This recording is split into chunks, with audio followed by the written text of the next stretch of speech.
Já, velkomin að Rauðaborðinu á 50. í lok janúar. Hérna hafa vanalega verið sagðar fréttir klukkan 8 en við erum með það í salti af því að það er svona, okkur líst ekki alveg á hvernig Logi Einarsson, menningarráðherra, er að stilla upp samningu sínum við stórfyrirtækin sem halda hérna út í fjölmiðlum eins og Morgunblaðinu og Sýn með því að færa hluta auglýsingafé RÚV til þeirra.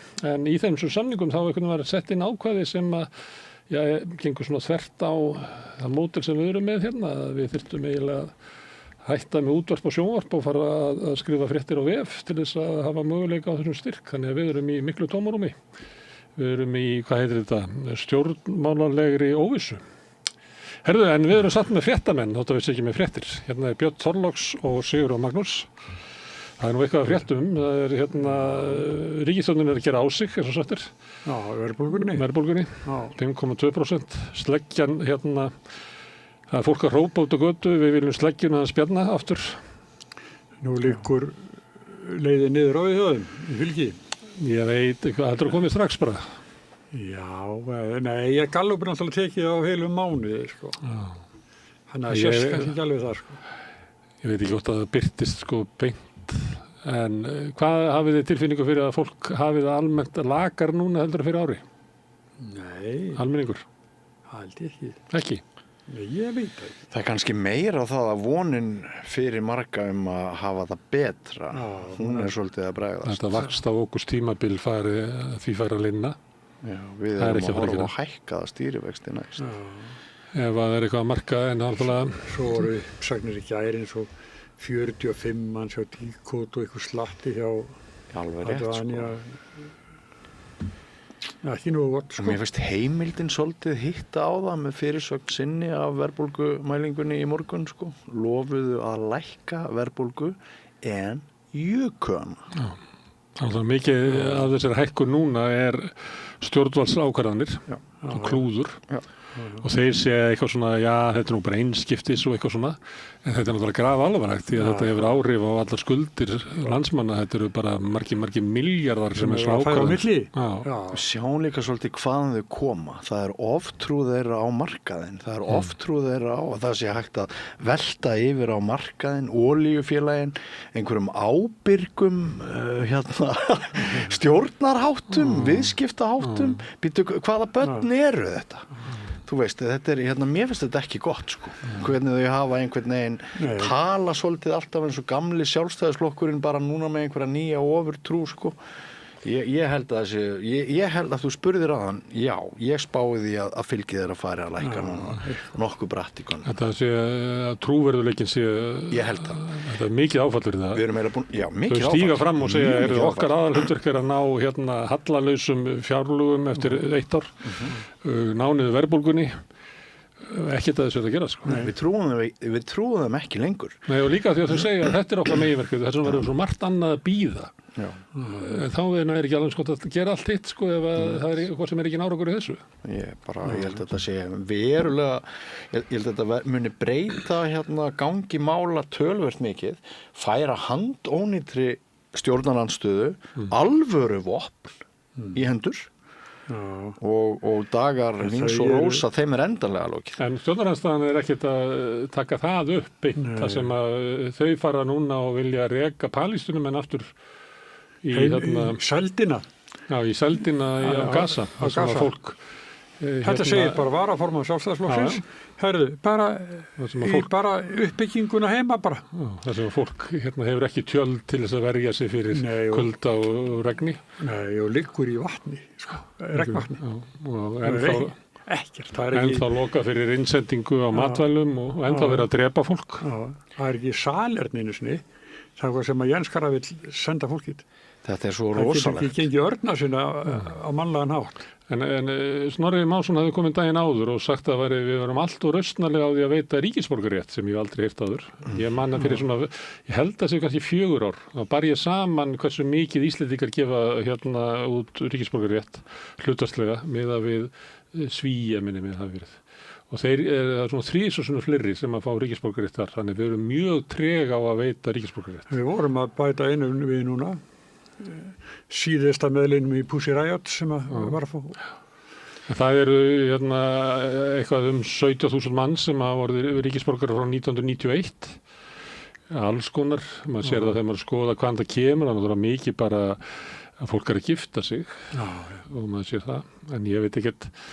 En það er svona hugmyndum að það sé fólk frá Mið-Austurlöndum sem að fá ríkisborgararétt en að svindla sér einhvern veginn í gegn. Ég sé engin slík merki. Það er ekki fleiri af þeim. En Snorri var eitthvað að tala þetta í gær og þá ákveður Jens Garðar sem er varaformaður flokksins sem er í svona nauðvörn að einhvern veginn að ganga enn lengra eða?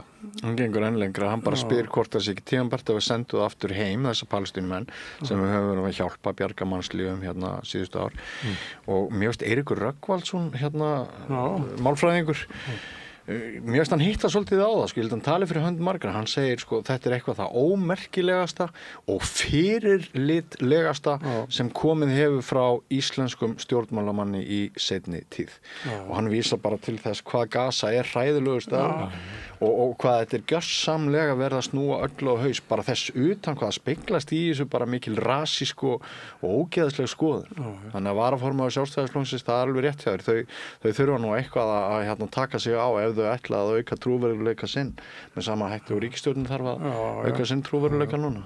Ég er vissum að Eiríkur Rögnvaldsson hefur mælt fyrir munn okkar margra. En ekki? Það er fyrir svona vísi þar sem Jens Garðar er svona, við eigum ekki verið hræddir við að taka umræðina, það er alltaf sagt það. Eitthvað sem sendi frá sér eitthvað svona, þetta er rasismi. Þetta fólk bara eigi ekki heima hérna. Fólk frá Mið-Austurlöndum bara mun aldrei aðallegast í íslensku samfélagi. Við erum bara að losna við þessu óværu. Hvað er skordýreitrið? Getur ekki spreyjað á þetta fólk? Hann er að tala svona. Og svo kom alltaf fram og segist að taka við ykkur umræðu. En hugsa ykkur hvernig þetta væri umræðin ef að María Lilja væri ekki í veikindum. Væri að með fréttir frá Gaza. Já, hvað hún myndi segja. Það væri sterkar en við strákar.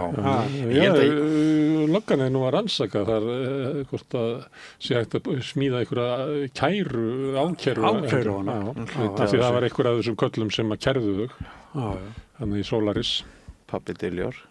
Ekki Einar Halldórsson. Séu glæpa fólk sem er að aðstoða fólk í neyð til að koma til Íslands frá hungurdauða. En af því að hægri menn eru alltaf að segja sérstaklega Brynjar Níelsson hann er komin á þing. Já, hann er komin á þing. Þeir eru alltaf að halda því fram að vinstri menn líti aldrei glaðan dag og hann skrifa mjög oft að samstöðin þegar hann fylgist með samstöðinni mér sýnist á hann hlusta á hvernig einasta þáttið að horfi en hann segir stundum að við virðumst aldrei líta glaðan dag af því að við erum með gagnrýna umræðu þá held ég að ég ætla að nota ég ætla að henda búmeranginu og segja að ég hefði ætlað að Jens Garðar í stað þess að vera að búa til ófrið og hatur við palestínumenn hér á landi, þá held ég að hann ætti að gleðjast yfir því að kjósendur hans eiga von á gríðarlegri búbót og hans heimafólk með allir þeirri loðnu sem nú er búið að finna og stefnir í bara algjör umskipti frá því sem verið hefur. Það er besta loðnuvertíðin í mörg ár held ég. Er það ekki? Það var engin í það. Nei, já, ég veist þetta, en ég bara langt síðan að vera svona mikið, En þetta eru fréttir sem að muna Austfirðinga öllu. Þeir hafa nú verið í mörgum vondum málum með jarðgangamálunum og öllu því. Vestmannaeyja líka, getur málið fyrir þá. Já.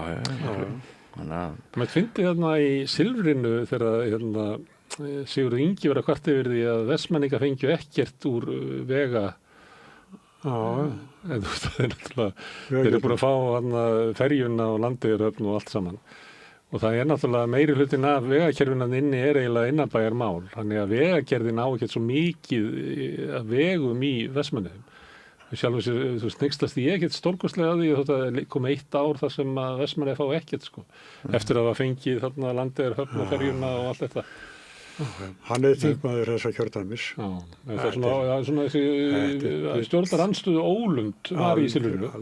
Hún orðið sett að vandamál í Íslandi. Já, hann verður að halda út maðurinn hann til að vera kosin nýr formaður miðjan febrúar. Það eins og þetta fólk get ekki litið bjarta dag.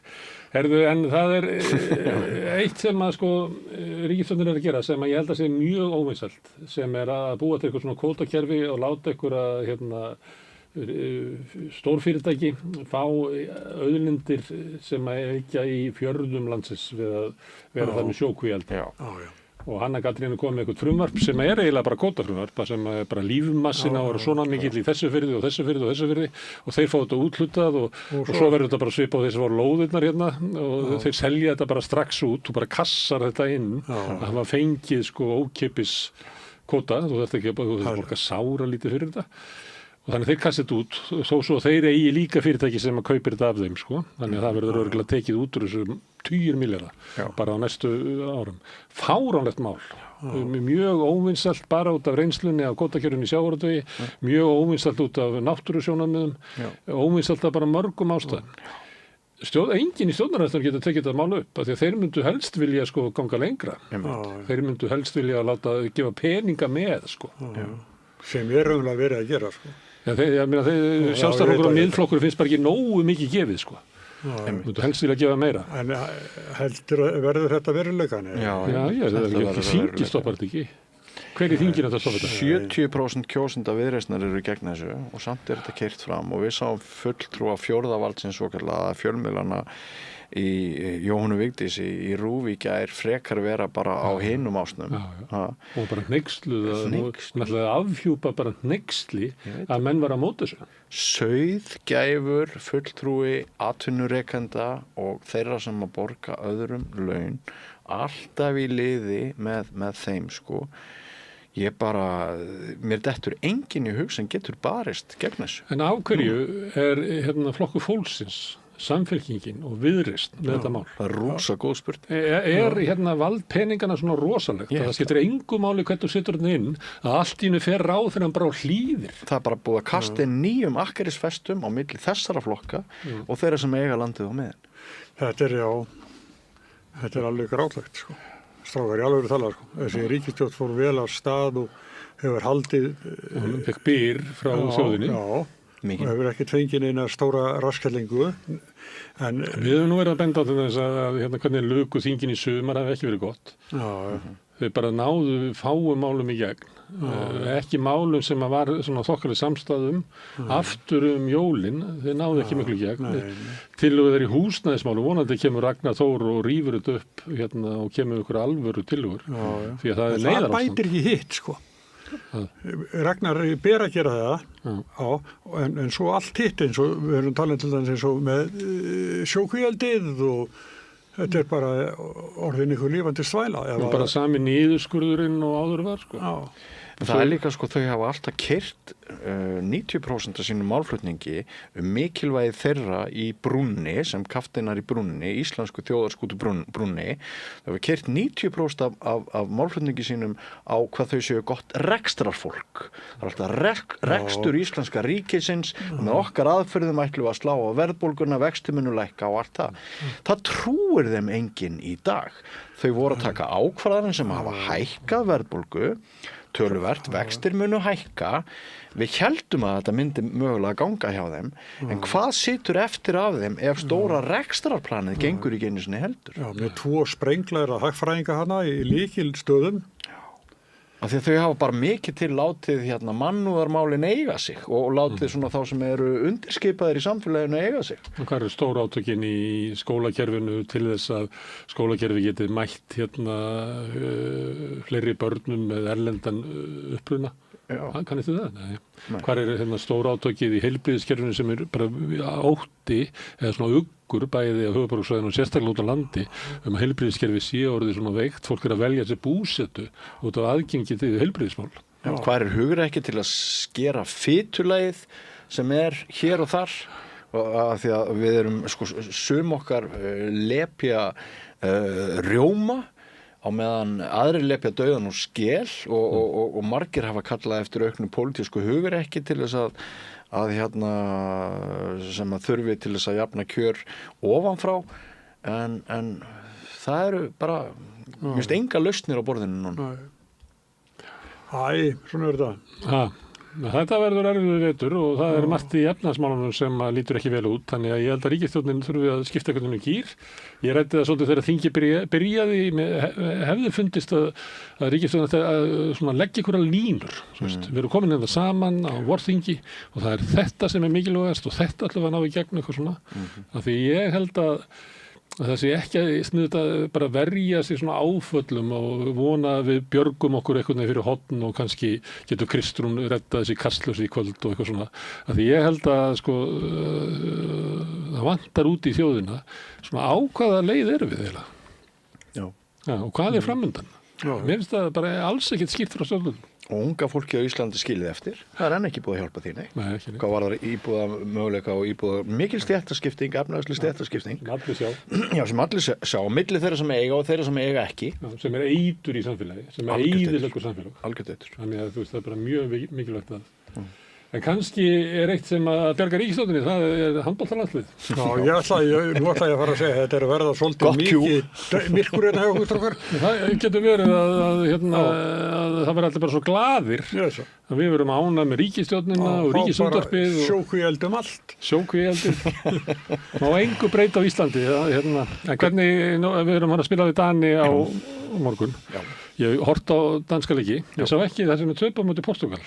Þannig ég gæti ekki séð hvernig liðið brást. Nei, ég hef ekki heldur hort á þann leik. Brotnaði. En ég sé leiki sem þeir bara taka í nefið, sko. Það er ótrúlega gott. Ég bara sé þannig leiki með þeim. En svo hvernig þeir sneru leiknum gegn Norðmönnum í gær.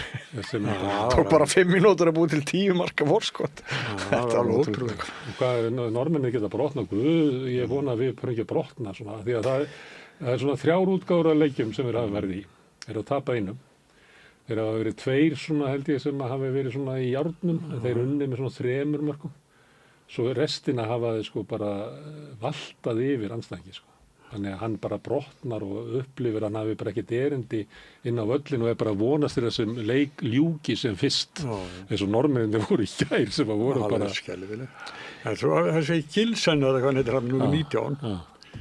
Það snýst svolítið mikið hann sko, ef okkar mönnum text að stöðva hann með einhverjum hætti. Matthías Gilsen ævintýralega góður. Minnir mig næstu því þegar maður var að horfa á sko Maradona. Því þegar þú tóku kannski einhver innkast og kastaði Maradona, þá gerði hann eitthvað óvænt við boltanum sem maður aldrei séð áður. Ég sá hérna nokkuð svona augnablik með þessum manni. Það sem bara allt í einu hérna er að fara að hanga, snýr sér einhvern veginn við og þegar hann er að brjótast í gegn, okkar maður er náttúrulega frábær í Gísli hérna og hann fer yfir með 2 á öxlunum. En þessi gaur, hann einhvern veginn snýrði maður, þannig að hann er alltaf með 1,5 metr bara frían og hinn er bara að hlaupa eitthvað í burtu. Frá honum? Já, ótrúlegur handboltamaður. Hann er Maradona án egósins og alkoholismans sem að Maradona glýmdi alltaf við. Hann er víst sko hérna mjög hlédrægur og hæglátur og auðmjúkur og svolítið eins og Gísli okkar sko.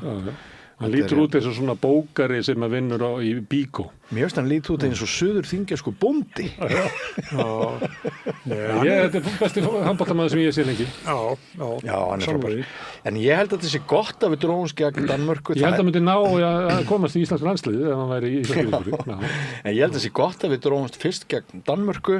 Þá er það bara frá, það eru ekki mikla líkur á að við vinnum leikinn en ég er viss að við munum tapa honum með reisn, ég er ekki træddur að við brotnum. Ég held að það sé orðið svo gaman hjá þeim að ég held að muni bara gera sitt besta í báðum leikjum. Hitt er bara svo, það er svo erfitt að horfa á það. Og svo bara finnst mér, ef við töpum þessu leik eins og við ættum að gera, þá finnst mér bara mjög góða líkur á að þeir noti tækifæri 2 gegn Króatíu sennilega. Mér finnst líklegt að Króatía og Ísland mætist í Króatía vinni Þjóðverja?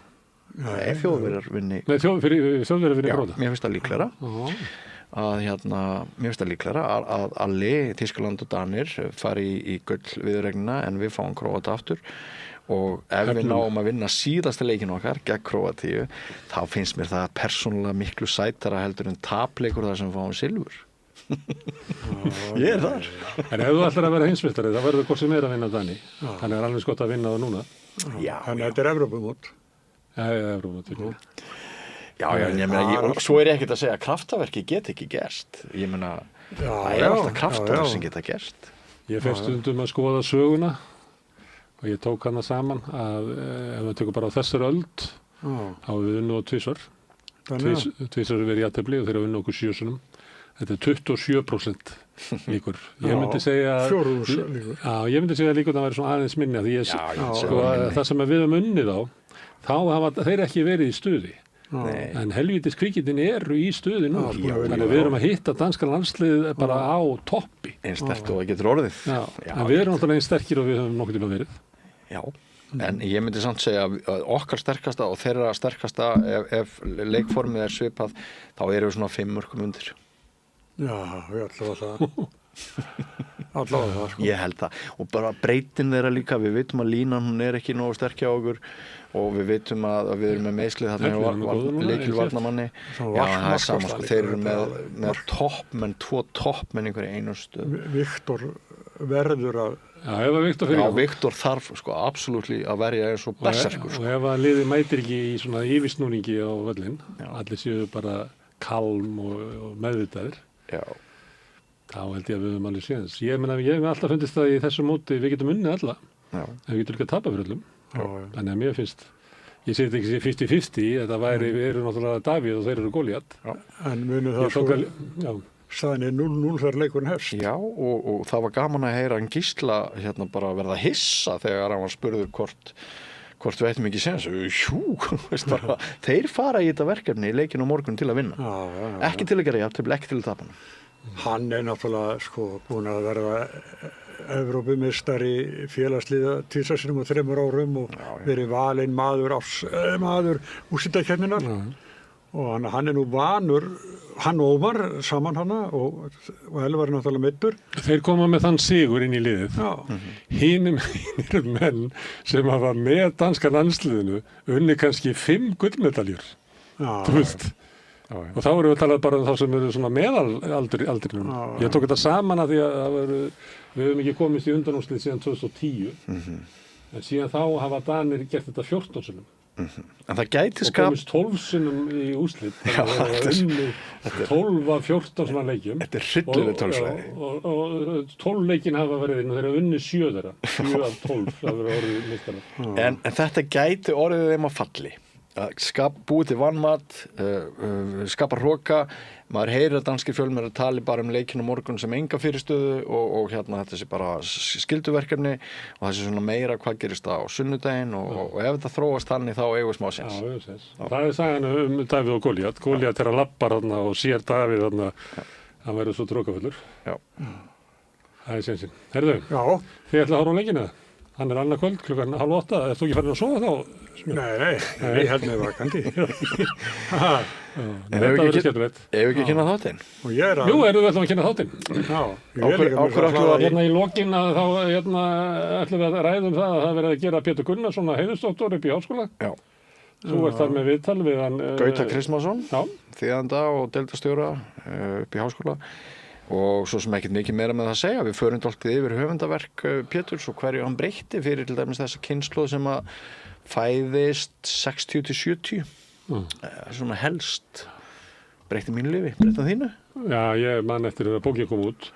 Það er eitt sem að ég man sérstaklega eftir að þá var Ríkisútvarpið á lífi og þá var það náttúrulega mjög formlegt, það var ennþá að vera þéra fólk. En það var einhver þannig inn í Ríkisútvarpið sem að vissi það að hvaða tíðindi þetta var.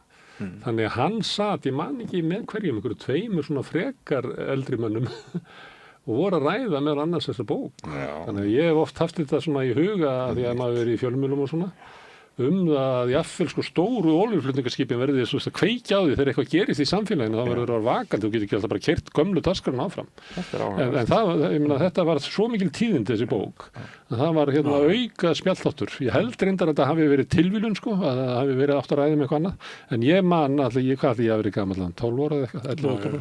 Þá var ég að hlusta á Pétur ræða bókina, svo las ég hana náttúrulega. Og bara tónnin, bara fyrsta setningin og fyrsta blaðsíðan það var bara allt annað tónn heldur maður áður síðan. Það var engin orða hluti með þessum hætti áður. Hann er vel komin að heiðursdoktorsnafnbót við opinbera athöfn á morgun sem að allur almenningur getur tekið þátt í ef þið viljið fara á heiðurbyrgi. Sína ást sína á þessu þjóðskáldi okkar. Já. Þú ert með bekkinn sem er íþróttaháttur? Já, það. Ég fæ til mín Hákon Gunnarsson sem var framkvæmdastjóri HM 95 á Íslandi. Já, þegar við unnum mótið fyrirfram, en skítöpuðum í sjálfu. Þannig að þetta var mikið svona áfall og það meðal annars var vilyrðið fyrir því að það byggð þjóðaröll fyrir 95. En það fórst fyrir, var ekki enn byrjað að byggja hana. Og já, svo kemur líka Víðir Sigurðsson, íþróttafréttamaður. Ný brottreikinn frá morgunum. Já, hann var sagt upp á morgunum. En Víðir náttúrulega, hann skrifaði núna á síðust ári 44. bókina íslenska knattspyrnu. En A48, sko, það búin að minni hann hafi sagt það. En hann nýtur þess náttúrulega að það alltaf nýtt mót. Ég veit, já, hann gerir þetta. Hann byrjar aldrei á hvítri blaðsíðu. Nei, þetta ráefni. Samt þetta náttúrulega. Myndir og myndatextar og passu upp á allt saman. Já, sýnir að halda út svona seglu þá byrjuðu til svona einstök verðmæti, sko. Já. Það eru margir sem hefðu gefist upp á 7. bókinni og sagt að það er engin áhuga á þessu hætt. Já, en hann búin einn og sér með 44. Aðdáendur hans tala þessar bækur bara sem biblíur, frábærar bækur. Já, hann segir það líka Hákon við hann. Þeir reyndar svo vissi það ekki, þeir eru vinnir. Herðu, ég ætlaði að slá á þráðin til Hilmars Þórs Hilmarssonar sem hefur svona fyllt okkur í gegnum kannski mest svona átökin inn í Evrópu og með datt í huga að heyra hans í honum stöðuna í Úkraínu. Það eru samningaviðræður í Abu Dhabi sem að þótt að þessi stríðin í miðri Evrópu, þá eru Evrópumenn ekki aðilar af þeim viðræðum. Það eru bara Rússar, Bandaríkjamenn og Úkraínumenn sem eru að tala það. Aðeins að svona ræðum heimsmálin út frá þessu sjónarhorni því við höfum búin að vera svolítið Trump-megin í lífinu einhvern veginn lengi. Svo erum við með fasta þátt alltaf á miðvikudögum sem er reynsluboltar. Já. Ég held við höfum komst í gegnum þann þátt án þess að nefna Trump. Það er örugglega bara í fyrsta og eina skipti í misserum saman sem að við búum til einhvern þátt þjóðmál á þess að orðið Trump komi fyrir. En þar ber hátt þessa slægi aftur í tíman og fram í tíman, prófkjör og spennur og formannskjör og þau náttúrulega lýsa miklum áhyggjum af verðbólgunni og vöxtunum eins og við erum að tala og við ræðum Valgerður Rúnarsdóttir er í hópi 3 viðmælenda, Guðmundur Andri Thorsson og Hallur Magnússon eru hinn 2. Valgerður fer svolítið í gegnum lýðheilsumálin og átak til þess að vekja okkur hvað var þar skaðsemi áfengis og ræði það í tengslu við handboltan íþróttir og fleira. Það eru 2 handboltamenn. Hallur hefur spilað handbolta og Valgerður líka. Já, Valgerður er bara mikil handbolta áhuga manneskja og bara mjög skemmtilegt spjall. Voru það með harpís? Nei, við mættum ekki með harpís til leiks í samræðinni. Þetta er prógramið í kvöld. Takk ykkur fyrir að staldra hérna við. Takk að Laufi fyrir að taka upp og senda út. En ykkur takk að með sem eru að horfa og hlusta og breyta þessu samtal okkar í fjölmiðlum. Áður en að auglýsingar koma hér og reynsluboltarnir svo þar og eftir. Þá minni ég á að það sem að keyrir samstöðun áfram er sá hluti áhorfenda og áhorfenda sem er gert áskrifendur. Ef þú vilt slást í þann hóp þá hvet ég til þess að gera það í kvelli. Fara inn á samstöðu.is, það er hnappur sem ástendur áskrift. Þið getið skráð ykkur fyrir grunnáskriftinn sem er 2.750 krónur. Þið megi borga meira ef þið viljið. Og þeir sem að kjósi getur láta áskriftan renna til félagsgjöldin í Alþýðufélagið, það er mynd Alþýðufélagið sem á og rekur samstöðuna. Við ætlum að skjóta inn hér auglýsingum og svo koma reynsluboltar og setja hlutin í samhengi. Ódýr og öflugur miðill 40.000 manns sjá eða heyra þætti samstöðvarinnar í hverri viku. Ef þú vilt auglýsa, sendu póst á samstöðin@samstöðin.is. Ég valdi gleði líka í krossin minn og ég set hann hægra megin frá mér séð af því að ég er rétthend og mér finnst gleði vera eitthvað sem maður þarf að velja. Ég valdi líka gleði af því að lífið er erfitt. Enginn lofað okkur að það yrði auðvelt. Þannig að maður þarf svolítið einhvern veginn að velja gleðina og vera svona riddari gleðinar. Og líka svona við hugsaum að maður ætlar að bíða þangað til að allt í lagi á öllum vígstöðum, bara að enginn sé veikur, að ekkert sé erfitt, að það sé ekkert vont í heiminu, að ætlar að bíða með gleðina þangað til þá verður aldrei glaður. Þannig að, já, gleði hægra megin að því að þú þarft að einhvern veginn að rífa í hana eða keyra hana í gang. Vera riddari gleðinar. Ég heiti Vala Kristín og ég trúi á gleði. Jæja, krakkar, þetta síðasti dagurinn minn. Ég ætlaði náttúrulega aldrei að fara að vinna sem leiðbeinandi. Ég hef náttúrulega aldrei lært þetta, að kenna. Ég lærði nefnilega hagfræði. Hæ krakkar, ég er nýji kennarinn ykkar. Ég er búin með 5 ára kennaranám og ég hlakka til að vera með ykkur þangað til þið útskrifist. Fjárfestum í kennurum. Kennarasamband Íslands. Samstaða skilar árangri. BSRB, afl í þágu almennings. Öflug verkalýðshreyfing lykillinn að öflugu samfélagi.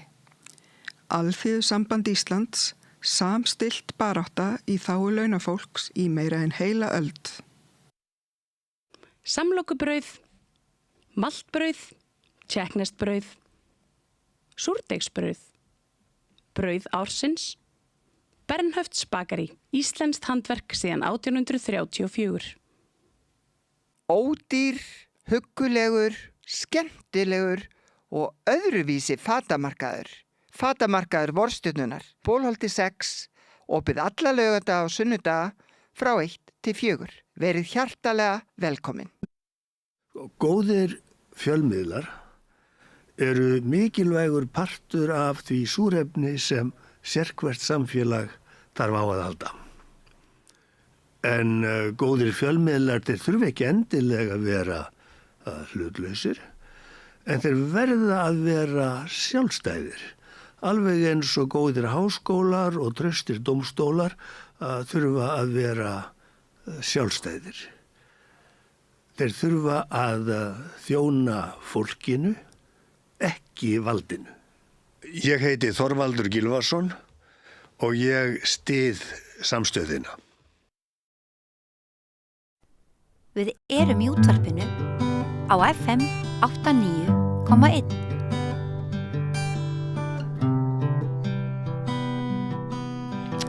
Komið sæl og blessuð, velkomin í reynsluboltana. Ég yfirleitt með 3 gesti. Við byrjum með 2, en það gæti verið að myndi bætast í hópinn.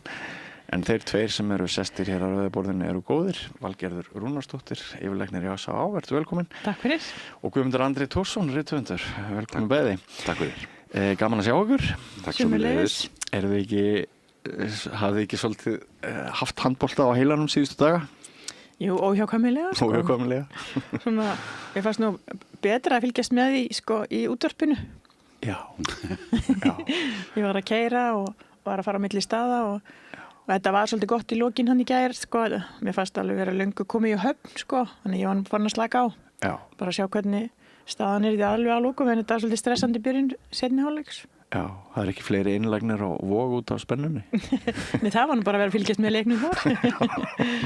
En það var ekki boðið upp á áfengi þar. Nei. Ég nefnilega heyrði það væri svolítið verið að bjóða fólki að drekka áfengi á vinnutíma og á vinnustöðum sem eitthvað alveg nýtt, sko. Þetta er forvitninu. Já, mér finnst það. En íþróttur og áfengi eiga svo prýðilega samleið. Í auglýsingum allavega. Nei, og sem svona skemmtiefni. Já, en svo spurning hvað fólk finnst eðlilegt að sé verið að drekka á vinnutíma. Á vinnustöðum. Þetta er svona nýtt, sko. Mér langar til en það var ekki verið að bjóða upp á það hjá okkur. Þetta var alveg áfengislist áhorf á Vogi. Mér langar áður en ég hleypið að Guðmundur Andri að taka þennan bolta aðeins á lofti. Eins og í handboltanum. Einhverjir opinberir vinnustæðir jafnvel í þessum hópi? Ég veit ekki hvaða vinnustæðir. Þetta er bara... Viltu nafngreina einhverja vinnustæðir? Ég hef ekki hugmynd það. Ég heyrði bara að það væri, já, þessi var að segja vinnunni á manninu mínum og eitthvað svona, sko. Já. En þetta held ég að þetta tíðkaðist einu sinni í gamla daga, þá var svona jafnvel á spítalanum verið að bjóða til dæmis á Þorláksmessu einhver sérið, veit ég hvað það var, svona í lokdags fyrir jólin. Og síðan var þetta bara tekið af, þetta var augljóslega ekki viðeigandi að vera að bjóða fólki áfengi á vinnustanum, svona áður en að keyrði heim og svo framvegis. Þannig að mér fannst það svolítið fyndið að heyra þetta Já, kannski erum við bara komin með svona bakslagi þá sín hvort að ég veita og drekka áfengi á vinnutíma á vinnustöðum. Þetta svona bara til að hugsa Við buðum einu sinni upp á, jafnvel börnum upp á sígarettur í fermingaverslun. Jú. Já, og vindla. Alla sortir. Og áfengi. Og áfengi. Já, líka. Já, þetta finnst mér, við munum koma betur að þessu á eftir. Svona því hvernig áfengi alfara leið eins og var slagorð læknadaga ekki satt áfengismáli. Það var svolítið áherslu á það sko. Já, en fyrst aðeins með handboltan. Guðmundur Andri, ertu búin að næga neglunar síðustu daga? Já, svona í kannski óeiginlegri merkingu. Þetta svona það sem hefur haldið manni frá rúminu eiginlega. Svona rifur mann upp og hrest mann við í þessari svona kvefkröm sem að maður hefur legið í. Ónæmiskerfið hafi styrkt. Ég held að þetta hafi styrkt ónæmiskerfið alveg gríðarlega og maður allur miklu hressari. Já, stundum, ekki þegar að gera jafntefluvísis. En mér finnst að vísu talandi það sko að umræðan er alveg, hún er ekki dálítið ósanngjörn, hún er alveg gríðarlega ósanngjörn gagnvart þessu liði og það er einhvern veginn látið sko alltaf eins og þeir hafi sko klifið á Everest leið þeir sigri eitthvað lið og svo er látið sko eins og þeir hafi ég veit ekki hvað gert af sér þegar þeir gera bara jafntefli að tapa með 1-2 mörkum. Málið er að þessi lið sem eru komin hérna á þennan stað í þessari keppni og gleymum því ekki að Evrópukeppnin er kannski sterkasta handboltakeppnin sem að til af þeim öllum af því að það er í Evrópu ennþá sem að svona sterkustu liðin eru og málið er að þau lið sem að þarna eru saman komin eru náttúrulega jöfn og öll frábær, þetta eru allt afburða góð lið þannig að það getur úrslitin geta farið á bara alla lund og við getum unnið hvert sem við getum tapa fyrir hverjum sem við getum gert jafntefli við hvert sem en það er ágætt að muna núna þegar við mætum Dönum að við getum unnið Dani og við höfum oft unnið Dani gegnum tíðina. Ég er nú orðin svo gamall ég man mér er mjög minnistætt þegar að ég held að ég hef verið 9 ára 1968 þegar að Íslendingar sigruðu Dani 15-10 hérna á Íslandi. Ég held að Jón Hjaltalín og Geir Hallsteinsson hafi skorað öll íslensku mörkin og hugsaður hvað handboltinn hefur breyst mikið síðan þá 15-10 já. Ekki mjög mörg mörk. Núna eru menn að skora 40 mörk í leik eftir leik. Já, þá voru ekki þessar rauðu miðjur og ekki malavelli bara. Nei, þetta var í höllinni sko, þessi leikur, Laugardalshöllinni en það voru líka svona úti handboltaleikir á Melavellinum til dæmis. Einmitt. Já. En þetta er mjög stað góðu punktur hjá þér með kröfu hörkuna okkar. Já, þetta er dálítið í kannski okkar þjóðarkarakter. Jú. Ekki Danirni vinur okkar sem eru náttúrulega undir árás núna og Já. Já, kannski eigum ekkert vera að leyfum þeim bara að vinna. Já, svona kannski óréttlátt fyrir þá greinilega. Nei, við segjum ekki til þetta. Nei. Tekum tilbaka. Það má skjóta því inn í einmitt með það að í rauninni getur alltaf farið illa í handbolta að Danir hafa tapað einu leik, þetta albesta lið heimsins sem flestir eru sammála að sé í dag. Þeir töpuðu gegn Portúgal bara fyrir nokkrum dögum. Og það er líka eitt í þessu sko sem að geti svona nært ofsan í okkur og sigurviljan, það er að eins og margir hafa komið bent á og þá er þetta mjög athyglisvert að í þessum undanúrslitum þá eru 3 af 4 liðum undir stjórn íslenskra þjálfara. Það er eitt lið sem er það ekki og er það aldeilis ekki og það er danska liðið. Það er ekki undir stjórn Guðmundar Guðmundssonar eins og það ætti að vera finnst okkur og þeir komu mjög illa fram við hann þennan frábæra þjálfara og sóma mann. Þannig að þetta finnst mér að gefa íslenska liðinu alveg ekstra búst. Sammála. Nú Ástæða þess að maður hefur þátt eins og þennan sem að svona oftast tengist einhverju leiti tíðaranda þjóðmálum sem eru ofarlega á baugi eða fréttum vikunar. Ástæða þess að ég byrja á að ræða við ykkur handbolta svo að þetta náttúrulega eitthvað miklu meira heldur en bara handbolti í okkar huga. Upplifir þú það ekki, Valgerður, sjálf einhvern veginn að við hérna útnáranum í skammdeginu í janúar þetta snýst eitthvað miklu meira en íþróttir? Já, þetta leikir til þess að horfa á náttúrulega nauðsynlegt fyrir publikinn, eða ekki? Jú, það lengi verið stundað. Já. Gefa þeim eitthvað að horfa á og drekka með því. Og brauð og leikar. En nei, þetta er svolítið djúpt í, handbolti finnst mér líka skemmtilegri, sko, að horfa á því að meira alinu upp við það, sko. Meira ofbeldi. Þeir eru svo sterkir, þessi strákar sem eru í kallaliðinu, sko. Ótrúlegt að horfa á átökin og auðvitað verður maður ánægður þegar Íslandi gengur vel en ég man líka eftir því hvað við vorum ánægð þegar Íslendingar sigruðu Englendinga fótboltanum og ég var stödd erlendis þá og þetta var bara þvílíkt fréttaefni út allt og fór sjálf í viðtal einhverju útlenskri stöð bara því ég var íslensk og vissi ekkert neitt en þannig að þetta er út allan heim, þetta íþróttir eiga hug okkar allan hjá mjög stórum hluta þjóðarinnar þó svo sé ekki allir á kafi í því, sko. Svo var einhver sem að sagði Guðmundur Andri í gær ég held að það hafi verið Gísla, okkar besta mann, að hann nálgaðist handboltan eins og listamaður og handbolti væri svo mikið list. Já, bestu handboltmenn hafa alltaf verið listamenn líka, sko, að ég nefndi Geir Hallsteinsson áðan, sem faðir Loga, sem nú við þekkjum öll úr. Þetta er allt úr Hafnarfirði, allt gott fólk. Allt fólk úr Hafnarfirði. Hann var náttúrulega töframaður með boltan og það var mikil unun að fylgjast með hann og spila að hann svona galdraði fram á svona hluti og eins var hann náttúrulega með föður Gísla, Kristján Arason sem var mikil snillingur og svo verð ég að nefna í þessu sambandi líka bara því að ég alin upp í Vogahverfinu í Reykjavík að einn besti sonur Vogahverfisins var náttúrulega Sigurður Sveinsson sem við öll vorum mjög stolt af og skipta mikla og alltaf alveg gríðarlega mikil unun að fylgjast með honum spila. Mér langar að nefna til sögunar 2 aðrar uppeldisstöðvar frábæra handboltamanna utan höfuðborgarsvæðisins Selfoss, ég held að það séu 5 í landslýshópnum þaðan eða eitthvað maður tekið eftir brjálæðislegt, sko og svo hafa Vestmannaeyjar líka verið öflug. Ég held að alltaf nefna Akureyri. Nei, ekki núna upp á síðkastið en Alli Gísla er náttúrulega þjálfari Þýskalands en náttúrulega Akureyringur. Þeir hafa komið mjög öflugir þaðan en það hefur verið svona, það er smá pása í því.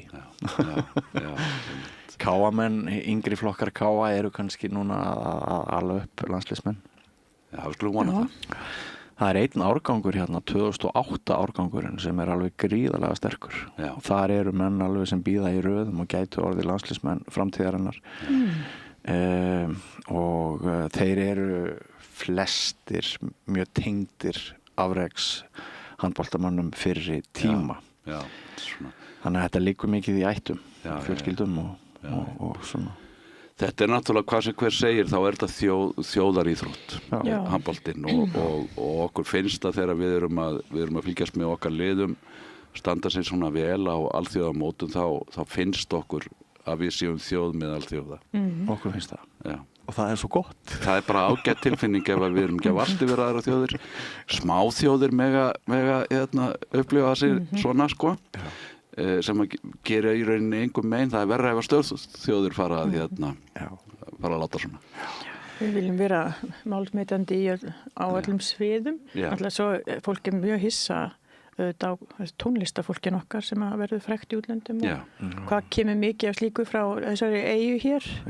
Hún Gunnhildur Einarsdóttir, hörpuleikari. Hún var í viðtali í gær við mig hér við Rauðaborðið að ræða eiginlega þetta sko sér íslenska sjálfstraust íslenskra tónlistarnema sem hasla sér völl á erlendri grundu. Hvað við komum við segi bara við. Okkar fólk. Já, okkar fólk. Hvað við komum geislandi af sjálfstrausti inn í alheiminn og segjum hér er ég. Með eitthvað nýtt efni, svona frumkvöðlar. Ekki endilega, bara hvernig við lítum á framtíð okkar. Bara bjartsýn og já, og erindi okkar við heiminn, við teljum okkur alveg fullt erindi við heiminn og einhver kynna að segja þetta sé bara svona vitni varðþekkingu á heiminum. Ignorances bliss, kannski. Barnaleg. Já, og barnaskap, sko. Það nú gott. Já, það gott. Þá maður einlægur, sko. Já, það er gott. Það er skemmtilegt að setja þetta í samhengi. Ég hef sjálfur reynt í mínum efnistökum að brúa líka bilið á milli íþrótta og lista og líta svolítið á þetta bara sem sama hlut. Svona það var náttúrulega Ólympíuleikum til forna hjá Grikkjum, það var náttúrulega keppt í braglist. Það var keppnisgrein á Ólympíuleikum að hver rímar best og mér hefur lengi fundist að þetta er að taka upp líka allavega í íþróttakeppnum hér á landi, það sé keppt í ferskeytlugerð eða sonnettugerð og þetta segirðu ekki í gríni, þú meinar þetta? Ég veit það ekki. Það var í morgunútvarpinu í vikunni að tala við fólk sem er að halda þessu til hag og Já, svona hefðbundnum kveðskap. Og nú er náttúrulega þessi sýningu í Ormstunga, ég er að fara að sjá á laugardaginn og þar er nú aldeilis verið að skapa og að kallast á í bundnu máli, í rappi. Þetta er spennandi að sjá þetta. Já, ég er mjög spenntur að sjá Ormstungu líka. Ég veit ekki alveg röð umræðunar hvort ég á að fara núna eitthvað leiðilegt eins og verðbólguna sem var ömurleg mæling í morgun. Ríkisstjórnin stígur krappandans þennan daginn. Dagar víns og rósa, þeir eru liðnir og eða hvort við eigum að ræða mál sem að varðar sérstaklega þig. Það er best að byrja á því að ræða þessi efnahagsmál. Guðmundur Andri. Komið því frá. Já, það sé bara búið. Og þá kallar á efnahagssérfræðinginn Guðmundur Andra. Já, þú hefur reyndar sagt í þessum þætti áður að þú sért nú kannski engin sérstakur efnahagssérfræðingur. Nei, já, einmitt. Þannig að þú ert búin að koma því til skila en við erum sérst að horfa núna á það að það er allar líkur á að vextir hækki aftur með þessa mælingu og ég veit ekki alveg hvað maður á að segja þarna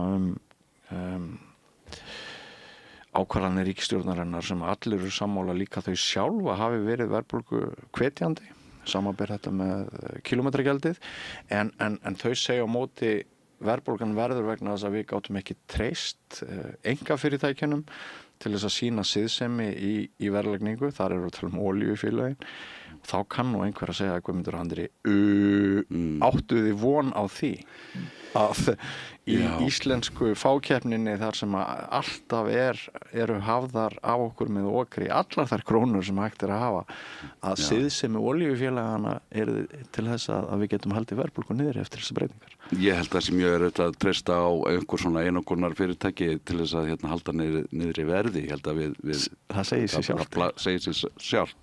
En þetta er áhyggjuefni og ég er orðin það gamall að ég man verðbólgu árin og bæði sem barn og unglingur og líka þegar ég er að svona byrja að búa og þetta er ástand sem að við getum ekki með nokkrum móti látið endurtaka sig og ég heitist nú til þess að vera dálítið sammála því fólki sem að sér þetta sem svona dálítið innbyggðan vanda í íslenskt efnahagskerfi sem er örhagkerfi og við erum með þessa örmynt og þetta er alltaf frekar svona einhæf, við erum með einhæft efnahagslíf og það eiginlega getur ekki annað verið en að þessar sveiflur séu með svona reglulegu millibili sem að hefur að vísu tekist að halda niðri þessum sveiflum alveg frá því eiginlega í þjóðarsáttinni og svo áfram eftir þessari öld og ég satt að segja trú ekki öðru en að ríkisstjórnin muni finna leiðir til þess að vinna á þessari verðbólgu og kannski þetta bara svona stundarskot, ég veit það ekki, ég fylgist ekki með þessum málum lengur neitt svona sérstaklega vel en ég held að við getum allavega hvað sem öðru líður þá getum við ekki þola það að verðbólga fari mikið yfir 5% til langframa. Hún í 5,3 núna. Já, hún 5,3 núna sko og ég held að þessi það er talað þessar þetta kílómetragjald sem einskiptis aðgerð eins og þetta er kallað sem að hafi bara áhrif þetta eina sinn og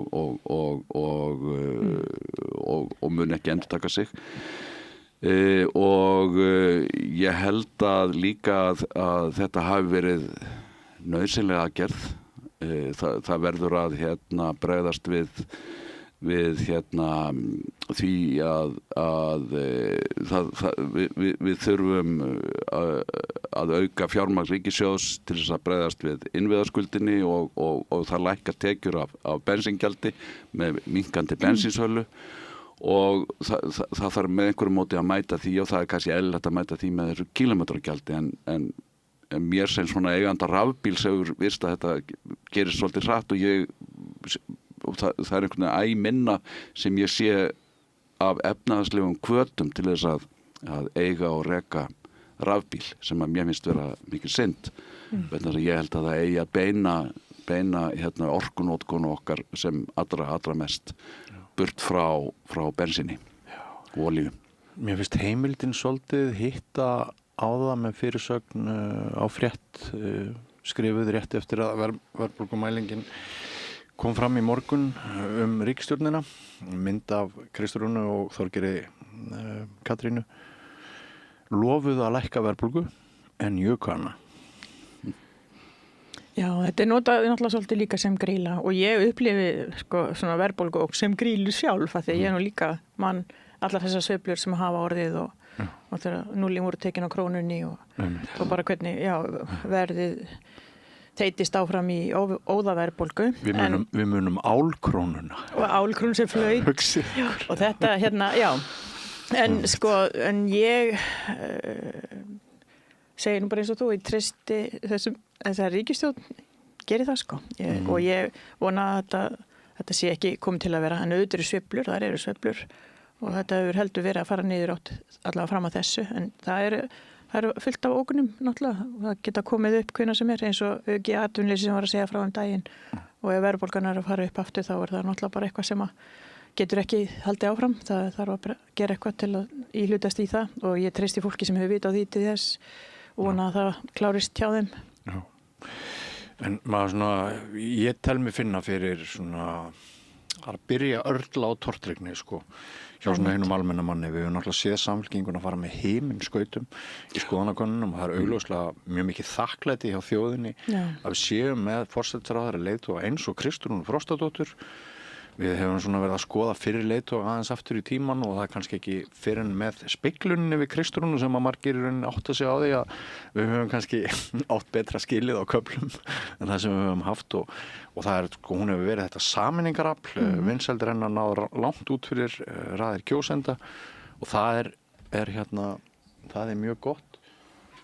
Er að koma gestur? Já, heyrðu, bjóðum velkomin að umræðuborðinu mann sem heitir Hallur Magnússon og er ekki tillaði bara sem atvinnurekanda eða athafnamann eða eitthvað sluðis. Atvinnurekandi? Já, atvinnurekandi. Vertu velkomin. Já, þú hélst þú ættir að koma aðeins síðar. Já, maður er bara með þessum guð gaman að sjá til. Þegar maður er með 150 messenger glugga opna og maður er í endalausum skilabóðum þá bara gerist það að að bókanir þær geta farið út og söður, þannig að það er bara gaman að sjá þig. Takk fyrir að koma. Já, takk. Við vorum að ræða verðbólgumælingu dagsins, högg fyrir ríkisstjórnina eða hvað? Já, kannski fyrirsjáanlegt út af þessum kerfisbreytingum sem var verið að gera. Það er einar og sér ekki, það eru bara hluti af þessa hækkun. Það virðist vera sem þessi miklu fleira sem að hækkar, og það er stundum þannig að þegar að ríkisstjórnin og opinbera fer hækka gjaldskrár eða gera breytingar eins og þetta, að þá fylgja fyrirtækin með, en nota í raun og veru tækifæri til þess að smyrja aðeins ofan á álegninguna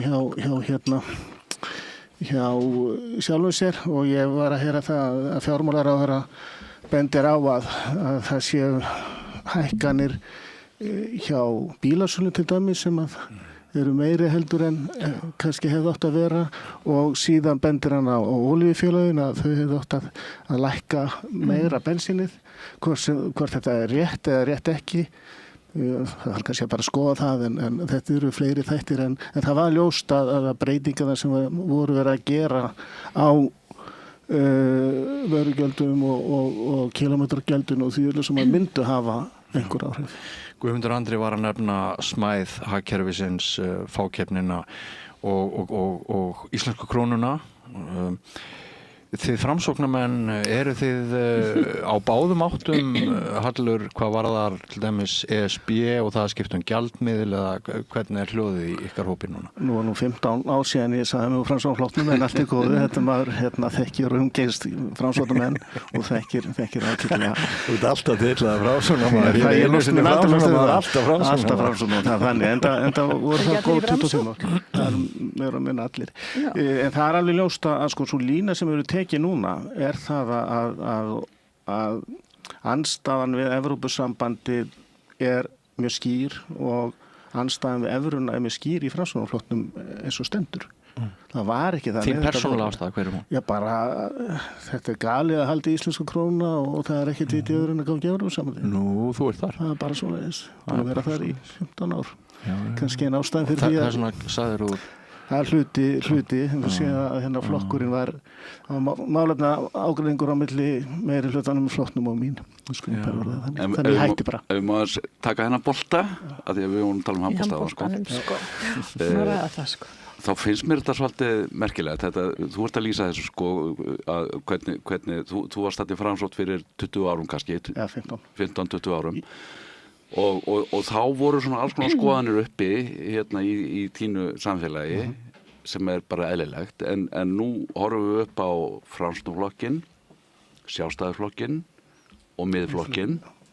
Eru allir mjög hatramir í andstöðu sinni við aðild að, og meira að segja í andstöðu við þjóðaratkvæðagreiðslu hvort að ég að taka upp þessar aðildarviðræður, þó að Framsóknarflokkinn hafi vísu ljáð máls á því. Mér finnst þetta ég er með að skilja þetta vegna þess að eitt er náttúrulega ef að Framsókn hefði ráðið hér þá hefðu við ekki gengið í EFTA. Framsóknarflokkurinn var andvígur inngöngu í EFTA, hann var andvígur EES svona að mestu. Eiginlega allir íslensku stjórnmálaflokkarnir sýndu tækifærismennsku gagnvart EES. Nei, þetta var bara samfæring þeirra og Alþýðubandalagið sem þá var til ennþá, og kvennalistið þetta var bara, fólki fannst þetta og það bara tortryggði það að ganga í þessi björg og að fara svona nálagt erlendu auðvaldi og vera svona í þessum hásölum valdsins og segja sig undir þetta svona mikla vald, upplifðu það sem bara eitthvað framsal á sjálfstæði og fullveldi, sem það kannski var í einhverjum skilningi, en nöðsynlegt. Það þurfti dálítið að taka á okkur ráðin með ýmislegt. En með Framsóknarmenn á þeim tíma, mér minni það að einhverjir sátu hjá Halldór Ásgrímsson minni mig að... Já, og var einhver fleiri sem sátu hjá með í gagnvart EES. En Steingrímur var hatrimur á móti. Hann var mjög harður á móti. Það man ég vel. Og málið er það var ákveði valda framsal með samningum, og Evrópska og mín skoðun svo að með því að gangi í Evrópusambandið þá séum við að ná ákveðnum hluta því valdaframsali tilbaka. Og það eina ástæða fyrir því að ég mjög sátti við að ganga í Evrópusambandið. Fyrir utan það að við erum Evrópuþjóð. Við eigum samleið með Evrópuþjóðum og við sjáum það náttúrulega núna bara þessa mánuðina virkilega. Þar eigum við heima, þar viljum við vera, þar viljum við eiga heima. Áherslumunurinn þá hjá Framsóknarflokknum núna í dag það að menn vilja ekki ganga inn en verið í samstarfi halda áfram með EES-samningin og á Evrópska efnahagssvæðinu og í þessu regluverki sem þar. Miðflokkurinn hins vegar, hann er hatramur á móti. Það er nánast trúarbrögð.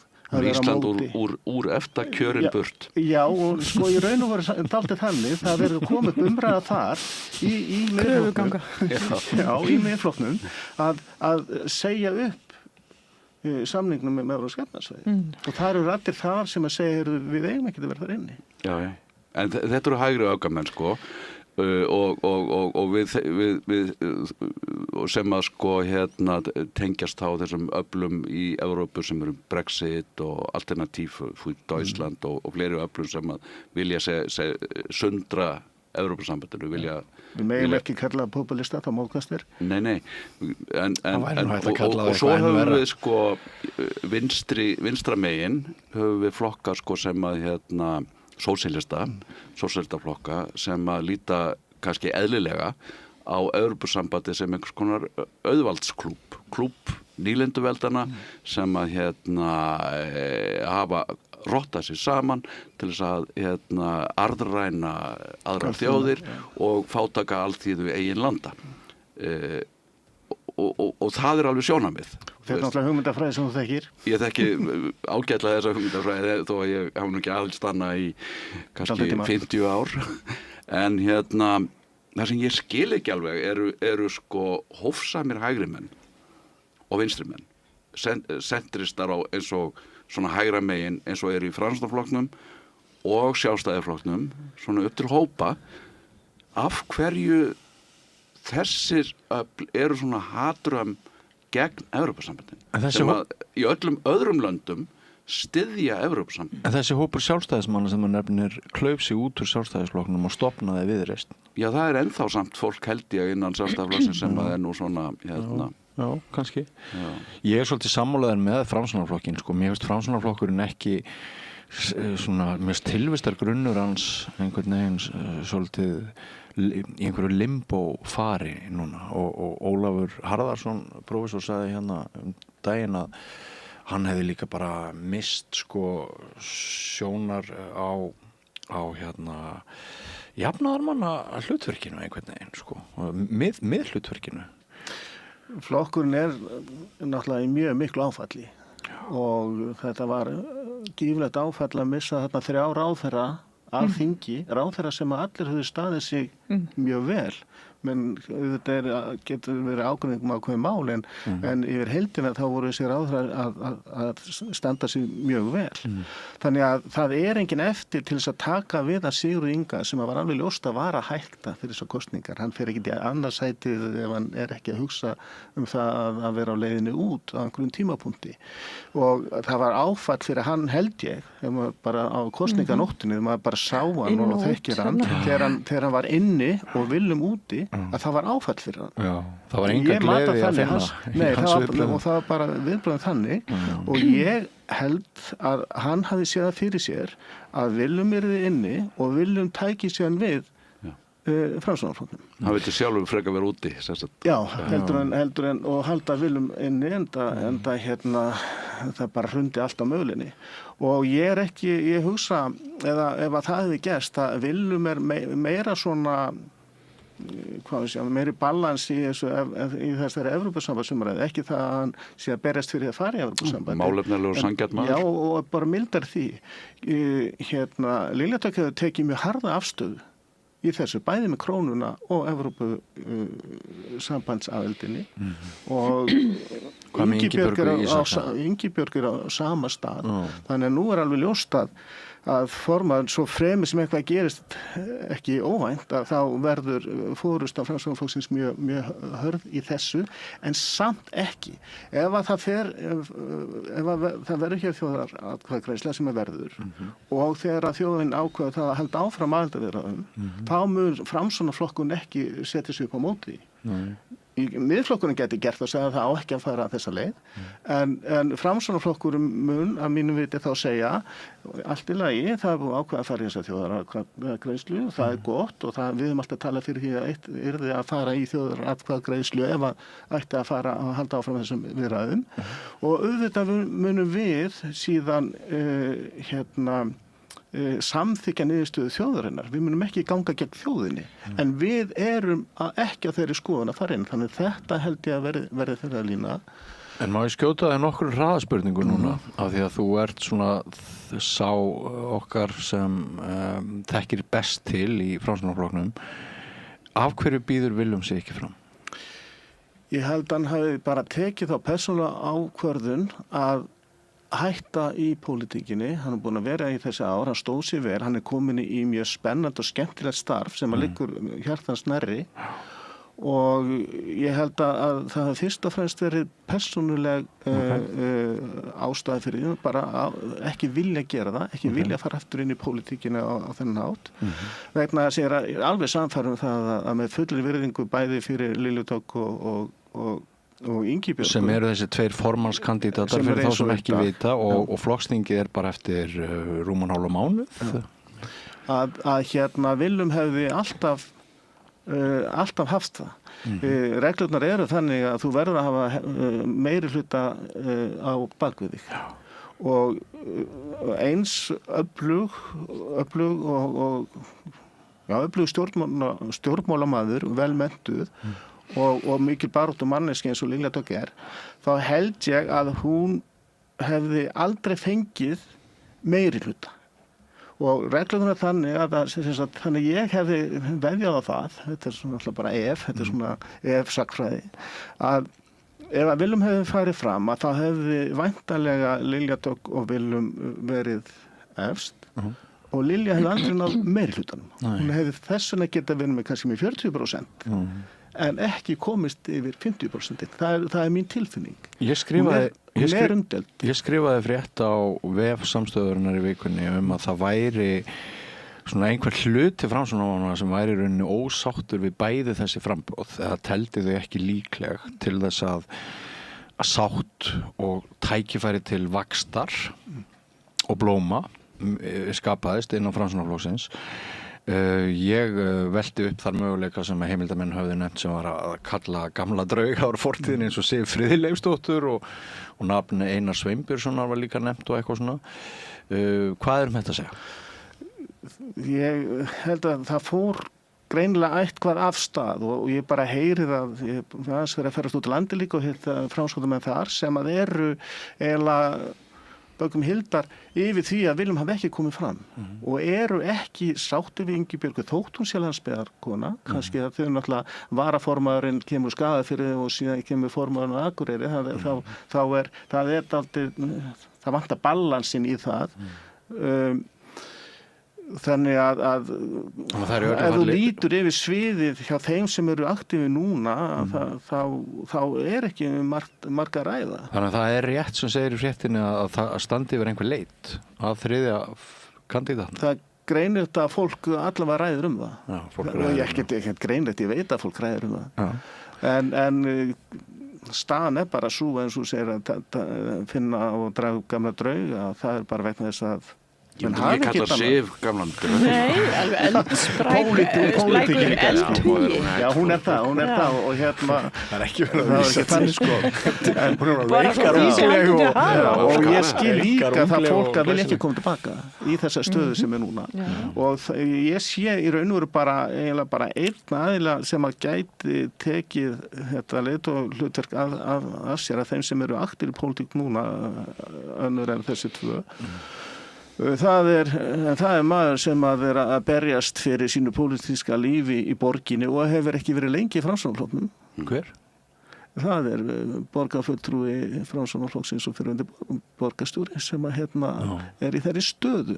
Það gæti eftir 4 ár ef hann lifir af, kemst inn í borgarstjórn núna sem að ég nokkuð vissum að geri og farið langt með annað þegar upp staðið og tala um að hann kemst þá aftur til áhrifa í borginni. Þá til 4 ár hann orðin góður og sterkur kandidati. En ég sé engan annan. Alveg ótrúlega pólitíska afleik. Það var nú sagt pappa minn, hann braust til fátæktar. En það má segja Einar að hann hafi brotist til áhrifaleysis. Já, má segja það, en ég ekki viss að það hafi verið þannig. Ég nokkuð, ég sé ekki samfæri, en ég hef sterkan grunn að það hafi verið búið að semja þetta í Flokks fólksins. Og svo var það bara Inga sem sagði hingað ekki lengra. Ég er nána samfærður það. En eru ekki sammála það að hafa skal það sem hnittnara Jú, þetta miklu skemmtilega. Ekki eiginleika góða sögur. En Framsóknarflokkurinn hefur gamall flokkur búin að vera kannski mest allra í ríkisstjórn. Þeir eru alltaf með. Passa inn í svona hægri vinstri. Hann að tveggja stóru valdaflokkana. Gegnum tíðina og þeir haft mikil völd á Íslandi. Með svolítið sérstætt með hvað flokkurinn hefur ekkert fengið meirihluta fylgi eða eitthvað gríðalegt fylgi aldrei. En alltaf með og með gríðaleg völd á Íslandi í langan áratugi, marga áratugi. Alltaf í ríkisstjórn. Þannig að þetta verður kannski eitthvað breytingi, ég veit ekki. Sjallar og Framsóknarmenn voru Batman og Robin heilu áratugana. Já. Það er mikið reynsla á hvað að segja, það er aldrei í DNA Framsóknarflokksins að vera í ríkisstjórn í kerfinu. Já, og náttúrulega flokkurna mikil ítök í ríkiskerfinu og alls konar ríkisstofnunum og þetta svo sjálfstæðarflokkurinn Ég hefði með fulli virðingu og ég fyrir Flokk fólksins að þá hefði ég viljað að Framsóknarflokkurinn væri í þessu ríkisstjórnarsamstarfi sem er núna sterkar og með þessa ráðherra sína sem að voru þarna sínum tíma en hins vegar finnst mér Flokkur fólksins hafa staðið sig einstaklega vel í ríkisstjórn og í þessu og miklu betur heldur en að ég hafi trú á í upphæð. Valgerður, nafn Sivjar var nefnt á ég sá að hún var í hópi þeirra sem að bara upp fyrirspurn nokkuð beitta á læknadögum eða opnu málþingi þar sem að almenningur fékk að koma að borðinu í síðustu viku þar sem var verið að fjalla áfengi í alfaraleið og mér langar að hrósa ykkur fyrir þetta framtak, þetta lýðhelsu framtak að leggja svona mikla áherslu á skaðsemi áfengis. Ég held að við höfum öll verið orðin svolítið dofin bara fyrir því að áfengi væri ekki bara einhver hamingju og gleðisbrauta því að það er allstaðar verið að óta þeim skilaboðum á okkur. Sjónvarpsauglýsingarnar hafa tekist mjög vel og svona. En hver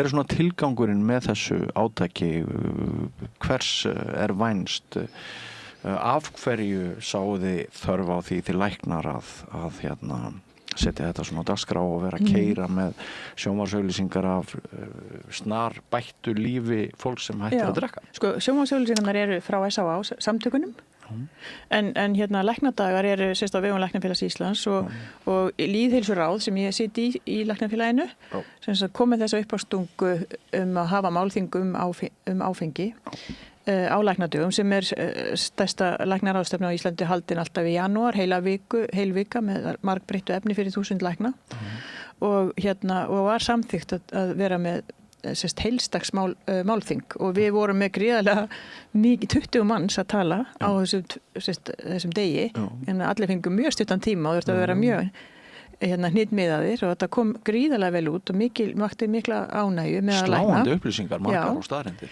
Og síðan ákvaða þetta líka fræðslistofnun sem að sér læknadaga að þau vildu hafa opna málþingið einmitt þetta efni og þetta var svolítið þema þess vegna en auðvitað voru gríðarlega mörg erindi og mörg umræða á læknadögum en þetta var svona heill dagur sem er mjög óvenjulegt og það fekk mikla athygli og það sem að þannig að þetta var ekki málþing áfengisfíkn, það sem ég vinn við heldur er þetta lýðheilsu og bara okkar viðhorf gagnvart áfengisdrykkju og það eru fullt af upplýsingu sem bara gott að allavega fólk sem meðvitað eins og til dæmis samfélagslegu kostnaður sem 100 milljarðar á ári það sem kostar samfélagið að við drekkum áfengi þetta síðan eru fullt af upplýsingu sem margar sem ég hafði ekkert heyrt endilega áður eins og til dæmis bara ein eining af áfengi á dag sem engum myndi segja var neinn ofdrykkja og örugglega ekki vandamál varandi fíkn. 1 hvítvínsglas? 1 glas á dag, já. En það getur valdið bara sjúkdómum. Það eykur til dæmis líkur á gáttaflöktum 8% og það eykur líkur á krabbameinum og það eykur líka á kvíða og svefntruflunum og bara alveg fullt af sjúkdómum bara svona hófdrykkja sem við köllum kannski þannig að svona meðvitund að þetta hvers konar efni þetta þannig að eins og við vitum að þá ekki mjög óhollt að drekka mjög lítið stundum áfengi, það ekkert sérstakt það að segja en það er aldrei eitthvað hollt eða til bóta en drykkja sem sem sagt svona einhver skipti í viku af því nú eru 7 dagar í vikun og ef maður drekkur eitthvað áfengi 4 daga af því þá maður að drekka meira en fleiri en færri daga og nærði að drekka þá daglega að það mjög skaðlegt heilsunni og bara gott að svona fólk átti sig bara á því og að því að eins og þú segir þá mjög mikið pressa frá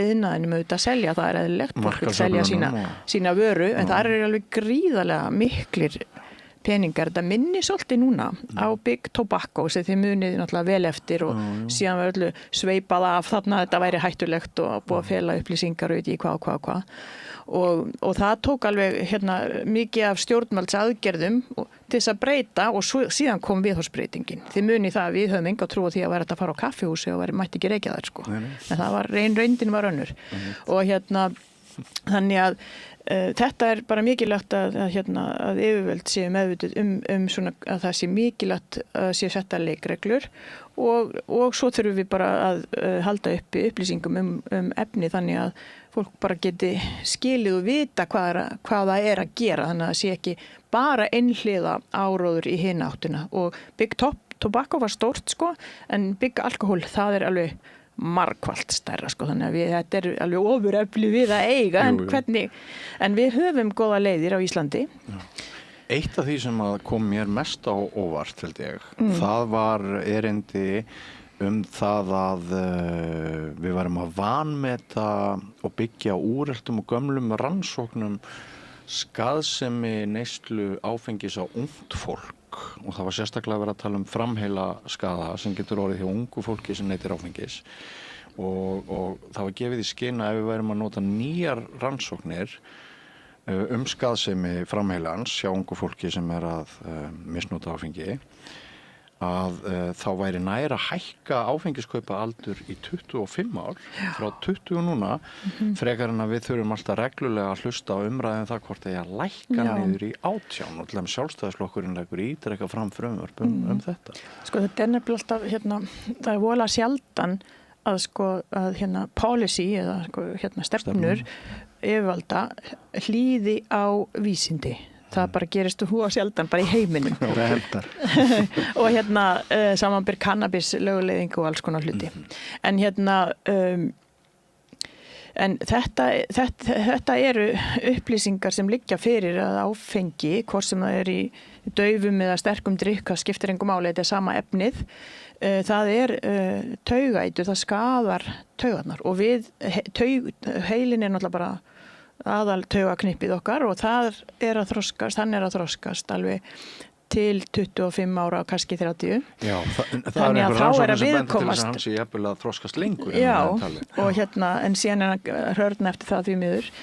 En við erum að býti það svo við erum á hinum endanum En þannig að það meikar sens, eins og sagt, það skynsalegt að venda heila sem að þroskast, taugaþroskan, fyrir eituráhrifum, af því að það bara hefur meiri áhrif. Þetta svona þannig að ef maður að hugsa lýðheilsu og hvort ég að setja einhverja reglur í kringu það, þá auðvitað það skynsamlegt og þá myndi það minnka því að ef eins og hjá okkur þá 20 ára aldurstakmark og okkur finnst eðlilegt 18 ára drekki áfengi og þannig að ef það 25 ára þá væri það sennilega 23 ára sem væri þá eðlilegt að drekka áfengi og svo framvegis, þannig að það er svona, það er svo margt að gera til að minnka heildarneysluna og aðgengi og viðhorfið. En ég held reyndar að unga fólkið sé með aðra sín heldur, sko, þeir sem að lenda í mestu vandræði með fólk sem yngri en ég, að ég komin yfir miðanaldur eiginlega og eldri.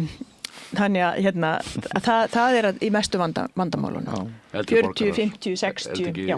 Maður les það að þetta sé dulinn vandi hjá eldri borgurum og svo fólk á miðjum aldri, það er að gera sjálfu sér mestan skaða. Það heldur að sé að gera gott fyrir heilsuna og skál fyrir ykkur skemmtilegu, en það er að skaða sig og veita kannski ekki. En ég held að unga fólki sé bara ekkit endilega þarna, fullt af svona sveiflum í allt aðra átt heldur en að fara að drekka mikið af áfengi, sko. En það gæti líka verið að vandinn sé ekki eins dulinn eins og þið voruð að nefna, bara alltaf ef fólk á bráðamáttöku spyr annara spurninga, því að eldri borgarar og miðaldra fólk að koma bara slasað og brotið í hrönnum, samkvæmt erindum sem þarna voru flutt eftir að hafa dottið, drukkið og alls konar tjón sem það veldur sjálfu sér. Hann hélt yfirlæknir var með, var grein í Vísi held ég ekki ær og hann var að lýsa þessu, hann spurði þetta er ekki nógu vel skráð hjá okkur í kerfinu, það er ekki skráð, en hann sem sker svona óformlega könnun og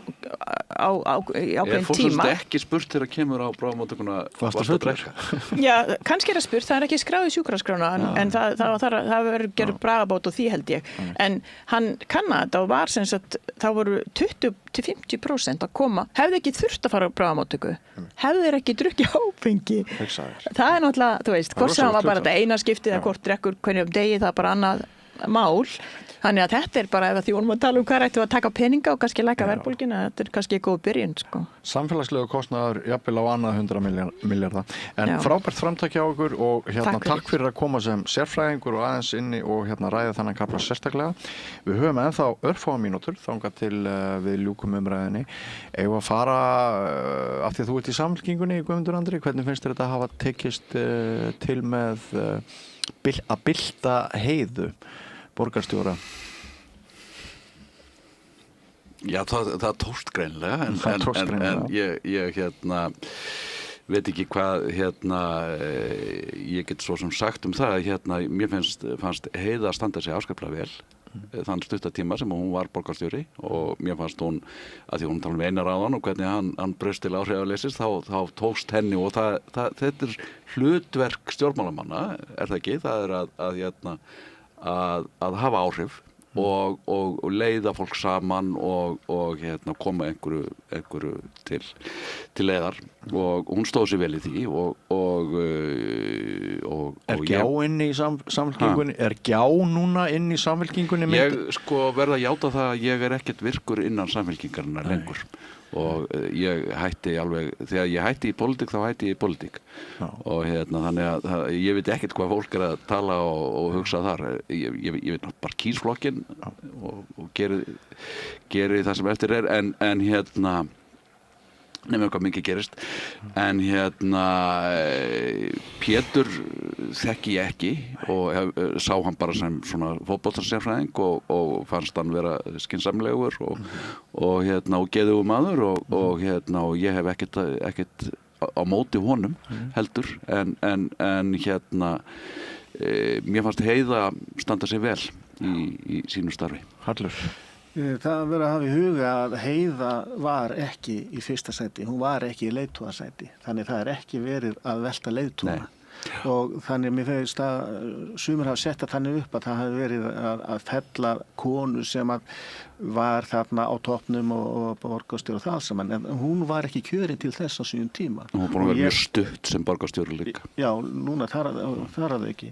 Mér finnst hún að hafa gernið tíðina staðið sem mjög vel, mjög margt sem er mjög ósammálinni.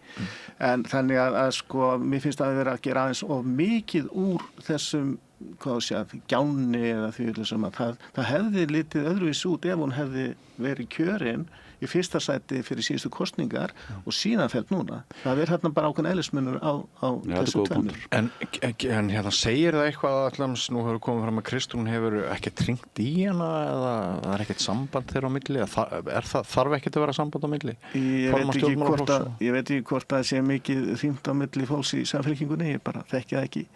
En hins vegar aðeins annað hvað þetta þýðir fyrir bara borgarpólitíkina.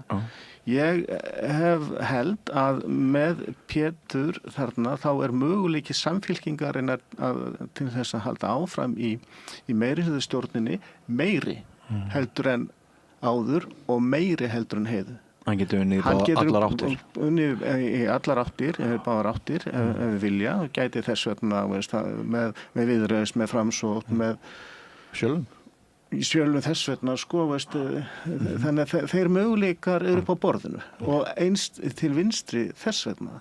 En væri síður með Heiðu þá til hægri? Já, til hægri og hún er líka búin að brjóta ákveðna brýr þar. En á móti, þá held ég að þessi niðurstaða hjá Samfylkingunni sé tromp fyrir vinstrihreyfinguna.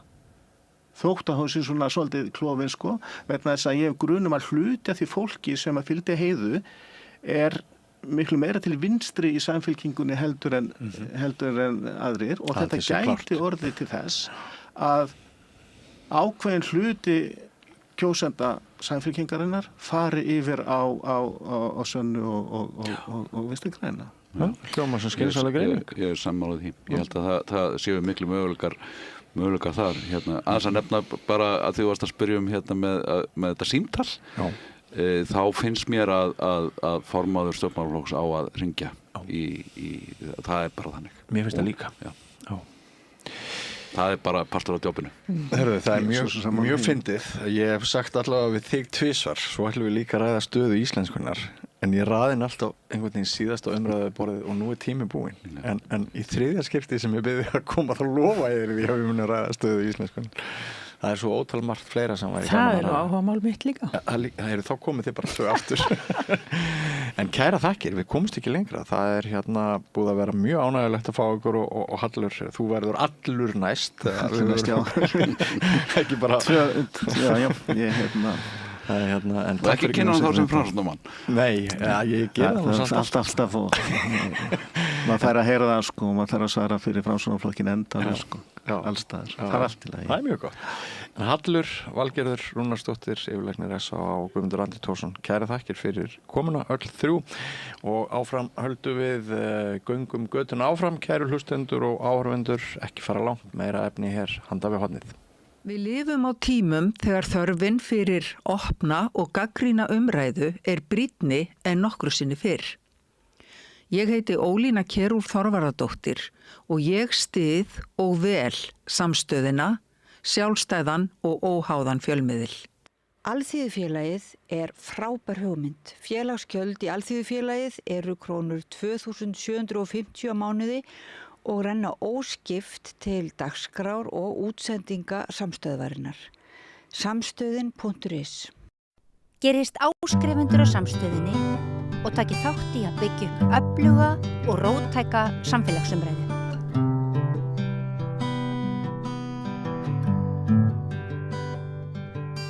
Já, erum við þá snúið okkur á heimsmálunum. Ég ætla að slá þráðinn til Akureyrar þar sem að Hilmar Þór Hilmarsson prófessor vertu velkominn.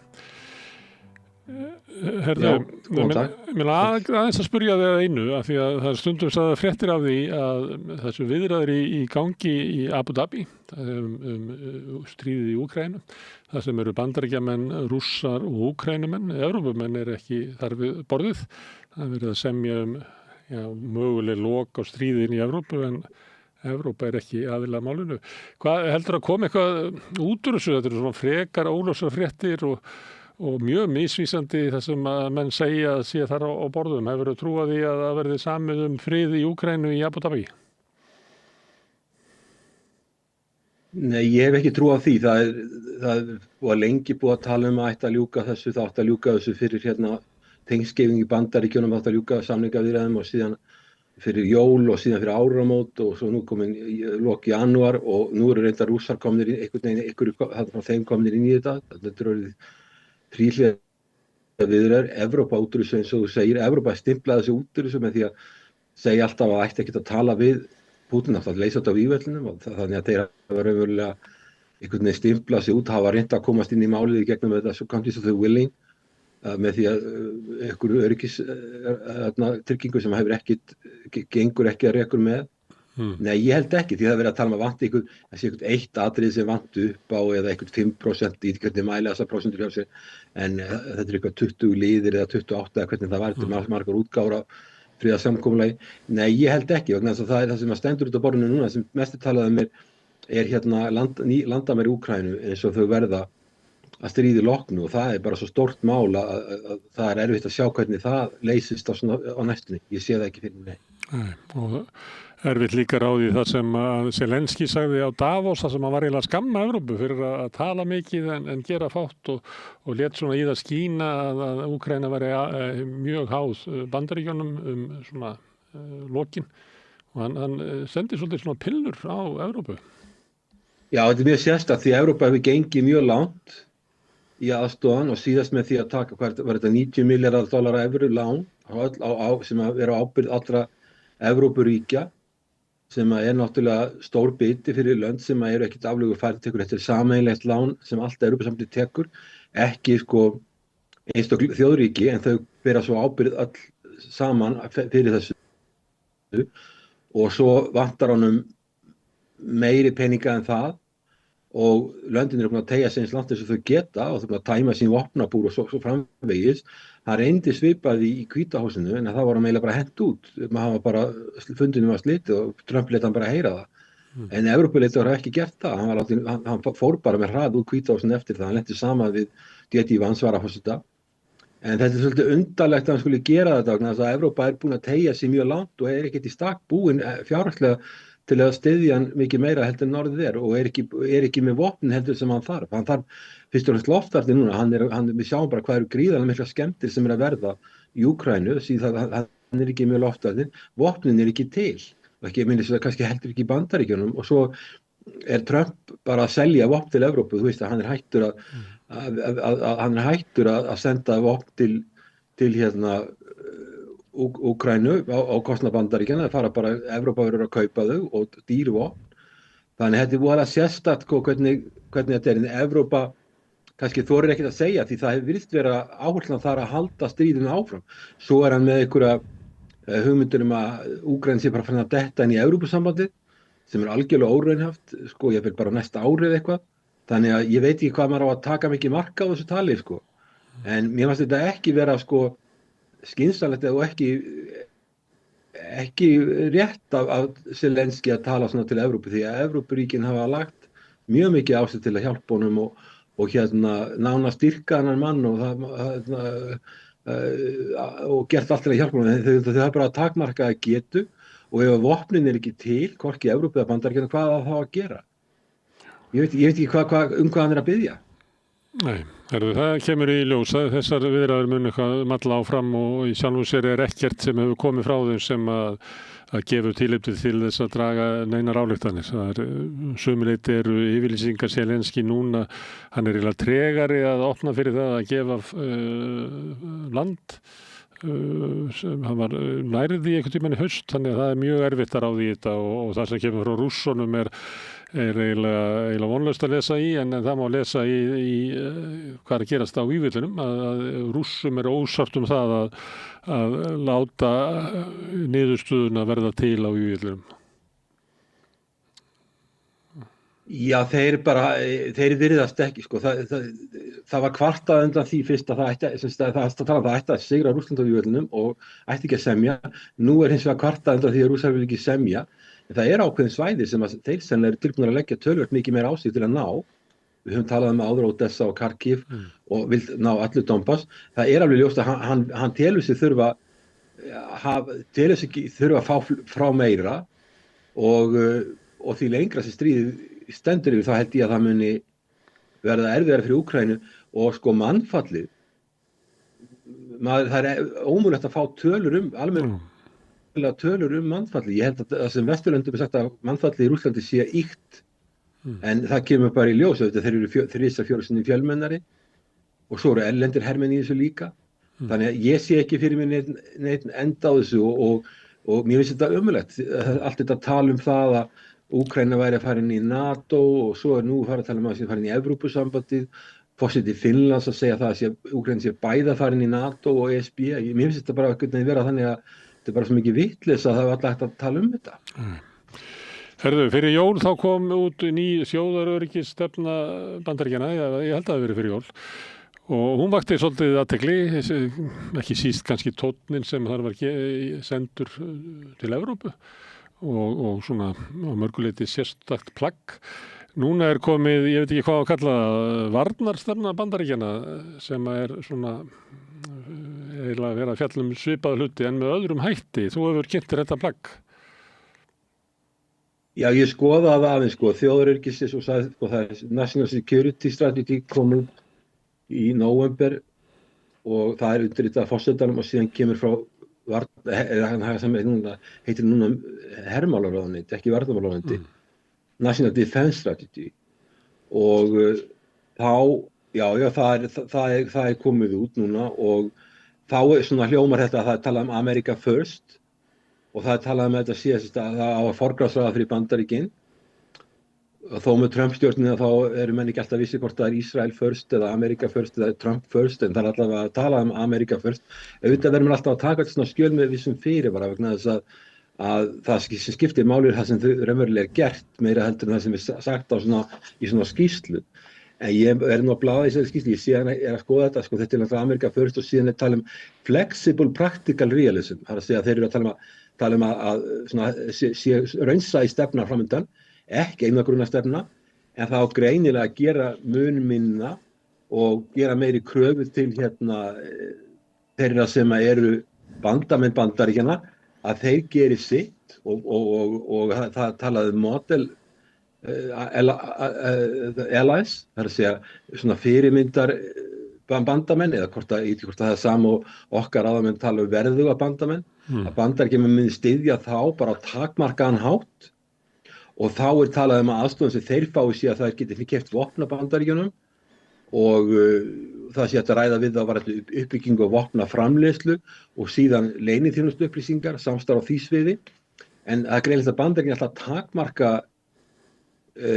það sem að þau vilja leggja til varna sinna bandamanna og þeir sem ekki svona model allies, fyrirmyndar bandamenn eða verðu í bandamenn, þeir eru ekki í forgangi lengur. Og þeir nefna alveg sérstaklega Ísrael sé svona fyrirmyndar bandamaður. Það er nefna alveg sérstaklega og sem ég kom svona athygli. En allavega Evrópa er bara komin þannig að hún er ekki lengur í forgangi. Hún er litið á mörglöndi sem sníkjudýr eða free riders, eins og sagt sníki af Bandaríkjunum. Og svo líka eru Bandaríkin að segja, ok, við ætlum ekki að vera út allan heim lengur, við ætlum að fara forgangsraða, það kemur reyndar ekkert á óvart. Þeir tala frekar vel Kína, þeir tala bara um það að þeir vilji hafa gott samband við Kína og stöðugt samband við Kína. Þeir vilja og halda valda jafnvægi í Austur-Asíu, en það er ekki tala neitt meira varðandi Rússland, þá talaði að vandamálið með Rússland sé viðráðanlegt. Og það er eins og þeir vilja skilja Evrópu eftir með það mál að miklu leyti. Þeir segja þeir í skjalinu sem vakti með athygli að Rússland sé mesta kjarnorkuveldi í heiminum, segja þeir, því að maður hefur rætt velt við hvort þessi Bandaríkin sé fremriða Rússland, en þeir segja bara að Rússland sé fremsta kjarnorkuveldi í heiminum.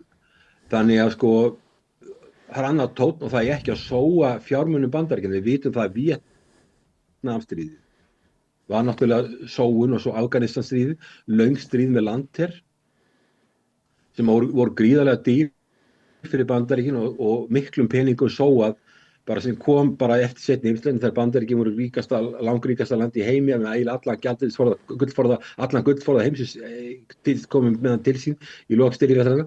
Síðan er þessu bara sóað í löngum styrjöldum og síðast var Afganistanstríðið sem kostaði $1 trilljón stóð yfir í 20 ár.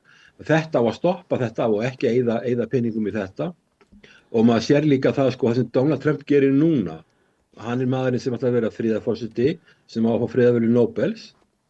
Og hann árásin sem hann gerir eru svona stuttar loftar á sig. Það er árásin á Írak, og nú er verið að tala um að gera aðra árás á Írak, Íran alltaf að segja, Íran, já, Nígeríu, það var að gera loftárás á Nígeríu sem stóð stutt, og svo Venezuela, loftárás, og það var forsetanur rænt, að þetta eru svona stuttar árásir, en hann passa sig að senda ekki landir, ef hann þarf að ná einhverju landi og yfirráðum einhverju landi, þá verður að fara landherinn í landið. En hann ætlar ekki, hann gerir það ekki. Nú er hann að tala um aðra árás á Íran, og það var okkur að sagt það eftir fyrri innrás í Íran, var þetta ekki í júní, að þá hefði kjarnorkuvopna getu Íran, hún hefði verið eyðilögð algjörlega. En það virðist ekki hafa tekist, því nú stendur yfir að gera aðra innrás og þá líka á að steypa stjórnvöldum á stóli.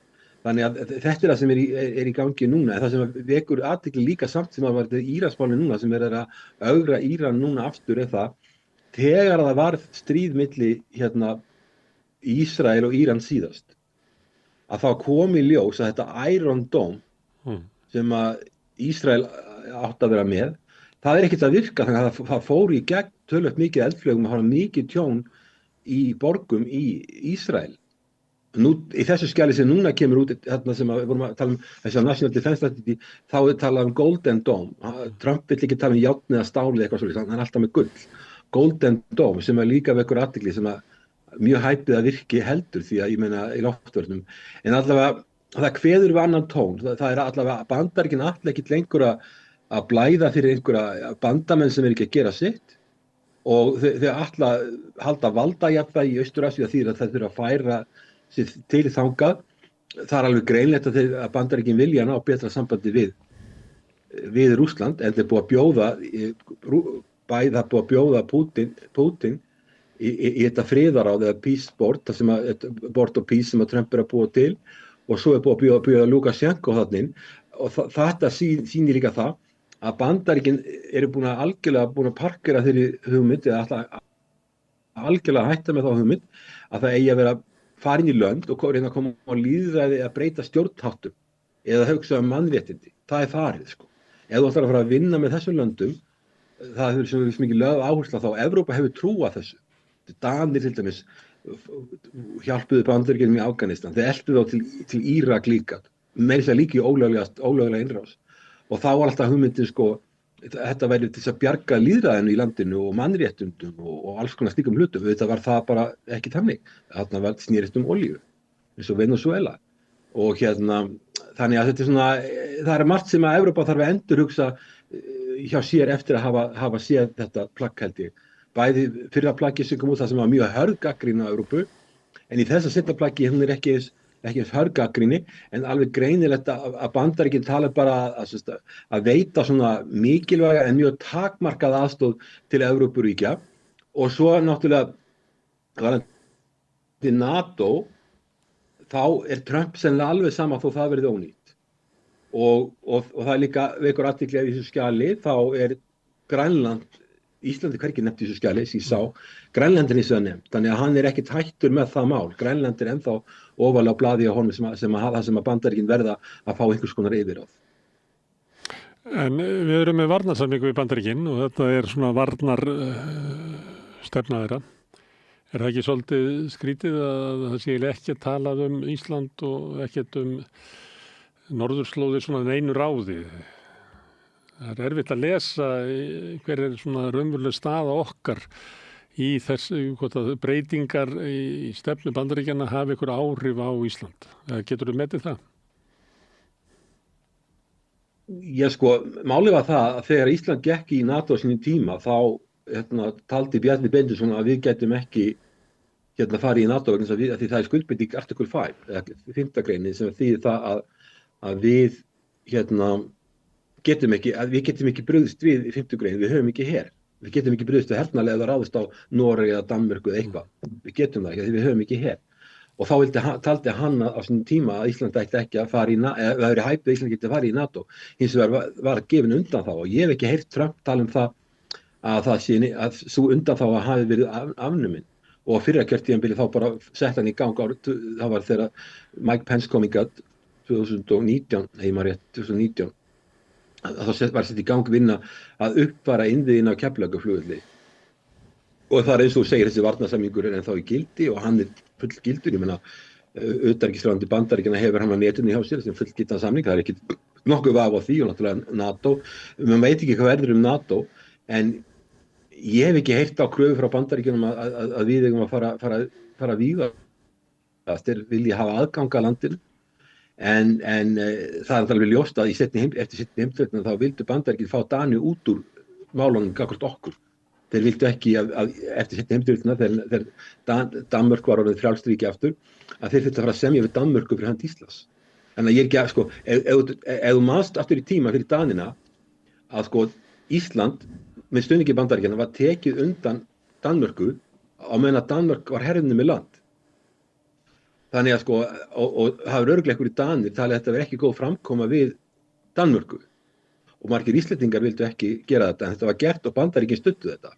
Þannig að Bandaríkin náðu Íslandi undan Danmörku í seinni heimsstyrjöldinni þegar Danmörk gat ekkert brugðist við því og síðan er bara verða samninga við okkur bara tvíhliða og þurfa ekki að Danmörk út úr myndinni. Og þeir eru að gera það sama við Grænland, en núna vilja að taka yfir Grænland og Danmörk náttúrulega þrjóskast á móti.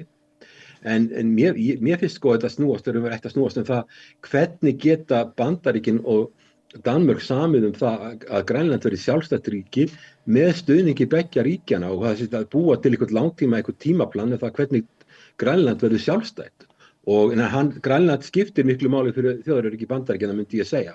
En ef þetta er að semja þetta þannig að Bandaríkin hafi aðgang, við vitum það að það voru á þessum tíma 17 herstöðvar í Grænlandi á vegum Bandaríkjanna og 10.000 hermenn, en það var síðan dregið mesturlega tilbaka og það var gert Bandaríkjamenn að gera það sjálfur. Nú vilja þeir meiri aðgang og nú eru líka það sem er bæst við frá þeim líka er það að auðlindirnar sem voru áður undir ís, þær eru meira og meira vera aðgengilegar og svo siglingaleiðir, þannig að þetta er breyst staða.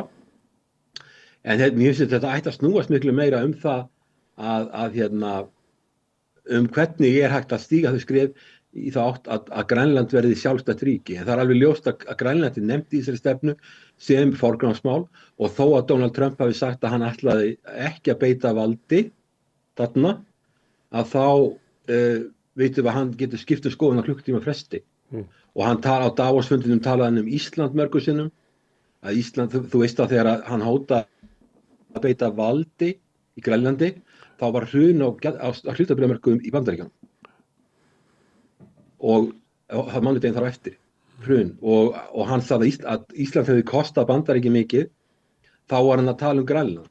Og sumir segja að hann hafi ákveðið að draga tilbaka þessa hótun að taka Grænland með valdi vegna hvaða áhrif það hafði á hlutabréfamarkaði í Bandaríkjunum, vegna þess að ef það er komið stríð og NATO er komið í stríð við sjálft sig, þá myndi það geta valdið mikilli ókyrrð og við sáum meira að Danir ætluðu sér að voru búin að senda hermenn til Grænlands og ég vil tala það að þeir myndu fara bara í átöku Bandaríkin ef það er reynt að taka Grænland með valdi. En ég held að NATO-ríki og Evrópuríki tala það svo mikið það að þetta geti eyðilagt NATO.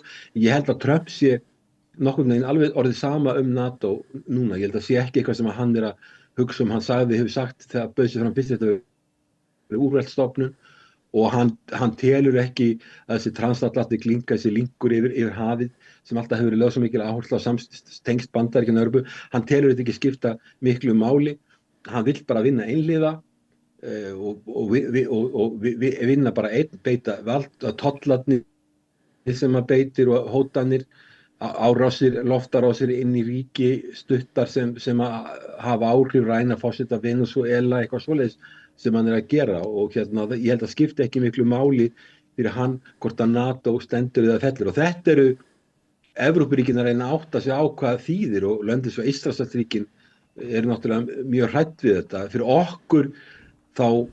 Fyrir okkur í staðir í dag skiptir mestu máli varnarsamningurinn við Bandaríkin og svo náttúrulega það, við þurfum að rækta samband okkar við Evrópu en líka við Bandaríkin, það skiptir mjög miklu máli fyrir okkur enda, auðvitað er ákveðin óvissa í Bandaríkjunum og þess að þetta er sagt með ríki sem eru leppríki, þau eru þannig að þau fá öryggistryggingu frá einhverju ríki og í okkar tilviki er það Bandaríkin, en þá gerir það ríki sem veitir öryggistryggingu kröfu til þess að eiginlega öllu viðskipti, að mest af viðskiptum og fjárfestingu fari fram við ríki sem veitir öryggisrygginguna. Þau gera það. Það ástæðan fyrir því að löndin svo Thailand og Vietnam og Malasía og Indonesia vilja vera hlutlaus. Þau vilja ekki þurfa þau vilja vera í viðskiptum við báða, hernaðarsamstarf við báða, bæði Kína og Bandaríkin. En Ísland er í þeirri sérstöku stöðu að við erum með öryggistryggingu frá Bandaríkjunum, en Bandaríkin hafa aldrei gert kröfu til þess að við værum eiginlega eingöngu viðskiptum við þá. En það það þannig að við erum að flytja svona 70% af okkar öllum útflutningu og þjónustu fyrir inn á evrópska efnahagssvæði, inn á sameiginlega markað Evrópusambandsins. Að Bandaríkin hafa aldrei sagt til okkur að við þurfum við þurfum að skipta versla bara aðalega við þá eða fjárfesta í Bandaríkjunum. Þannig það er alltaf sérstök stefna.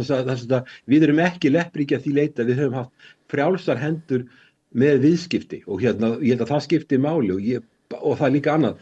Bandaríkin gerðu aldrei kröfu til þess að þau eignuðust neitt á Íslandi, eignuðust Keflavíkurflugvöll, eignuðust neitt hér, neitt land. Þegar þau fóru hingað 2006, þá skildu þau bara allt eftir. Og það er líka annað, seinni í heimsstyrjöldinni þegar að Bandaríkin kom að hernám á landið, þá var gríðarlega mikil innviðauppbygging á Íslandi. Og síðan sem var hluti af því að við gátum hún sjálfsagt Keflavíkurflugvöllur og margar aðra fjárfestingar sem ráðist var í. En við höfum aldrei, þeir hafa aldrei gert kröfu eins og þeir eru að gera með eignarhald á Grænlandi. Þeir hafa bara gert kröfu aðgang. Svo þegar þeir hafa verið ekki talið sig að hafa lengur öryggishagsmuni af Íslandi og þá voru þeir að einbeita sig í Afganistan og Miðausturlöndum, þá draga þeir sig bara tilbaka, þeir skilja innina alla eftir, taka bara til eftir sig og eru farnir, gerðu aldrei kröfu eignarhald. Bandaríkin hafa aldrei gert kröfu eignarhald á Íslandi og þetta vekur svolítið athygli að varnarsamstarf eigi að þýða eignarhald á landi eða yfirtaka eða setja stjórnvöld að. Það er alveg nýtt. Ég hef ekki heyrt það ennþá með Ísland að það sé eitthvað rætt það, en það hafa fullan aðgang á Íslandi og stjórnvöld á Íslandi hafa undanfarna áratugi alltaf vilja meiri sig frá Bandaríkjunum en eru frekar en minni. Trump hefur verið með ýmsar útskýringar á því hvers vegna hann þurfi að eignast Grænland. Það kemur stundum þegar hann er að ræða gildu hvelfinguna sem er eiginlega svona, er þetta ekki bara sama og Reagan var með á þessum tíma, svona sem það kallast stjörnustríð á þeim tíma, það er að búa til einhver svona hjúp í kringum Bandaríkin, þar sem að öllum árásum í áttina Bandaríkjunum er eitt eiginlega utan úr geimnum. Hann talar það að hann vilji fá þennan gildu hvelfingu við Bandaríkin og hann stundur segir hann að hún myndi líka ná yfir Kanada svona, þegar hann er góðu vinur Kanada og kannski er þetta bara tæknilega, þá er það bara snjallara út að byggja svona upp að hafa Kanada með, en núna er hann ekki góðu vinur Kanada og vil setja á aukatolla. En hann hefur nefnt þetta líka í sambandi við Grænland, að Grænland er þá svona hluti af þessum gildu hvelfingu, svona varnarhvelfingu Bandaríkjanna. Hann er að boða það að hann ætlar að hafa fjármagn til þess að gera þetta, hann er að boða 50% aukningu á útgjöldum til hermála, meðal annars til þess að fjármagna þennan varnarbúnað. Sérð þú fyrir þér að Ísland tengist þess á einhvern nátt, að það sé betra fyrir Bandaríkin að hafa einhver aðstöðu hér til þess að halda upp í þessum svona framtíðar loftvarnar kerfi sem að hann vil byggja upp og kallar Golden Dome? Ég er ekki sérfræðingur kannski í vopnum og svona eldflögum, en það virðist vera ljóst að ef það er kjarnorkur árás á Bandaríkinu eða Norður-Ameríku frá Asíu og Evrópu sem verður þá Rússland, aðalega Rússland, hugsanlega Kína er líka kjarnorkuveldi, að þá myndu þessar eldflögar margar fara yfir Grænland og hann vill bregðast við því þar. Það myndi ekki fara yfir Ísland. Það myndi fara yfir Grænland og Kanada og þess vegna vill hann tala um að vilja hafa yfir þessum svæðum. En þetta Ísraelar hafi talað um Iron Dome og þeir eru mjög hátæknivætt ríki, ekki síður en Bandaríkin. Og við sáum þetta Iron Dome virkaði ekkert í Ísrael þegar í síðasta stríðinu í júní við Íran. Og Golden Dome var í þannig að það myndi flestar eldflögur ekki fara í gegn, en það er alveg í kjarnorkustríði þá er bara nóg að nokkrar fara í gegn til þess að eyðileggja stærstu borgir Bandaríkjanna. Þannig að Golden Dome, þeir sérfræðingar sem ég tala við og hef heyrt í, að þeir segja að þetta sé ekki, þetta mun ekki virka vegna þess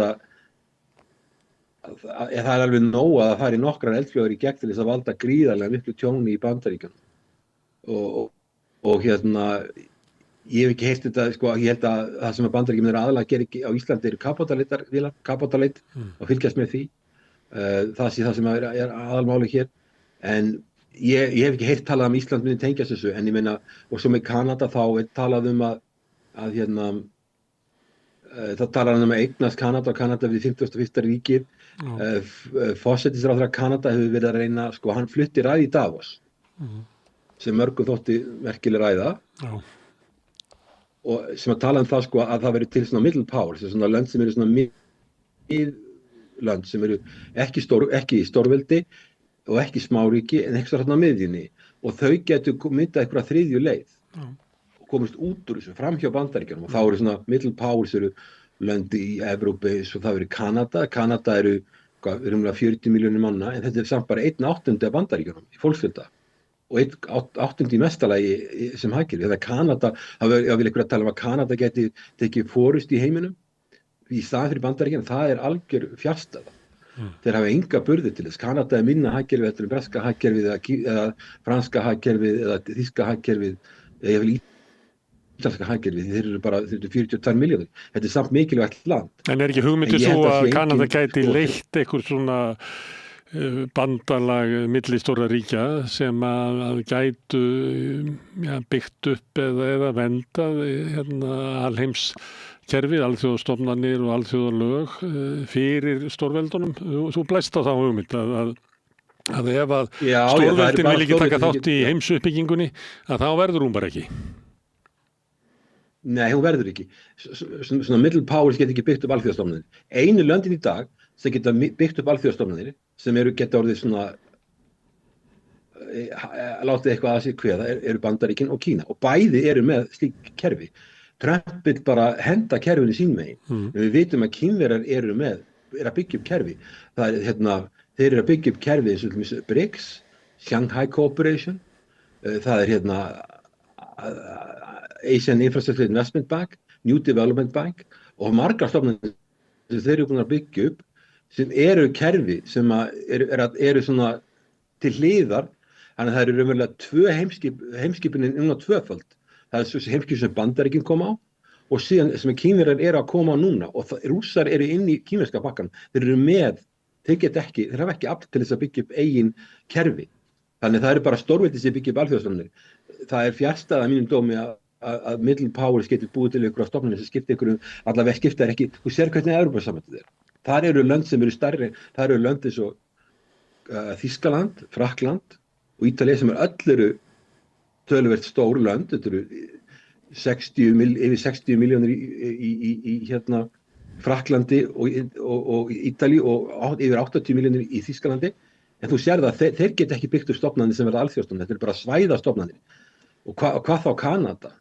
En það sem þessi middle power geta gert, þau geta farið að tala við eins og Kína. Hvað gerir forsætisráðherra Kanada? Hann fer til Kína og fer að tala að semja við Kínverjana, og þá koma leið viðbrögð hótanir frá Bandaríkjunum, eins og þú veist tala 100% toll. Eða hann sagði bara, Donald Trump sagði, ef þið gerir fríverslunarsamning við Kína, þá bara kemur á okkur 100% tollur. Og þannig að þeir geta auðvitað gætu lönd farið að fylgja sér annað stórveldi eins og Kína. Kína hins vegar náttúrulega með allt annað stjórnkerfi og allt annað hefðir og siði, og ég sé ekki að Kínverjar geti hvorki hafa áhuga til eða vilja til þess að leiða, eða getu til að leiða Vesturlönd. Það sé ég ekki fyrir mér, en allavega það eru möguleikar á að auka viðskiptin við Kína, og svo Evrópusambandið var að gera samning við Suður-Ameríkulönd og síðan við Indland. Þannig að þú sér að það er alveg þreifingar í gangi hjá Evrópusambandinu og ýmsum ríkjum eins og Kanada, að þau eru bara að víkka út sitt viðskiptanet og geta aukið viðskipti. Og svo er líka Frakklands, hann er líka búinn að setja saman til Kína, og hann er búinn að segja að kínverska fjárfestingar séu velkomnar í Evrópu. Þú veist af því að Kína var að búa til svo kallan 16+1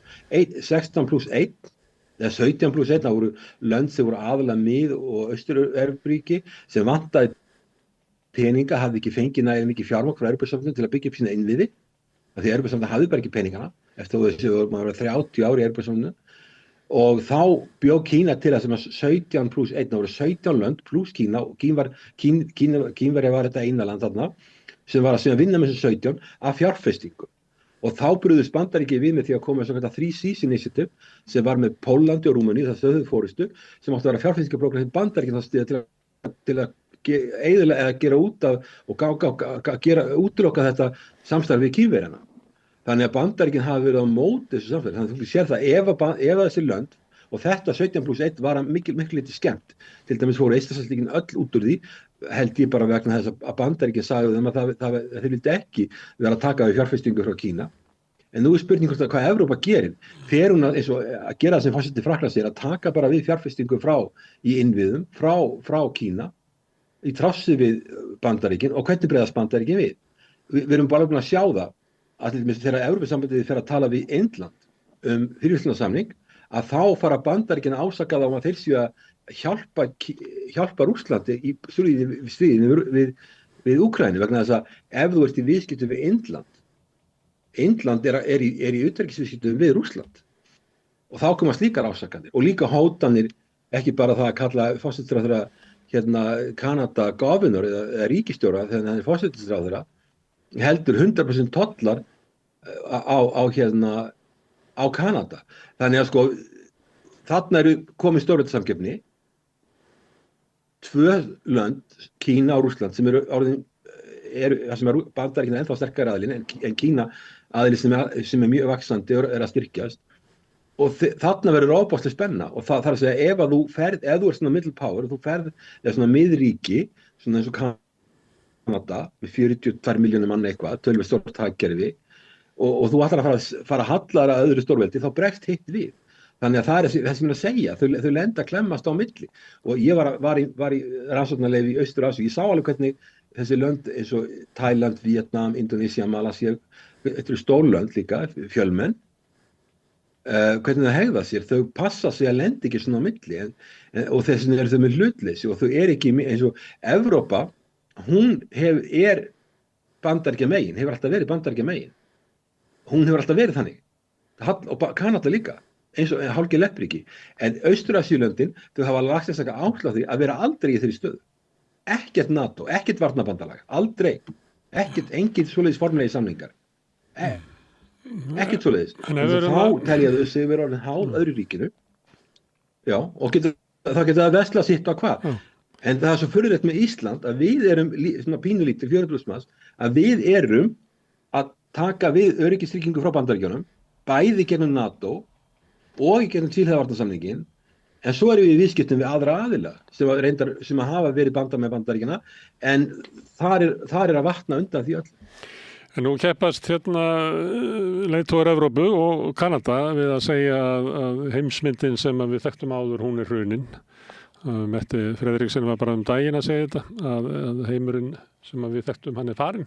Þannig við verum að byggja upp eitthvað nýtt og Carney kemur með þessa hugmynd að milliríkin getur kannski í sameiningu byggt upp eitthvað skonar alþjóðaskipan fyrir utan stórveldin. Þú segir það kom í til greina og þá erum við með eiginlega Bandaríkin hafi ekki áhuga á því að viðhalda þeirri heimskipan sem þau byggðu upp á eftirstríðsárunum og Trump er eiginlega búin að henda því bara í ruslið.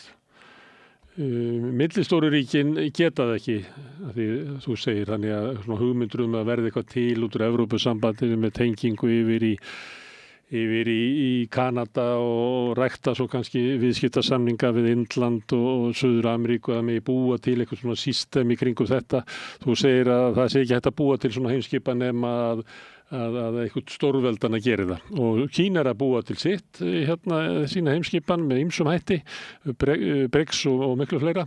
En þú segir að Evrópa getur aldrei tilheyrt því kerfi vegna þess að það er bara byggt af öðrum forsetum. Hver er þá eiginlega staða Evrópu ef að eiginlega eina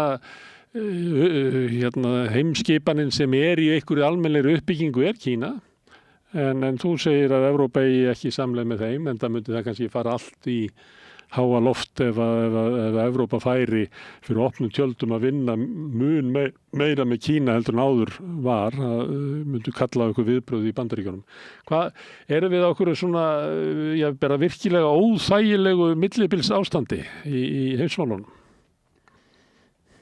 Já, ég held að það sé mjög óþægilegt og ég hlusta á ræðu kanslara Þýskalands í Davos og hann var að tala að þetta breyta Evrópu, það er búið að byggja upp svo mikið skrifstofubákn og reglugerðarveldi að það væri búið að setja heimsmet í því eða eitthvað á það leiða. Þannig að það hefur gengið allt og langt í því og svo náttúrulega eru varnarmál Evrópu ekki í lagi og hann talaði um að gera þetta allt mjög hratt. Ég veit ekki hvernig hann ætlar að gera þetta. Í ríkisstjórninni stærstu ríkjanna, ef við erum þar með svo middle powers, þá er það eins og Þýskaland og á heimsmælikvarða þá er Þýskaland svona middle power eins og Kanada og Ítalía og Frakkland. Þessi lönd hafa ólíka hagsmuni og öll ákvarðin að taka innan Evrópusambandsins er ofboðslega hæg og það er allt annað sem gengur þar eftir hraði. Þú ert með 27 lönd, það sem í sömu tilviku þarftu meiri hluta, sömu tilviku þurfa öll ríkin að vera sammála og Evrópusambandi er ekki þekkt fyrir hraða.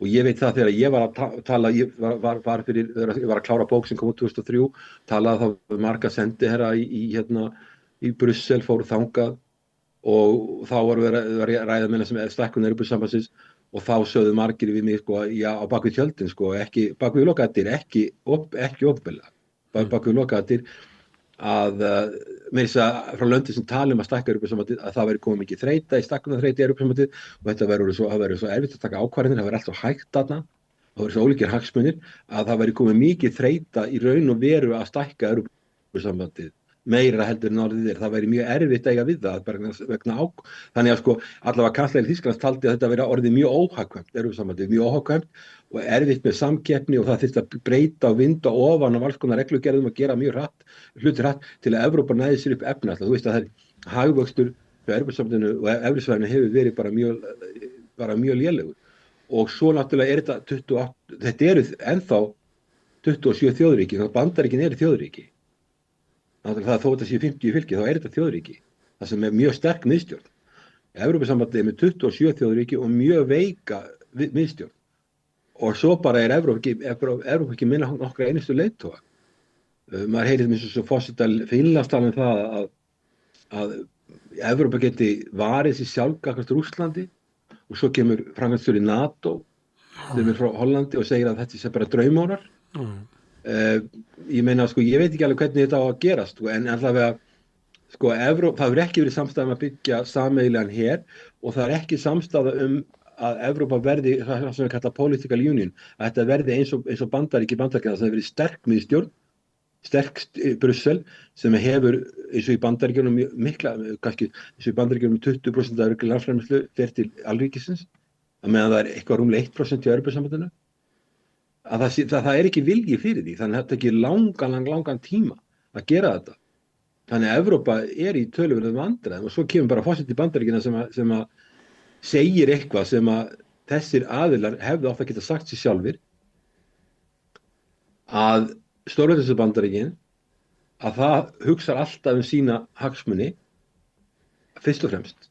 Á meðan að sum Evrópuríki, þar á með Eystrasaltsríkin, vilja trúa því að Bandaríkin setji sína hagsmuni fyrst og svo sína hagsmuni þessara landa fyrst og svo hugsa sína eigin hagsmuni númer 2. Það er algjör misskilningur. Það sem gerist er það að þegar heimurinn var einpóla og Bandaríkin voru ráðandi og var ekki þessi stórveldissamband eins og núna, þá gekk þetta upp. En leið og heimurinn verður allavega tvípóla, ef ekki þrípóla, að spyrja hvort þú telur Rússland með sem eitt stórveldi sem ég geri, en sumir segja þessu bara 2 en þegar hann verður annarkvæmt tvípóla eða fjölpóla þá kemur þessi svakalega harða samkeppni á milli þessara póla og sérstaklega þegar annar landi sem er nummer 2 er allar stefnir af því og er að verða nummer 1 og þá verður þessi spenna á milli og þá klemmist Evrópa á milli vegna þess að þú sér bara leið og Kanada, forsætisráðherra Kanada fer til Kína þá byrja Trump að hóta og þá byrjar forseti Kanada sem að tala hlutleysisræðu í Davos að bakka. Hann fer að bakka úr því sem hann sagði við Kína. og þannig þetta og ég sé ekki sko með Evrópu, ég meina Evrópa náttúrulega mjög rík álfa, þannig að segja með Evrópa, sko það er ekki svo ykkur í fátæklingar, þetta mjög rík álfa, en þetta líka bara fólk sem gerir alveg gríðarlega mikla kröfur og ef þú ætlar að breyta Evrópa, sem ætlar að setja 5% vergri landsframleiðslu í varnarmála, þá verður að fara að skera niður velferðarkerfið, þú verður að fara að hækka eftirlaunaaldur, ef þú hækkar eftirlaunaaldur í Frakklandi í 1 ár, á að gera það verður allt brjálað. Þannig að sko, Evrópa hefur efni á alls konar hlutum, en bara fólk í Evrópu þetta er hátekjuálfa, ásamt Norður-Ameríku, ríkasta álfan, ásamt Norður-Ameríku, gerir mikla kröfu og ef þú ætlar að fara að breyta forgangsröðun, þannig að það verður að færa fórnir, raunverulegar fórnir, til þess að byggja upp Evrópu hernaðlega og taka upp sameiginlegan her eða einhvern kerfi sem að geti komið í staðinn fyrir NATO, það myndi kalla á miklar fórnir, það myndi leiða til pólitísk óstöðuleika í Evrópu. Þannig að Evrópa hefði átt raunverulega eftir á að hyggja að leggja áherslu á að semja við Úkraínumálið strax, en ekki að segja við ætlum að sigra á vígvellinum og svo ætlum við að semja og þá bara Rússland bara búið að sigra Rússland á vígvellinum og þetta verður bara eins og þegar Þýskaland tapaði seinni heimsstyrjöldinni og þeir verða bara að gera það sem við segjum þeim.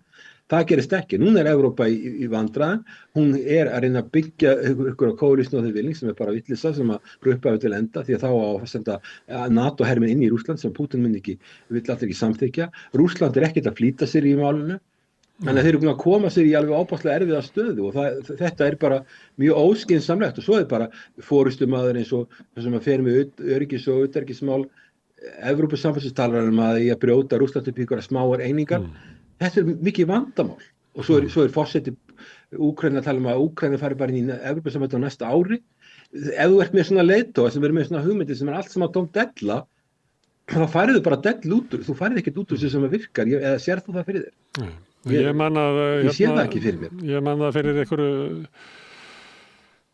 rúmu ári eða 2 árum að þá hélt ég því fram að mesta öryggisógnin í Evrópu væri þessi stefna Evrópu að ekki að vinna að því að slökkva á stríðin í Úkraínu bara með öllum tiltækum ráðum sem allra fyrst heldur að ætla að sigra það á vígvellinum þegar í ljós væri að koma að Evrópa hefði ekki afl til þess og gæti það alls ekki án Bandaríkjanna og bara afleiðingarnar af togstritinu á milli Bandaríkjanna og Evrópu út af Úkrænustríðinu er held ég öllum augljósum og ég held ég fram að þetta væri mesta öryggisógnin við Evrópu. Við viljum grafa undan því afhjúpa bjargarleysi Evrópu, hrekjana í því að þurfa að byggja upp hernað sinn miklu meira sem að myndi síðan valda átökum innanlands, félagslegri upplausn í löndunum er raunverulega verið að grafa undan lífsmáta Evrópu eins og hefði verið.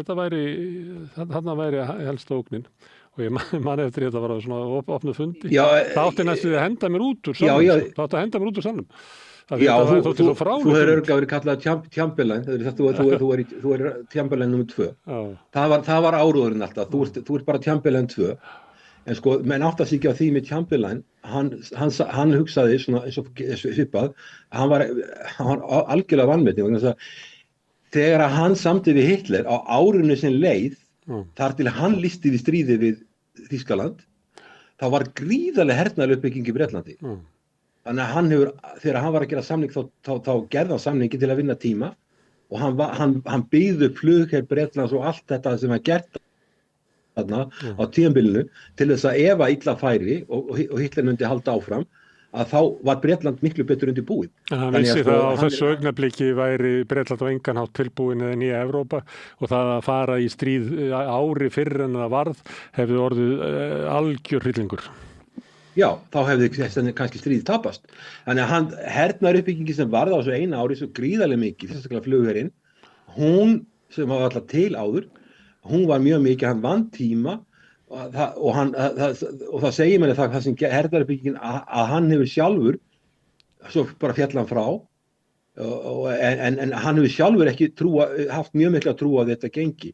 En auðvitað hefði Evrópa átt að reyna þetta samkomulag. Ég sjálfur var að sækja NATO-fundi þegar að stóð til að Rússland yrði hluti af öryggismála pakka Evrópu og það var aldrei alveg á bak við það. Þeir áttu alltaf að vera einhvern veginn fyrir utan, að tala Partnership of Peace svo var ekkert úr því og þannig að, og svo var stækkun NATO sem ég held að hafi verið mistök líka vegna þess að sko NATO upprunalegu 12 löndin var í dag 600 milljónir manna, núna NATO 32 lönd, 1 milljarður manna og Bandaríkin hafa ekkert efni á þessu, Bandaríkin eigi vandræðum frá ári til árs að koma saman einhverjum fjárlögum. Það búin að vera halli á ríkissjóði Bandaríkjanna hvert einasta ár frá því að Sovétríkin féllu og þessi skýrsla sem var að koma út núna talaði mjög mikið það að sá tími að sé verið að sóa peningum Bandaríkjanna í að styrkja einhverja bandamenn sem að vilja ekki gera sitt sjálfa eða fara í einhver löng stríð eða eitthvað slíkt. Það sá tími liðið. En að þú segir og þetta... Og svo þegar Donald Trump...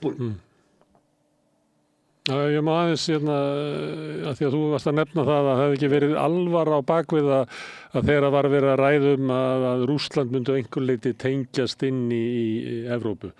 Ég meina þeir voru með svona mætt og NATO-fundi og það var verið að reyna að búa eitthvað til system. Þú segir að það hefði aldrei verið alvar á bakvið að ég held að svona Pútín yngri hérna á svona fyrstu árum sínum hann eiginlega orðaði það ágætlega. Hann sagði að það var aldrei einn vilji á því að hafa okkur með. Við komum á einhverju borði og þá var eiginlega búið að ákveða allt áður og við áttum bara að kyngja því sem var. Það var aldrei vilji til þess að hafa Rússland raunverulega við sama borð og önnur lönd. Þannig það var aldrei alvar í því. Ég var hérna með í viðtali Jón Baldvin Hannibalsson á sunnudaginn þar sem hann var að tala hinn sorglugu mistök sem urðu við fall Sovétríkjanna. Það hefði algjörlega mistekist að draga raunverulega Rússland einhvern veginn inn í Evrópu sem hefði verið lykillinn af varanlegum friði og það tækifæri hefði bara verið eyðilagt meðal annars út af gróðrafíkn held ég að það voru bara sterk öfl sem töldu sig geta grætt meira á því að brjóta Rússland svolítið niður og græða það sem allra mest. Hlustar á viðtalið við Jón Baldvin? Já, ég hlusta á viðtalið og ég held sér alveg rétt þess að ég skildi hann þá var stemningin í Bandaríkjunum og Evrópu, sérstaklega í Bandaríkjunum, að við sigruðum kalda stríðið. Við erum sigurvegarnir, þeir töpuðu og við þurfum ekki að taka tillit til þeirra. Nei. Þannig að við þurfum ekki að vera að taka þá inn í kerfið, við bara sigruðum þetta og þeir geta bara átt sig. Og það þarf ekki að taka þá inn í þetta kerfi. Og svo eftir það, þegar þessi sigurvíma kemur, að þá fyrir Evrópa að segja, ok, við þurfum ekki lengur að eyða miklum pening í til varnarmála, þetta er allt ónýtt í Rússlandi. Þetta er allt ónýtt. Ég veit að ég var að vinna í SSR-ríkjunum á þessum tíma sjálfur fyrir Alþjóðabankann í 4 ár og ég var að spyrja hvað var það vopnunum sem voru þarna í það var rússneskir hermenn og herstöðar þarna út um allt þessi lönd. Þessi var öllu dröslað til Rússlands og þetta væri bara ónýtt rusl. Þetta hafa svo Rússar verið að nota gegn Úkrænumönnum með þeim árangri sem þeir hafa náð þar. Þannig að það var öllu dröslað þangað og bara sagt að við sigruðum og þeir töpuðu. Og svo heyrðum að þegar maður var að tala, ég var að tala við aðila í Íslandsríkjunum og ég var alltaf mjög hrifinn af því þegar þeir voru að mynda sín sterku tengsl í Bandaríkinu og farin í NATO og svo ég studdi það með þeirra stöð, hún er alltaf nörður okkar. En sagði samt við á alltaf, þú er alltaf að Bandaríkin eru fyrst og fremst að hugsa sína hagsmuni og þeir geta ekki treyst í til lengri tíma að þeir muni alltaf hugsa ykkar hagsmuni. Og við sjálfum lent í því að Bandaríkin drógu sinn her út úr Íslandi í óþökk stjórnvalda 2006. Þeir hugsa, en hugsunin var svo mikið í Evrópu að Bandaríkin hefðu algjörlega tæknilega yfirburði yfir Rússland. Það verið alveg saman, þeir myndu bara geta unni Rússland í stríði og bara 1-2 dögum, eitthvað svolítið. Það var bara algjörlega órinnaður hugmyndir hvað Bandaríkin gætu gert og hvað þeir höfðu ykkur að tækni yfirburði sem gæti bundið enda stríði við Rússland bara með skömmum fyrirvara eða litli fyrirhöfn. Þannig að það eru mörg erflik sem trúði því. Fyrsta lagi að Bandaríkin myndu setja sína hagsmuni númer 2 og þeirra hagsmuni númer 1 og líka að Bandaríkin hefðu einhverja yfirburði. En það sem kom í ljós í stríðinu í Úkraínu, auðvitað hefur NATO og Bandaríkin hjálpa Úkraínu þannig að Rússland er búið að taka rúmlega 20% af landinu, eitthvað svoleiðis. En ekki allt, en Úkraínar ánáttur högg að sækja. Við skulum ekki vanmeita það að samt sem áður hafa Bandaríkin og Evrópa geta hjálpa Úkraínu til að veita viðnám. og það auðvitað það mikilvægt. En við sjáum það núna að eftir þetta eru Bandaríkin búin að fá algjörlega nóg og við sjáum að styrjaldir sem Bandaríkin færi núna eru stuttar styrjaldir, nokkri dagar eða klukkutímar undir Donald Trump. Hann vill alls ekki fara í löngstríð, hann vill binda enda á Úkraínustríðið og ég held að ein meginástæðan hann er búin að fá algjörlega nóg á NATO og algjörlega nóg á Evrópu og ber eiginlega enga virðingu fyrir leiðtogum Evrópu, nema kannski Orbán, hann ber eiginlega enga virðingu fyrir þeim, svo að þeir hafa staðið í vegi fyrir málamiðlunum, þannig hefur verið að selja Úkraínustríðið. Auðvitað þessar málamiðlanir ekki eitthvað sem maður myndi vilja sjá, en þeir hafa staðið alltaf í gegn því og unnið þannig eins og þeir telja að það sé betra að halda stríðinu áfram og jafnvel sigra. Ég meina forseti Finnlands talar enda það að Úkraína geti sigrað stríðið á vígvöllunum, það ekki rétt hjá mig? Ég held að hann hafi haldið því fram.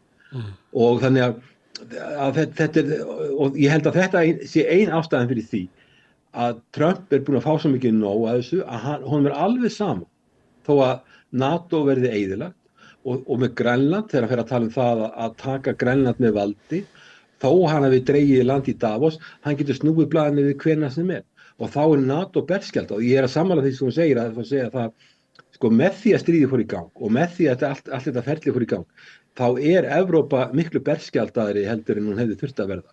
Bæði það að NATO hefur ekki þetta afl sem það var talið hafa og Bandaríkin hafa það ekki heldur og þetta líka vekur spurningar það hvað gerist ef það verið stríð í Asíu út af Tævan og svo framvegis.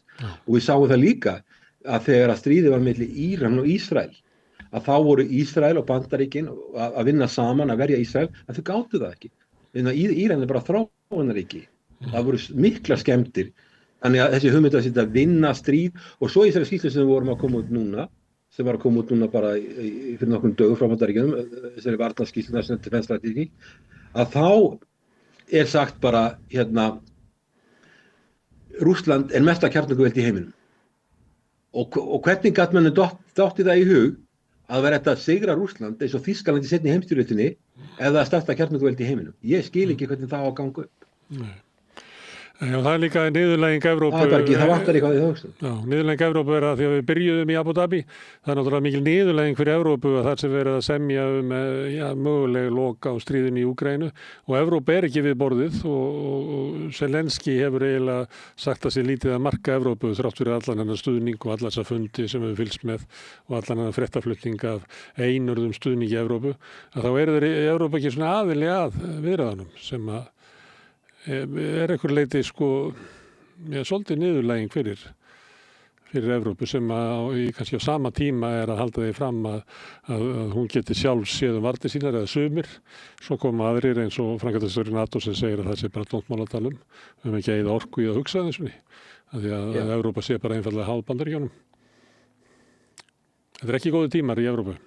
Já, hún það og nei, það ekkert góði tímar. Maður getur ekkert verið að bjarsýnn á þetta mál vegna þess að svo eru þeir að búa til þess að reyna að gera sig gildandi að koma með þetta Countries of the Willing sem óheppilegt nafn vegna þess að það var notað líka þegar ólöglega innrásin var gerðin í Írak 2003 það sem við tókum þátt í og Danir. Ég held að hinn Norrlöndin hafa haft vita á því að halda sig frá því. Kalla Countries of the Willing sem sama nafni, mjög óheppilegt nafn með við forsöguna en þá bara í Evrópa verið að tala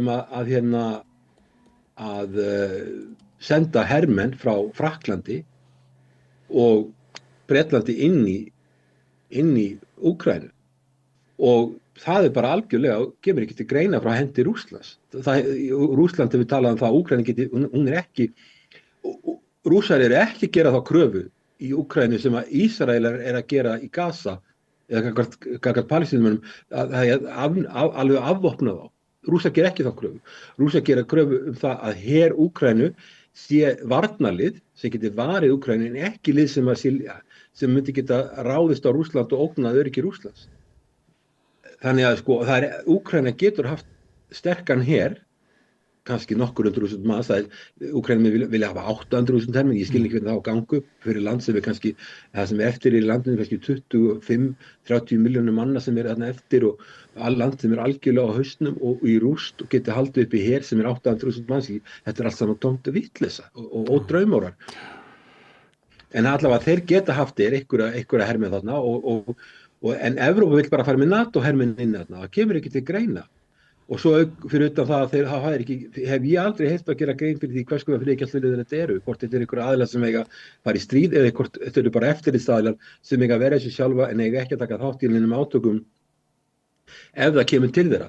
Þannig að sko, ég skil vel að Trump skuli ekki hafa sko Evrópu með og það líka Evrópa hefur verið að kalla saman fundi þar sem þeir hafa verið að semja við sjálfa sig og Úkraínumenn hvernig hlutirnir eiga að vera. Það líka tímasóun.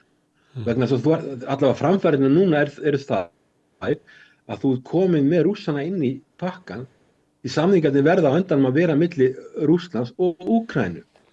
Og það er ákveðin framför. En ég held að sko varðandi með þjóðernissinna sem í kringum Zelenski, það verður mjög erfitt fyrir þá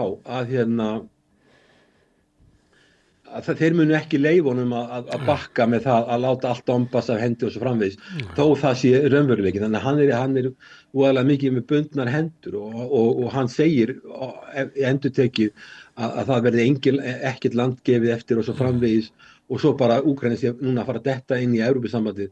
Og mér finnst þetta allt sem að vera bara einhverju loftkastalar og það er ekkert að marka þetta. Og hættan er svo líka Hilmar að sama hvaða niðurstaða verður fundin í Úkraínu, það verður engin friður hana innan Úkraínu. Það er bara eins og oft í þessum löndum sko, þarna eru alls konar hópar og allt fullt af vopnum og ákefð og búið að kveikja undir þjóðurnishyggju þarna á öllum pottum og þannig að það er hægara þetta gert að ætla að finna einhverja lausn sem að verður alltaf vond fyrir Úkraínu eins og staðan er. Og landið hefur alltaf verið klofið. Já, og ein ástæðan fyrir því sko Pólland sem er stórt land, það fór inn í Evrópusambandið á sínum tíma og NATO, það var alveg samstaða þetta í landinu, nokkuð góð samstaða. Það var líka nokkuð sæmilega góð samstaða í Eystrasaltsríkjunum og þau gerðu þetta fljótt, sko, þegar Rússland var ennþá mjög veikt. Síðan þegar Úkraína gerir þetta þegar Rússland orðið miklu sterkara heldur en þá og getur brugðist við og tók bara Krímskagan þegjandi og hljóðalaust sem mjög mikilvægt svæði, bæði fyrir Rússland og fyrir Úkraínu. Þannig að þetta er sko svo mikið óraunsæi þarna og svo líka annað í þessu að austurhlutin er rússneskur og vesturhlutin er meira Úkraínumenn og þá eins og það benda og þá var þetta algjörlega tvískipt og það að Úkraína hafði Krímskagan jók líkurnar á því að forseti með tengsl við Moskvu, sterk tengsl við Moskvu myndi ná völdum. Janukovits komst í valda sem var hallur undir Rússland af því að þessir austurhluti og Krím var hluti Úkraínu. Ef að Donbass hefði ekki verið hluti Úkraínu og Krím ekki hefði verið hluti Úkraínu, þá eru miklu minni líkur á að forseti sem væri hlynntur Rússlandi kemist til valda í Úkraínu. Og þá hefði forseti komist til valda sem var hallur undir NATO og ESB og þá hefði Úkraína getað farið miklu fyrr í samningaviðræður við Evrópusambandið eins og Eystrasaltsríkin gerðu sem var ekki þarna. Þannig að sko það mætti sumir halda því fram að ef að Úkraína, ég er ekki að segja Úkraína er landa hendi land, að ef að Úkraína lætur að hendi héruð sem hafa verið að megninu til Rússar og ég er ekki að segja nei að gera það er þeirra algjörlega ákvörðun Úkraínumanna, þá er Úkraína orðið meira heildstætt land sem er stjórnað af verulegu meiri hluta Úkraínumanna sem geta þá ráðið hvað þeir ætla að gera. Hins vegar ef þeir missa Odessa til dæmis, þá er það gríðarlega mikið áfalli, þá er Úkraína orðið landlugt, þá hefur það ekki eitthvað sjóleikur og það er það sem er hættan núna að verði. En ég meina, ég held að þetta hafi sko eins og segir, það var aldrei, landið var alltaf klofið, það náðist alltaf þessi samstæða sem þurfti að nást til þess að hægt var að taka þessi skref. Austurhlutin var hallur undir Rússland, vesturhlutin hallur undir Vesturlönd og þetta var svona 50-50, svona helmingur öðrum megin og helmingur hinn megin, engin samstæða og svo náttúrulega ef að verða ennþá stór héruð sem tilheyra Rússlandi, þá náttúrulega verður alltaf pressa á það að þetta fólk fá að tala rússnesku, það fá að læra rússnesku í skólum, halda rússneska siði og allt fram eftir göttunum og það myndi þjóðernissinnar í kringum Zelenski aldrei samþykkja.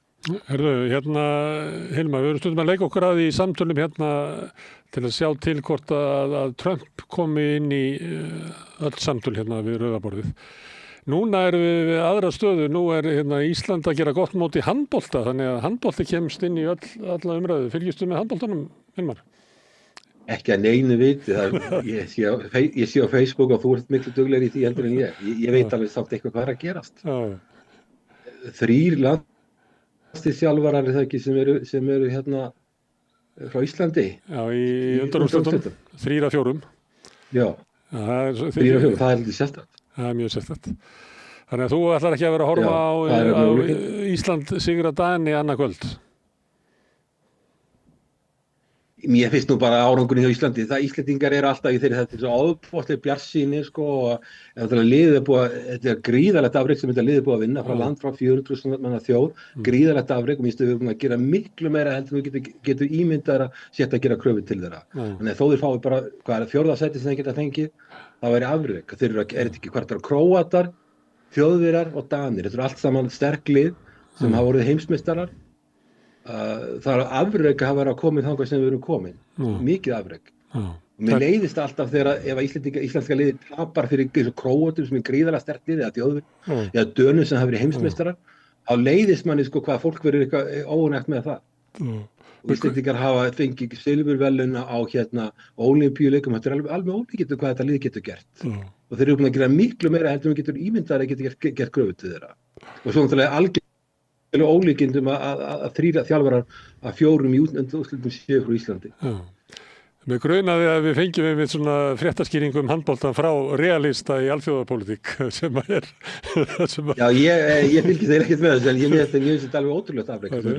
Það kom í gegn að það hjá þér, það er svona realíks sjónarmið til þess að hvernig við höfum að horfa á þetta. Það er ekki beint realísk sjónarmið. Já, ég meina 4. sætið er alveg algjört afrek. Já, algjört afrek. Herðu, áfram Ísland segir við og takk fyrir að kíkja hérna við Hilmar Þór að ræða heimsmálin, nóg er af taka. Við kannski heyrjumst aftur bara í næstu viku. Sjáum til. Já, takk fyrir það. Takk hérna. En við ætlum að sitja hérna áfram við rauðaborðið, við erum alltaf að reyna að skilja hann heim og samfélagið og okkur sjálf. Næsti kafli eftir augnablik. Ég heiti Þórhildur Þorleifsdóttir. Á Samstöðinni er fjörug, opin, skemmtileg og gagnrýnin umræða allt milli himins og jarðar. Samstöðin á erindi inn á öll heimili. Öflugur og ódýr auglýsingamiðill 40.000 manns sjá eða heyra þætti samstöðvarinnar í hverri viku. Ef þú vilt auglýsa, sendu póst á samstöðin@samstöðin.is. Allir þættir samstöðvarinnar eru fáanlegir á öllum helstu hlaðvarpsveitum.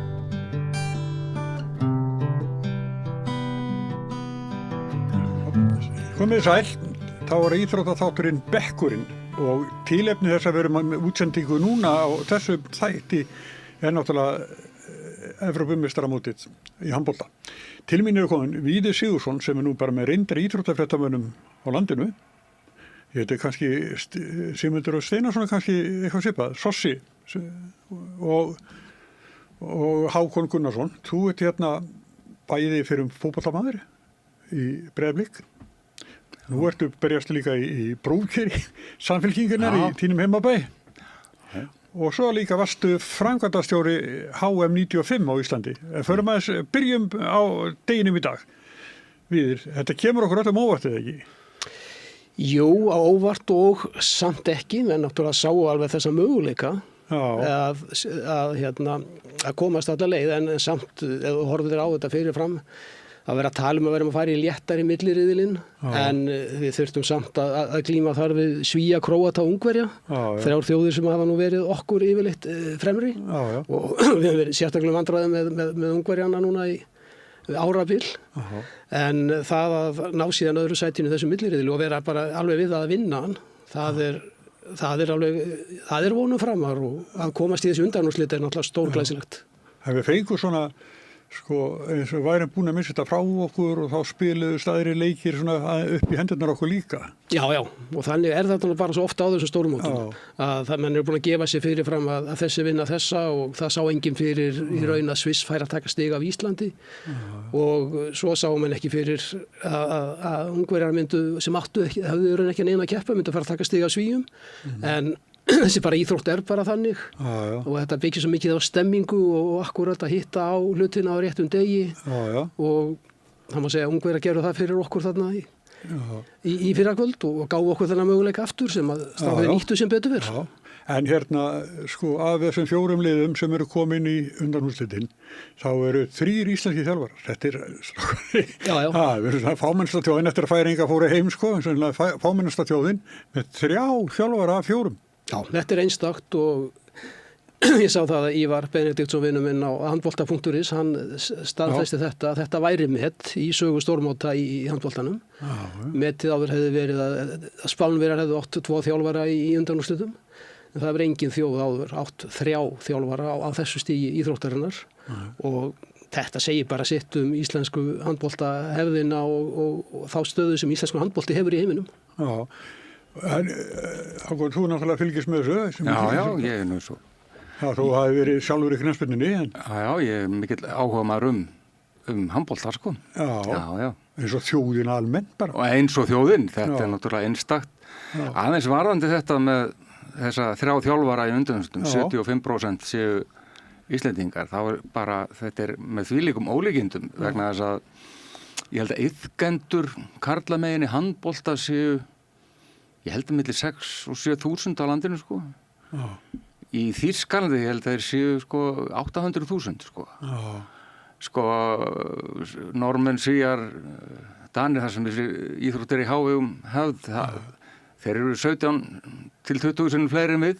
Þannig að það er ótrúleg, þetta er eins og Víðir segir, sko, það er svo mikil hefð fyrir þessu. En samt erum við bara með 2 deildir hérna heima. Já, einmitt. Ég meina í Frakklandi sem ég þekki til, þeir eru 7-8, sko. Já. Þú veist, þetta er alveg, og hver er skýringin á þessu? Ég held, sko, að eina skýringunum, þetta er náttúrulega margt, hefðin er rík, en það er líka þannig að þetta er mjög, sko, svona landfræðilega saman þjappað sem mikil samkeppni er á einum stað, sem er fyrst og fremst á höfuðborgarsvæðinu, það er líka Vestmannaeyjum, Akureyri, Selfossi, ekki á Suðurnesjum, til dæmis, það er Karvan, og þeir eru alltaf með stuttum millibila að keppa alltaf við þá bestu og ekki fjarlægðir sem þá verður þessi og standardin er mjög hár fyrir, þannig að það er sambland af svona alls konar þáttum sem að og menn sem sagt þróa með sér alveg ótrúlega hefni með mikill ásnundun og hefð, sko. Fyrir einhverjum áratugum síðan þá var verið að byggja hérna íþróttahús hér og þar landið og þau voru öll byggð og lítil fyrir handboltan. Þannig að til dæmis eldra hús út á Seltjarnarnesi ágætt dæmi það, sko, að til að fá ykkur styrki þá máttur ekki fara umfram eitthvað, sko, sem þýddi það að korfuboltinn til dæmis stöku bara Hólminn til dæmis, þar kom aldrei til greina að vera með handbolta, sko. Nei. Þannig að það, en þessi, sko, stundu svona margir kalla og kannski með réttu að þetta sé orðin svona þjóðaríþrótt Íslendingar, sko. Þjóðin situr fyrir framan sjónvarpið þegar það er að leika núna og fáttum hann að tala það, sko. Þetta er gaman. Já, en þessi varði stærra íþróttahúsinu, það var mjög áhrifamikill íþróttafulltrúi ríkisins þáverandi sem að stuðlaði hafi mikið með þetta að gera með stærðir íþróttahúsa, 32x17 vallaflöturinn, sko. Og það á að vera 20x40 í handbolta, sko, og hefði ekki munað neinu, sko. En þrátt fyrir þetta þá, ég held að íþróttahúsi í Strandgötu hafi verið annað íþróttahúsi sem var með löglegan handboltavöll. Það var einhvern tíðan upp úr 1970, sko. Já, hérna var þessi handbolta hefði mikið til bara á húsi Hálógalandi sem stóð hérna rétt hjá þessum Glæsibæri núna. Og það var svona vagga handboltasmikið í Reykjavík sem dæmi og þar voru einhverjir bara bitar úr loftinu sem að náðu náðast inn á völlin, sko. Þannig að þetta voru engar aðstæður sem menn höfðu og aðstöðuleysi hefur frekar einkennt þessa íþrótt lengst af. Þegar ég var Polli í Hafnarfirði þá var svolítið gaman að fara á kvöldin í íþróttahúsinu við Lækjarskóla, sem pínu litla sal, sko. Og þá var opið, það var hurð á gaflinum, hún var alltaf opin, það var svona ekki lætið en þeir voru að æfa og það kom fyrir að þeir komu út hurðina, sko, þeir voru í hraðflöggum, kannski muna svona 1,5 metra á loftæðinni, sko. Já, og það var verið að spila handbolta samt í þessum litlu húsum sem var svo magnað. Ég austan af Fjörðum og þar vorum við að spila handbolta í pínu litlum sölum heima á Faxarsfirði, það var Eskifirði upp á Eiðum og svona stöðum og það var spilar handbolti og þrátt fyrir þetta og sem var eiginlega með ólíkindum því að þá var punktalínan sko, já, hún var nánast í vítategnum hinum megin sko. En hérna Snorri Steinn, þetta náttúrulega ótrúlega síður fram, það sem komið og verður ekkert á hann tekið, hann kominn með liðið í undanúrslit og hann tiltölulega ungur þjálfari, þetta enda 3. mótið hans, en þetta að halda svolítið gangandi, búin að missa helsta varnarmannin sinn út, þetta frábær framistæði honum. Já, og sérstaklega eins og segir, við megum ekkert mikið við því að missa út leikmenn og mann leist ekki á það þegar Elvar heltist úr lestinni þarna daginn, en þeir hafa náða að fylla í það skarð alveg ótrúlega vel og þegar við horfum á þetta, handbolti byggist mikið á varnarleika, við erum ekki með þessi varnartröll sem að sem sjáum í flestum hinulegana. Sáu bara Slóvenan sem að var settur í það að reyna að halda Gísla Þorgeiri niðri. Þetta eru svakalegir jaxlar, svona leikmenn erum við ekkert með. Þeir vinna það upp með þessari gríðarlegu hreyfigetu og færslu og þetta sem í flottari varnarleikum ótrúlegir varnarmenn, ótrúlegir varnarmenn, Ímir og Elliði og ég tala ekki þegar Einar Þorsteinn kemur inn í þetta líka. Já, Snorri náttúrulega búin að ná frábærum árangri og hann gerð þekki liðið og það sem ég held að sé líka lykilla bakvið þennan árangur núna hversu vel hún hefur tekist að rúlla mönnum inn, sko hópurinn þannig samansettur núna að við erum með 2 öfluga menn í öllum stöðum og hvernig hann rótir að því í svona löngu móti þá tekur þetta rosalega á. Leikurinn ekki slóinu í gerð, menn voru að spila sko innan við sólarhring annan gríðarlega erfiðan leik. Slóinu til líka en maður sá það bara í seinna hálfleiknum. Ég ekki að taka neitt af Snorra sko. Það frekar Rósson sko því að við völduðum yfir það í seinna hálfleikum, maður sá bara þreytu merkja slóðunum. Þeir höfðu lent í einhverjum vandræðum í meiðslum sko fyrir mótið en ég meina við missum Elvar líka og þannig þetta bara.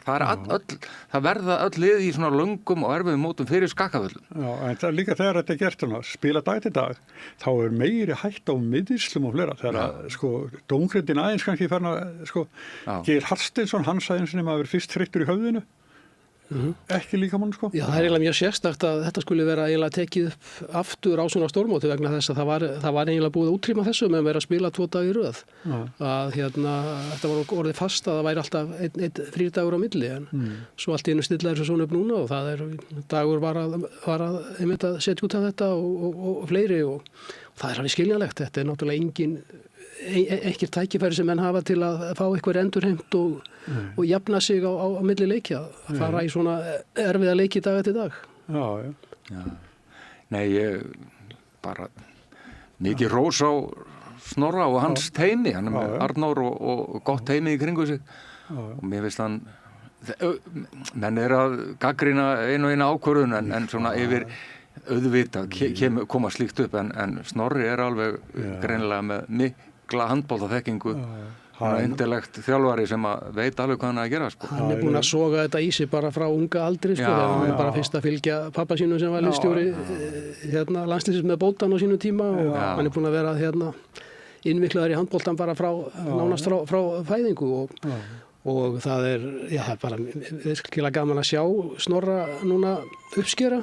Maður fylgdist með honum allan hans landsliðsferil og maður sá alveg mjög snemma að Snorri yrði þjálfari. Hann var þannig típa sem leikmaður og við sáum þegar hann var að spila og hann var ekkert orðið mjög gamall þegar hann var farin að eiginlega stjórna leikliðum. Sko. Hann var orðin aðal númerið í þegar menn frekkanir þjálfarinn að fara yfir hlutina í leiknum. Sko. Ég spurði Guðmund Þór Guðmundsson, þáverandi landsliðsþjálfara, í viðtali sem ég tók við hann af hverju hann af hverju Snorri talaði svona mikið í leikljum og þá sagði Guðmundur á meðan hann að tala það sem ég ætlaði að gera þá bara gerir hann það en ef hann fær eitthvað sko, þá myndi ég taka sko yfir aftur sko.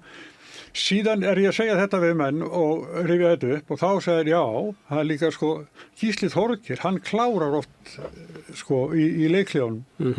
Snorri fer og hann talar svo til leikmannina sem leikstjóri. Já, við sjáum sumi þjálfara líka reyna að gera greinilega í því að fá leikmenn með í þetta. Man sér þetta oft í Alfreði líka með Þjóðverjana.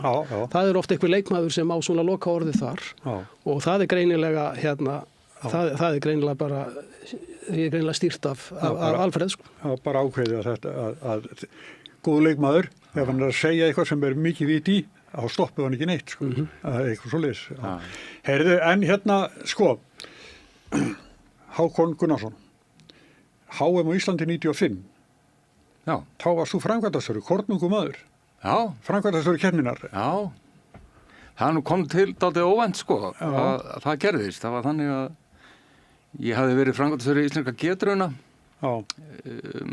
nokkur ára skeið og það var mjög skemmtilegu tími. Við innleitum fyrsta svona online beinlínu tengingu knattspyrnugetrauna í heiminum. Björguðum því, þú manns kannski og við örugglega líka þegar við vorum að fylla út getraunasela með kalkipapír. Og við fórum í getraunum sko úr því að vera fornfálegasta getraunafyrirtæki í heimi, stukku við nokkra kynslóðir í svona eðlilegri þróunasögu og urðum það fullkomnasta. Þetta er svolítið íslenskt sko. Og það þurfti að breyta lögum og ég var bara lánsamur þar því að það var dómsmálaráðherra Halldór Ásgrímsson, hann hafði lært endurskoðun hjá föður mínum. Alveg botluð spilling náttúrulega. Nei, það var það ekki því að þetta var bara mikið framfara skref. Það þurfti bara að breyta lögum sem embættismenn voru ekki hrifnir af sko. Það var auka vinna fyrir það sko. En ég fór til Danmerkur í framhaldsnám og fékk hringingu og sagt, þú veist það hvernig það verið að auglýsa starf. Já, ég fylgist með því, bara ég er búin að gangi vel, bara frábært. Já, þú ætlar ekki að sækja Nei, sagði ég bara klára mína ritgerð og það er flugmiða handa þér þú kemur í viðtal og ég fór heim og úrvarða ég tók þetta ætlaði að gera svona bara ritgerðina í hjáverkum með þessu auðvelda starfi. En það var nú ekki sko, kláraði hana síðar. En já, þetta er sérstætt sagan bak við það. Þetta var mikið ævintýri og mikið ævintýri og mikið reynsla sko. Þá var Laugardalshöllin okkar svona þjóðarleikvangur og það enn. Svo uppfyllir ekki skilyrði og við sýnum þessu ekki nóg mikla virðingu sko. Færeyingar eiga bæði þjóðarleikvang og þjóðarhöll. Já, ég meina ástæðan fyrir því að við fengum úthluta keppninni. Það voru uppáskrifuð loforð með skjaldarmerkjum og undirritum ráðherra og borgarstjóra og þeirra að við myndum byggja þessa höll. Fyrir keppnina. Og það eru, eins og þú segir, 30 ár síðan og hún er ekki komin enn. Var hún teiknuð? Við fengum þetta eitthvað 6 árum áður sem er svo úthlutað, en loforðum voru þannig með undirritunum ráðherra að menn trúðum ekki öðru en að þetta yrði gert. En það fór aldrei af stað. Menn verða átt að segja á því að þeir eru heldur svona keppni, þá er Ísland ekki að halda hana. Það eru alþjóða hanglandissambandið sem að heldur keppnina. Þú ert bara færð það auðmjúka hlutverk að framkvæma eftir lögum og reglugerðum sem hafa verið samþykktar það er þannig. Og nú það er EHF sem heldur þessa keppni á Norðurlöndunum núna. Men átt að segja því þú veist, en svo þegar ég fór að spurjast fyrir gang með aðstæðuna á höllina þá var viðkvæðið við það heldur þú að þú sért að fara að vinna fyrir einhverja mafjósa í Sviss? Skilur, þetta er nú bara löng saga Skilningsleysið algjör Þetta er bara löng saga Íslendinga. Við erum ekkert Íslendingar, við gerum hlutina á eigin vegum. Við erum ekkert voðalega uppteknir af því að fara eftir svona láta segja okkur fyrir verkum Þetta er talið svona dygð að vera ekkert að láta einhverja valdagýru að útlendingar segja sig fyrir verkum eins og það er sagt En þetta var allavega, hún var ekki byggð, við heldum þetta bara í þessum 4, en framkvæmdin gekk mjög vel og en ef að heimaliði gengur illa, það hefur alltaf negatív áhrif á svona umtal og annað sko. En við fengum þarna, það var mjög margt sem að var framúrskarandi, eins og þetta með við tölvugrafík, þú manstu örugglega eftir því sko, hann Valgarður Guðjónsson sá miklu snillingur. Alveg rétt. Hann hannaði hana og það voru bara nýir hlutir þar sem aldrei hefðu sést í handbolta. Og þannig að 2 ára seinna fórum við Kjartan Stanbæk til Frakkana og þeir voru að kalla okkur til ráðgjafar, þeir voru að hugsa að sækja keppni síðar sko. En þetta var mikið reynsla og bara virkilega gaman sko. En þú, sko, þeir sem unnuð af frænkvandinni, það var svona mótbyr á ykkur. Já, ég meina, ég átti náttúrulega gríðarlega mikil samskipti við Alþjóðahanglaðissambandið. Erik Nílsen, framkvæmdastjóri formaður tækninefndar Alþjóðasambandsins, mikill Íslandsvinur. Hann mjög svona, Danir eins og við gera skemmtilegastir, humoristi og mjög nákvæmur sko. Hann hristi stundum hausinn sko. Við hvað við áttum að etja sko. En eftir á, hvað umsagnir fenguð eftir á? Eftir að mótið var bara búið og bara fínar sko. Þetta stóðst allt sko. Og Nema húsið? Nema húsið, það er ekki ennþá komið sko. Sem er náttúrulega bara skandal sko. Algjör sko. Já, nú á Ísland náttúrulega að taka þátt í að halda mót 2031 og þá sem því skilyrði að sé komin þessi höll sem er búið að skrifa upp á núna og á að rísa þarna fyrir ofan Laugardalsvöllina.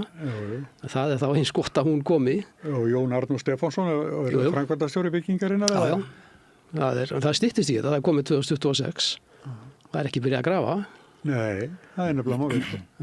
Það er þessi aðstöðumál okkar sem að hafa bara því miður og þá erum við að horfa bara á nánast á allar íþróttir. Að það skuli ekki vera búið fyrir lifandi löngu að byggja þessa höll fyrir handboltan og eða þá bara hreinlega eins og ég hef nú stundum lagt til í þessu að af hverju var ekki farið í bara eitt stórt alvöru mannvirki bara hreinlega fyrir alla greinar. Þess að þú samþættir handboltan, fótboltan og körfuna á allar aðra greinar. Með einni stóri íþróttamiðstöð svo við höfum alveg, sem er alveg til staðar fyrirmyndir af því í öðrum löndum sko. Og þetta er sama vandamál í fótboltanum. Já, sko, það var hann í golfi heima fyrir nokkrum ára síðan, þá kynntist ég Þjóðverja, Hark Hansen heitir hann og hann býr í Flensborg og mikill áhugamár handbolta, hann er með áspassa sko hjá Flensborg og svo þekkt hann bara fleiri Íslendinga með nafni spila handbolta í Þýskalandi en ég. Hann dyrkar þetta alveg. Hann fer ekki í ferðalegu annað en til Íslands. Það er bara Ísland hann er svo, og síðast hann sá norðurljós og það var alveg bara, sko, hann ætlaði ekki að trúa þessu, hvað það er mikið. En, sko, þegar hann er að segja, þið eru alveg ótrúlega, sko, þið komist þarna bæði á EM og HM í fótboltanum og svo handboltanum og alltaf inn í þessum lokakeppnum og þetta er ótrúlegt sko, þeir eru svo fá og segir ekki gleyma Eurobasket. Eru þið þar líka? Búin að vera þar 3 svar á síðustu 10 árum sem er hreinlega galið. Já, gjörsamlega sko. Og með að við stærðin á þeirri íþrótt. Já. Það kan segja líka við englendinga maður spila það. Við erum, sko, við höfum unnið englendingi fótbolta svona skamóður. Við værum mörg og íbúar Coventry og það fannst þeim alveg rosalega fyndið. Ef Coventry myndi vinna enska landsliðið. Þetta er eins og Þjóðverjarnir sko, þeir bera okkur saman við Bonn og einhvern tíma hafði þýskur íþróttafréttasamband við mig til þess að hann var hann að bera saman sko, Bonn og Ísland og hann fann einn alvöru fótboltamann sem kom frá Bonn og setti það svona upp sem mótvægi við hvað Íslendinga væri búin að framleiða af þekktum fótboltamönnum gegnum tíðina og bara íþróttamönnum almennt. Eitthvað gerum við rétt. Það er eitthvað. Já, en þetta er bara svo gaman eins og núna. Þetta er ábyggilega umræða á öllum vinnustöðum, öllum kaffistofum. Það er sama að við erum að gera hér. Já, ég meina, þetta er þjóðin alveg heldtekin að þessu. Þetta er stórkostlegt, janúarmánuður er orðin svona reglulega svona hátíð sem er alveg stórkostlegt en ég tek alveg undir þetta með þessi aðstöðumál sko. Ég man, þú veist, hún skána mikið í fótboltan. Ég var nú í úlingalandsliðinu í fótbolta, við slóum út Wales hérna, 77 var það, nú fatt allir hvað ég gamall, sko. En góðlega. Og þá bara viku eftir að það hefði gerst hérna, þá gerði stórhríð og keppnin byrjaði í maí og við spilum ekki fótboltaleik í 7 mánuði til undirbókur. Fóru bara bent á grasið út í Póllandi í úrslitakeppninni, sko. Ég meina, það erfitt að segja ungviðinu í dag, maður, það bara hristir hausinn og trúir sig ekki, sko. Þannig að, sko, miklu betri aðstæða til þessi fótboltanum með þessar hallir, það bara frábært. En handboltinn, sko, hvað í rauninni, hversu marga handboltamenn og konur, það eru byrjar að koma á HM, segi. Og það bara alveg stórkostlegt, sko. Maður áttar sig ekki á þessu sjálfur. Ég held að Íslendingar takir þessi keppni á þess að líta endilega á þessar ytri aðstæður sem við verum að telja upp hér og við erum komin inn á, sko. Já, en það var nú faðir, sko, held ég 18 ára gamals stráks sem spilar handbolta með Val og þá þeir oft, sko, þessi gæjar, sko, trekæfingum fyrir skóla, sko. Já. Mæta kannski bara eins og sundfólki gerir svona, nánast miðja nótt, sko. Já. Og þetta þessi krakkar að fórna miklu til, en líka fyrirmyndirnar eru náttúrulega svo glæstar, sko. Já, menn hafa þetta fyrir sér alla þessa sem hafa komist í undanúrsliðum undir verðlauna á EM, Ólympíu verðlaun og allt þetta. Þetta er náttúrulega gríðarlega fyrirmyndir sem Já, og metnaðurinn og viðmiðin eru svo há. Það rekur fólk áfram. Nákvæmlega, svo sjáum við líka bara það eru 16 ár núna síðan Ísland fékk hérna bronsið á EM 2010 og þið sjáu þessa handboltakynslóð sem frá þeim tíma er búin að vera að berjast við þetta að hérna, það er alltaf verið að bera það saman við liðið sem fékk silfur og brons 2008 og 2010 og þeir hafa þurft að vera í skugganum að því alla þennan tíma og nú er loksins komið tækifæri og nú er þessi kynslóð sem er núna í landsliðinu að loksins að feta í fótspor Óla Steff og Snorra og þeirra. Já, einmitt. Og engin smáleikur á morgun? Það er svakalegur leikur að mæta Dönum á þessu stígi, það er magnús. Það er, sko, úrslitin eru hverginar í ráðin, sko, leikunni ekki í bríðar. Við eigum alveg öruglega einhverja möguleika. Já, ég menn, 0-0 Portugal vann Danmörku. Já. Með 2 mörkum, ég menna. En þeir eru með einn alveg ótrúlega, hann hafði númer 19, hefði Gilsen. Gilsel. Matthías Gilsel. Hann er besti handboltamæri í heim í dag. Já. Svo er hann Pitt líka með honum, sko, þeir eru þeirra Ómar og Gísli, sko. Þeir eru alveg ótrúlegir. Og séu hvað Pitt líka er orðin góðu líka, sko. Gilsel er búin að náttúrulega vera í farabrotti núna síðustu 2-3 mótum. Hann er ekki gamall, en hann er að mínum að til sá besti. Já, hann er alveg ótrúlegur leikmaður. Það er líka, sko, hann er ekki bara sá sem stýrir kerfunum og spilinu og skorar, markastur á mótinu. Hann spilar alla vörn. Spilar oft 58-9 mínútur í hverju leik. Og hann virðist að geta hörku varnarmaður. Og hann hefur allt, sko, oft eru þessir stóru menn ekki svona, hann er svo lipur.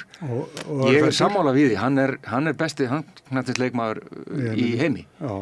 Og bara, þú veist, þeir eru ekkert ósýrandi, við förum brött í leikin. Já, öll svona lið þau detta niður á eitthvað leik sem að þessi hlutinni gangi ekki upp og alveg það sama. Ef maður horfir á þetta fyrirfram, menn segja að vera svona 80% líkur á dönsku sigri. Ég held að það sé ekkert óvarlega giskað. Nei, og tróð full höll. Já, þetta er í herning í bóksinu þeirra, þetta er þeirra grifja og allt það, en það er akkurat svona stundum sem eitthvað ævintýri gerast. Já, við verðum með kassan útið og horfum á þetta, sko. Já. En svo er talað um aðstöðuna. Nú er búið að breyta fyrir knattspyrnuna í Laugardalnum. Er þetta ekki fín breyting? Þetta er alveg á réttri, það er náttúrulega völlurinn er bylting sjálfur. Horfum á hérna grasmottuna, sko. Það er náttúrulega, nú getur við farið að spila þarna alvöru leiki í öllum mánuðum ársins. Við vorum að horfa á Breiðablik spila núna heimaleiki þarna í hérna sambandsdeildinni núna í nóvember og desember og völlurinn bara flottur. Og það er gríðarleg breyting. það sem að vantar núna er að klára að gera nað alvöru svona fótbolta mannvirki með einfaldri stúku allan hringinn og lokunum eins og hægt er. Svoleiðis velli svoleiðis völl hefði átt að vera búið að byggja hér fyrir lífandi löngu. Bara strax upp úr síðustu aldamótum. Við sjáum bara hvert einasta 30.000 manna þorp á Norðurlöndum er með leikfang sem að gæti væri flottur sem þjóðarleikungur Íslands. Svo vorum við bara til Færeyja. Það var einhver enskur knattspyrnumaður eða fyrirverandi. Hann var að horfa eitthvað leik og hann var spurður á aðbúnaðin svona eins og í 8. deildinni heima, sko. Nákvæmlega. Já. Í 8. sko. Já. Ég man því þegar Platini kom hingað, ég var túlkur fyrir KSÍ þegar hann kom hérna og hann var að spurja mig út í ótrúlegustu hluti, sko. Hann var í viðtali við fransk fútbol þegar hann kom heim og það sagði hann þessa setningu þarna, le stade fait sourire, sem er franska og sem að þýðir bara, sko, leikvangurinn er bara eitthvað grín, sko, þú veist, á þessum standard, sko. En svo sagði hann líka, sko, en þegar þú kemur, þannig að þú heldur að þegar þú kemur hann á völlina þetta séu, þú ert að spila við 5. deild í Fraklandi, sko. En svo er þetta snaróði menn þegar þú kemur inn, sko, inn á völlin, sko. Og hann bara hristi hausinn, sko, en bara Íslendingur vel söguna, allt það, sko, en ég sko, ég var nú á sjúkrabörunum þarna þegar Blikarnir spilaði á móti Shamrock Rovers, fór inn á völlin. Þetta er bara ævintýrlega flottur svörður, grasvörður og bara stór glæsilegt. Reyndar hefði ég vilja hafa svona bara í Kópavoginum og spila á heimavölli. Og það á ekki að 40.000 manna bæjarfélag, það á ekki að vera neitt mál heldur. Alls ekki. Menn er að mikla þetta fyrir sér og bara það sem hefur truflað þetta, það er, þú veist, það er verkaskipting ríkis og sveitafélag. Þetta hefur verið svona störukeppni milli borgar og ríkis og bæjarfélaga og ríkisvaldsins, þar sem að ég er alveg hlindur þessu, en þið borgið. Það er eins og mönnum sé sko fyrirmunað að á endanum er það íþróttin og uppbygging hennar sem blæðir. Við eigum að hafa þroska til þess að setjast niður og leysa sem sagt þessar hluti með einhvers konar samtali og öðruvísi vinnubröð. Það gengur ekki að þetta sé sko að því eru andstæðir pólar í vinstri og hægri að menn telja, þá eiga menn að geta litið fram hjá því, finnst mér. Þetta er ekki góð staða, sko. Nei, og þetta er eins og þú nefndir að þetta er ávið svo margar fleiri íþróttir, sko. Já, frjálsar til dæmis. Já, nú er frjálsu hafa ekki lengur Laugardalsvöllin sem völl og það er ekkert komið í staðinn í sjálfu sér. Nei, þessi er eitthvað gott hjá ÍR. Já, það er alveg fínast aðstæða þar en það er ekkert árið að þú býður ekkert upp á alvöru landskeppni þar en þá, sko. Það er ekki þannig aðstæða til þess og þetta er þrátt fyrir að við höfum átt frábært frjálsíþróttafólki gegnum tíðina. Það bráðvantar alvöru völl fyrir það. Árið settu sér inn við þér, þá spurði ég nú mig hvað ertu búin að skrifa margar bækur um íslenska knattspyrnu? Þú sagði að halda þessi 44.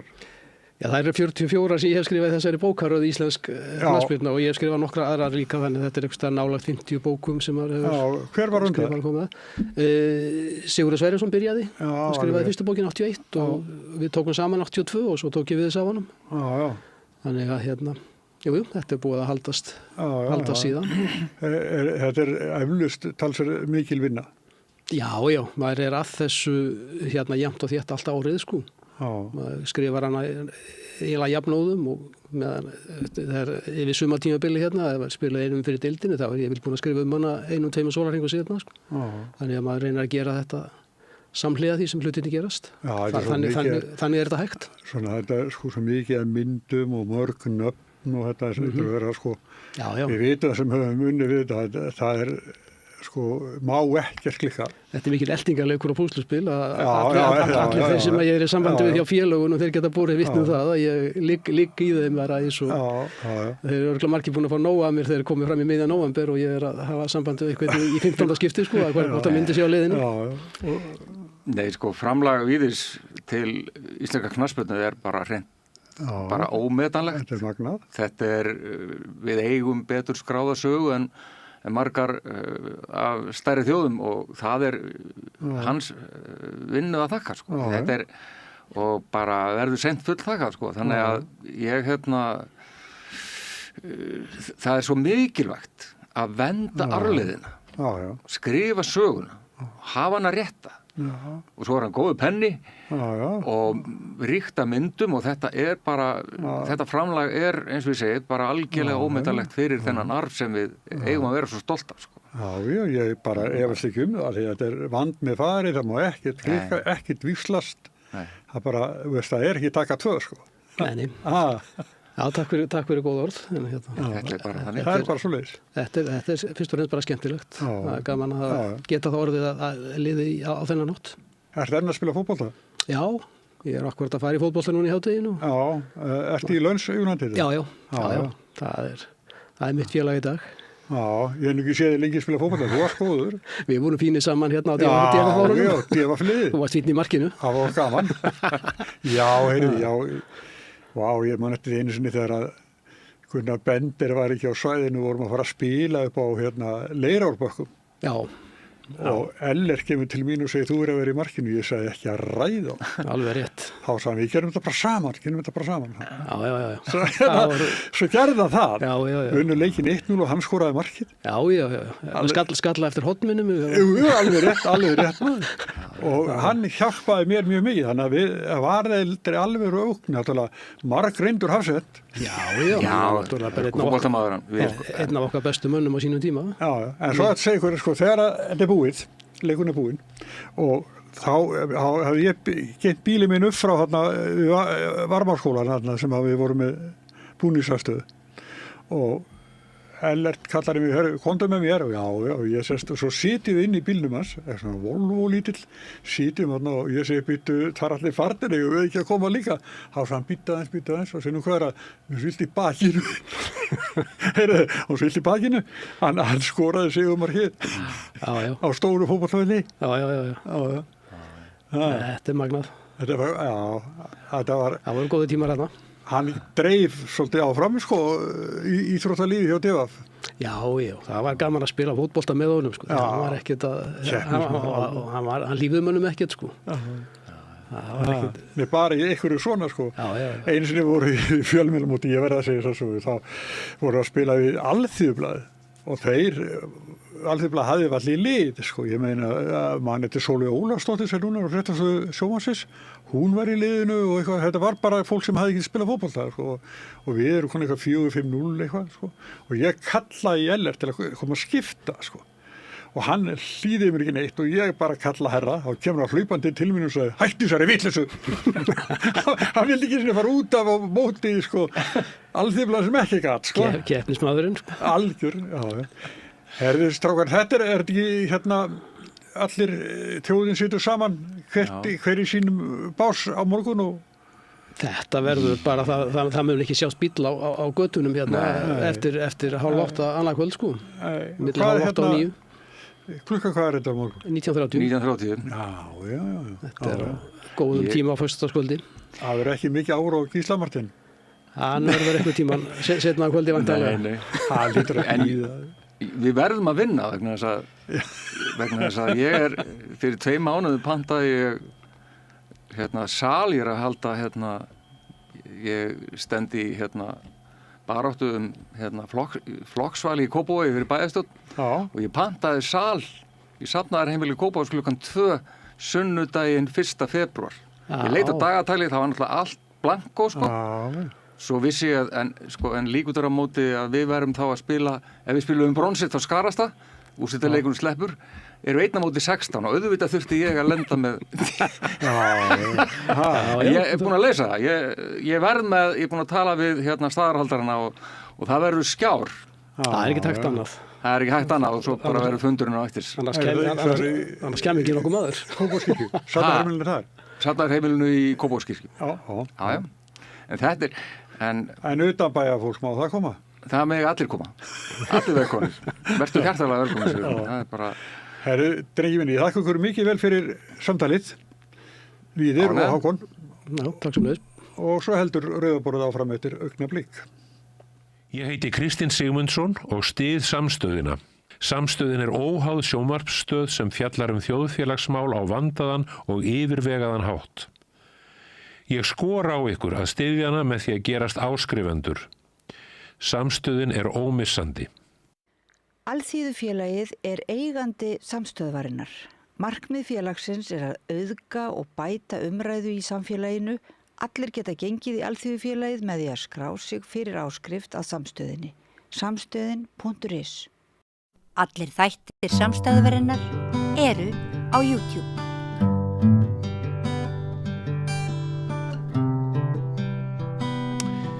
Já, það er stór stund fyrir Pétur Gunnarsson á morgun. Þá verður hann útnefndur heiðursdoktor við Háskóla Íslands.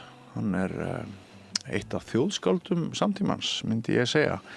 Bækur hans breyttu miklu fyrir mig og minn uppvöxt. Og hingaði komin Gauti Kristmannsson, professor við HÍ, sem stendur svolítið að þessari athöfn, ekki satt á morgun.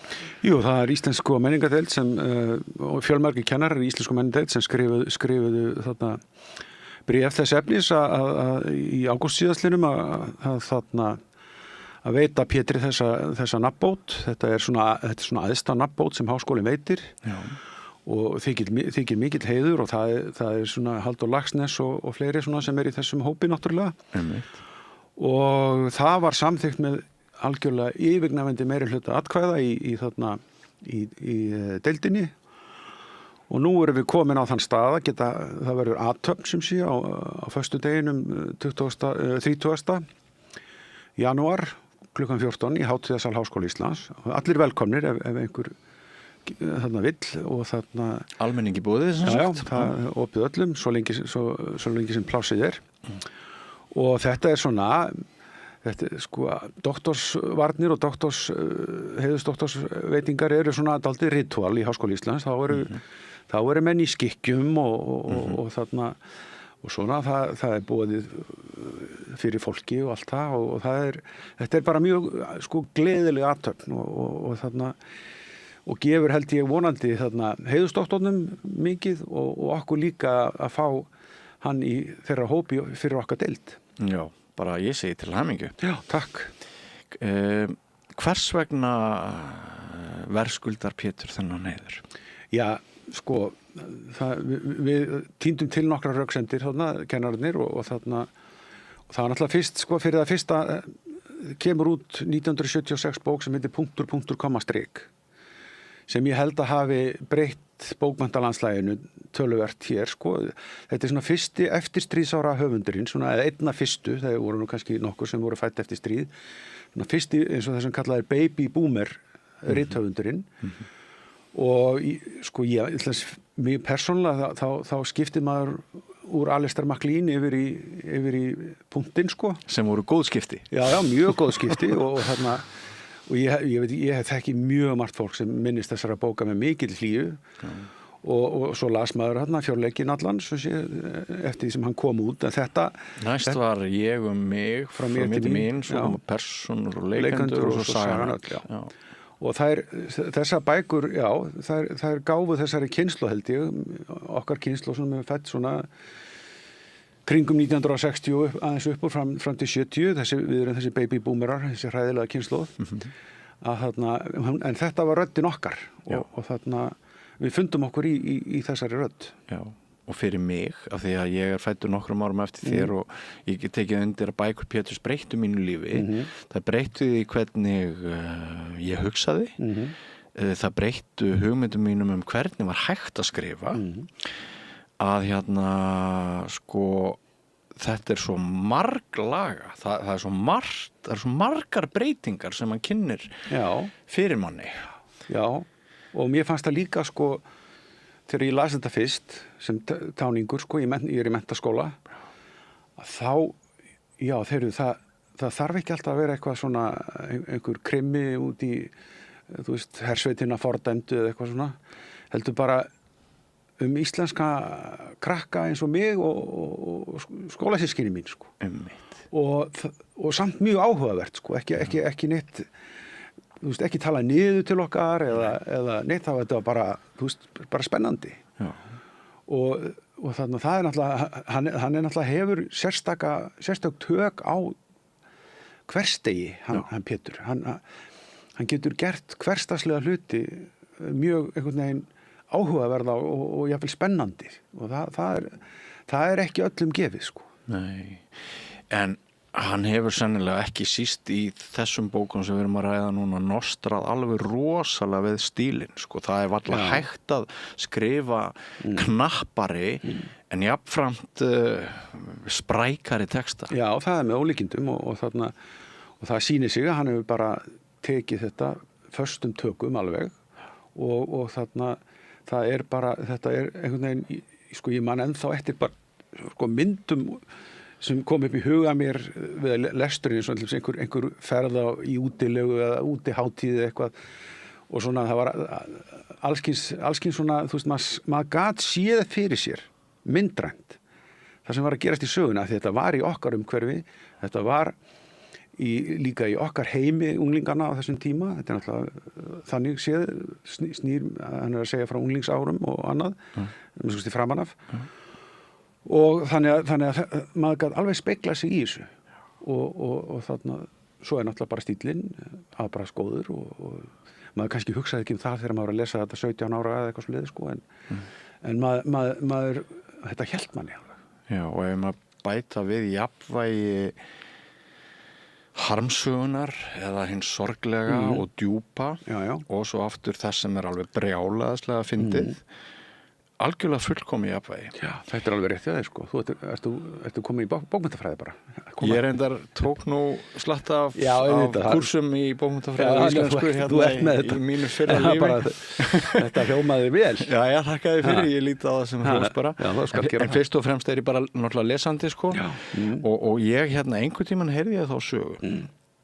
Hann var að nýta sér nemendur í framhaldsskólum til þess að kanna viðbrögð við ég held að það hafi verið punkturinn og hann er að lesa sem sagt upp úr handritinu sem ekki er orðið að bók fyrir framhaldsskólanema og á einhverjum stað fannst honum hlegið of mikið og ég verði einhvern veginn að bara spyrja hann þegar ég hitt hann hvort þetta er rétt og mér skilst að hann hafi sem sagt þá aðeins breytt textanum því að hann var það er þessi dans. Já, og þetta ekki, ég nú þekki ekki þessa anekdótu, sko, en þetta er náttúrulega klókt að gera, þú ert með vissan markhóp, þetta er náttúrulega, ég skulle segja markhóp, ég myndi kannski segja það, en þetta er saga sem fjallar tiltekinn aldurshóp og þá náttúrulega er kannski mjög snjallt að heyra í honum og það voru náttúrulega að verða mikla breytingar í svona talmáli unglinga þessum tíma og við erum náttúrulega búin að vera með, sko, sjónvarp lengur og þú veist, þetta er í 10 ár og ég held að þarna, og það er svona þessi kynslóð líka hún kemur með svolítið nýjungum inn í tungumálið, ég meina við þekkjum með stöðmenn og annað og þannig að þetta hefur bara verið snildar hugmynd hjá honum að fá að lesa fyrir aldurshópin sem er verið að fjalla sko, því að þau geta náttúrulega metið þetta best, sko. Hefur ekki líka oft pælt í því, Gauti, hvaða andlegu og veraldlegu aðstæður eru fyrir hendi þegar listamenn eiga svona rosalega frjótt skeið þar sem allt verður að gulli í höndunum að þeim. Já, það er náttúrulega verið allangt skeið hjá Pétri, sko. Mjög langt. En það er eitthvað, sko, ég minnist þessara ára þarna milli 70 og 80 sko Reykjavík var nú ekki mjög litskrúðu borg, sko og þarna og þú veist, hún var ég stundum, sko, einu sinni hitti bandaríkjaman sem kom með hippaflugi og var í 3 daga í Reykjavík á 8. áratugnum og hann sagði bara við mig there was not much to do ég meina, það var ekki mikið að vera og þetta myndi kannski meira á borg í Austur-Evrópu en svona vestræna stórborg á þessum tíma en þessar sögur, sko, þessi skáldskapur hans, hann gefur allt í umhverfinu nýjan lit, sko út af þessum manneskjum sem eru þarna og skipta máli og eru þú veist tengjast okkur, þá fer kannski heimurinn að fá þessi meiri lit svona það leiti sem litsjónvarpið kom til Íslands. Já, þetta er góða punktur. Þetta held ég og eftir það fáum við miklu fleiri skáld eða á svipuðum tíma koma fleiri skáld og það verður allt í einu quite a lot to do í Reykjavík sko. Já.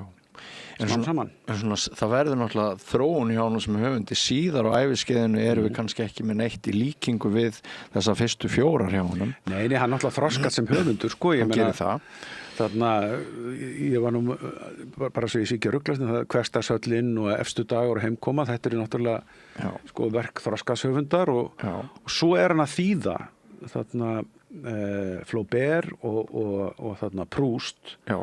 Og upp úr því kemur þríleikurinn, eða ekki upp úr því, eftir það kemur þríleikurinn þarna skáldsaga Íslands, heitir það ekki?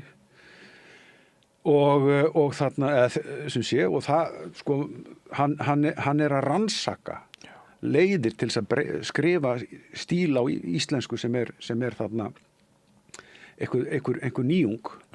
Og ég held í fram að hann hafi náði í svolítið með þessum framúrstefnu höfundum frönsku að þýða þá á íslensku og finna ný tækifæri fyrir íslenska tungu til að fara eftir. Sem er örugglega góð leið fyrir íslenskan rithöfund sem býr á Íslandi að hérna verðum við ekki að sækja okkur fóður. Við höfum alltaf gert það alla tíð alveg frá upphafi. Við lærðum að fluttum inn ritmál og þýddum allan fjandan, náttúrulega biblíur og heilaramannasögur og eitthvað svoleiðis og höfum síðan líka skrifað sjálf. Það er bara, það hangir saman.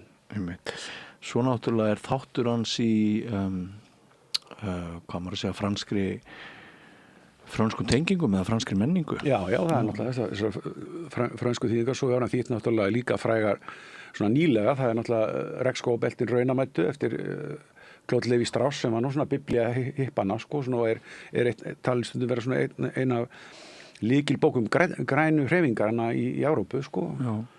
Og síðan náttúrulega Játningar Rousseau sem er stórfengleg bók og kemur náttúrulega alveg á réttum tíma þegar þessi sjálfsæfisögulegu bækur eru algjörlega í hátísku hér alla Evrópu og Bandaríkjunum, ég segi bara Knausgård og fleiri sko.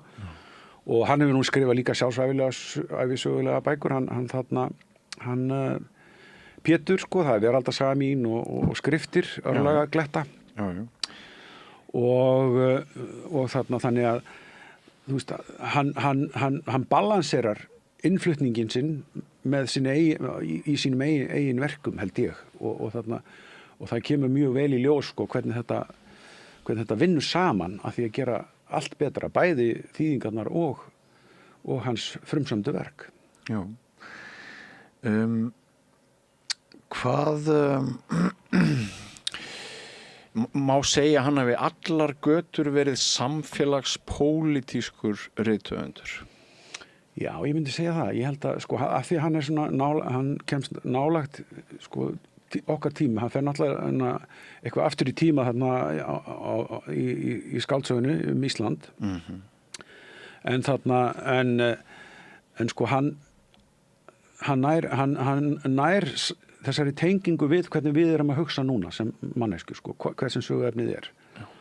Og það finnst mér allavega að hann takist mjög vel og það eins og að sagt sko þegar í andra bókunum sko þá er þar töluverð þjóðfélagsgagnrýni sko í anda þessara kynslóðar sem hann er af náttúrulega og þarna og hann hefur alltaf haldið vakandi gagnrýnu auga og ef maður hlustar á þarna þú veist ræður hans eða les þarna pistlana sem hann líka komið út sko að þá er það alveg klart mála að hann hefur gagnrýna hugsun á réttum stað sko og ekki veitir af.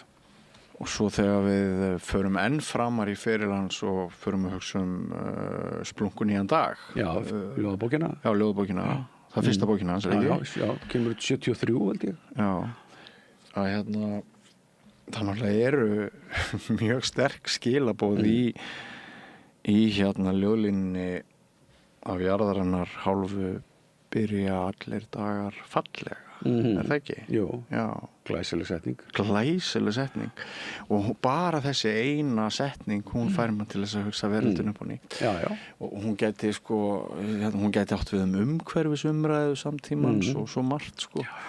Já, og líka, sko, það sést líka einmitt á þessu vali hans á verkum til þýðinga, Regnskógabeltin raunamætu, þó hún sé kannski ekki lengur í tísku sem þarna svona einhvers konar leiðarbók fyrir umhverfis meðvitað fólk, þá kemur hann með hana þegar að umhverfismál eru mikilvæg í umræðinni. Já. Og þarna, það er mikil vinna, þetta er stórt verk, sko. Já.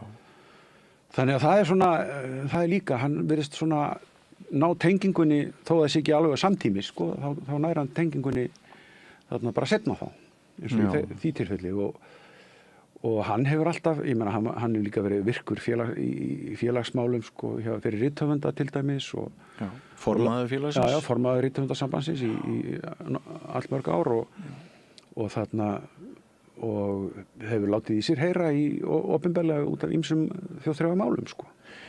Gerði hann ekki einhverja sjónvarpsþætti líka?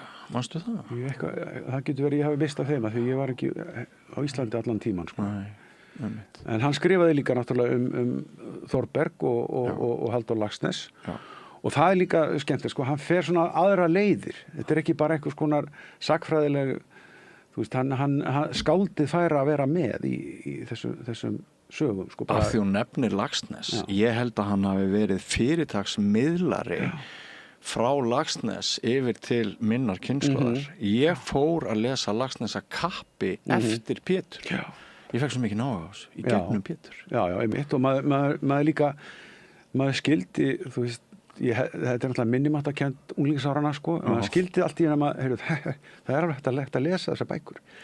Þú veist, þessar íslensku bækur, sko, sem maður hafði einhvern veginn svona 16 ára, 15-16 ára, þá fannst manni bara, maður búin að lesa Enid Blyton of lengi, sko, og komin í Alistair MacLean og Hammond Innes og eitthvað svona, og svona var svona hræddur við þennan menningar, þessi umræðan sjálfstætt fólk núna, sko, allt í einu. Það var svolítið sami ótti, sko. Má ég lesa svona þunga og alvöru þrungna bók, sko. Svo kemur þessi bók og þessar bækur og þetta er bara allt í lagi. Það má bara alveg lesa þetta. Og það eru fínir menn að tala um þessar bækur eins og hinnar og þá náttúrulega fer maður kannski að treysta sér lengra, sko. Já. Sko, nú er ég ekki alveg viss, en var það Pétur sem að segir í einna af þessum bókum að Laxness hafi sett punkt?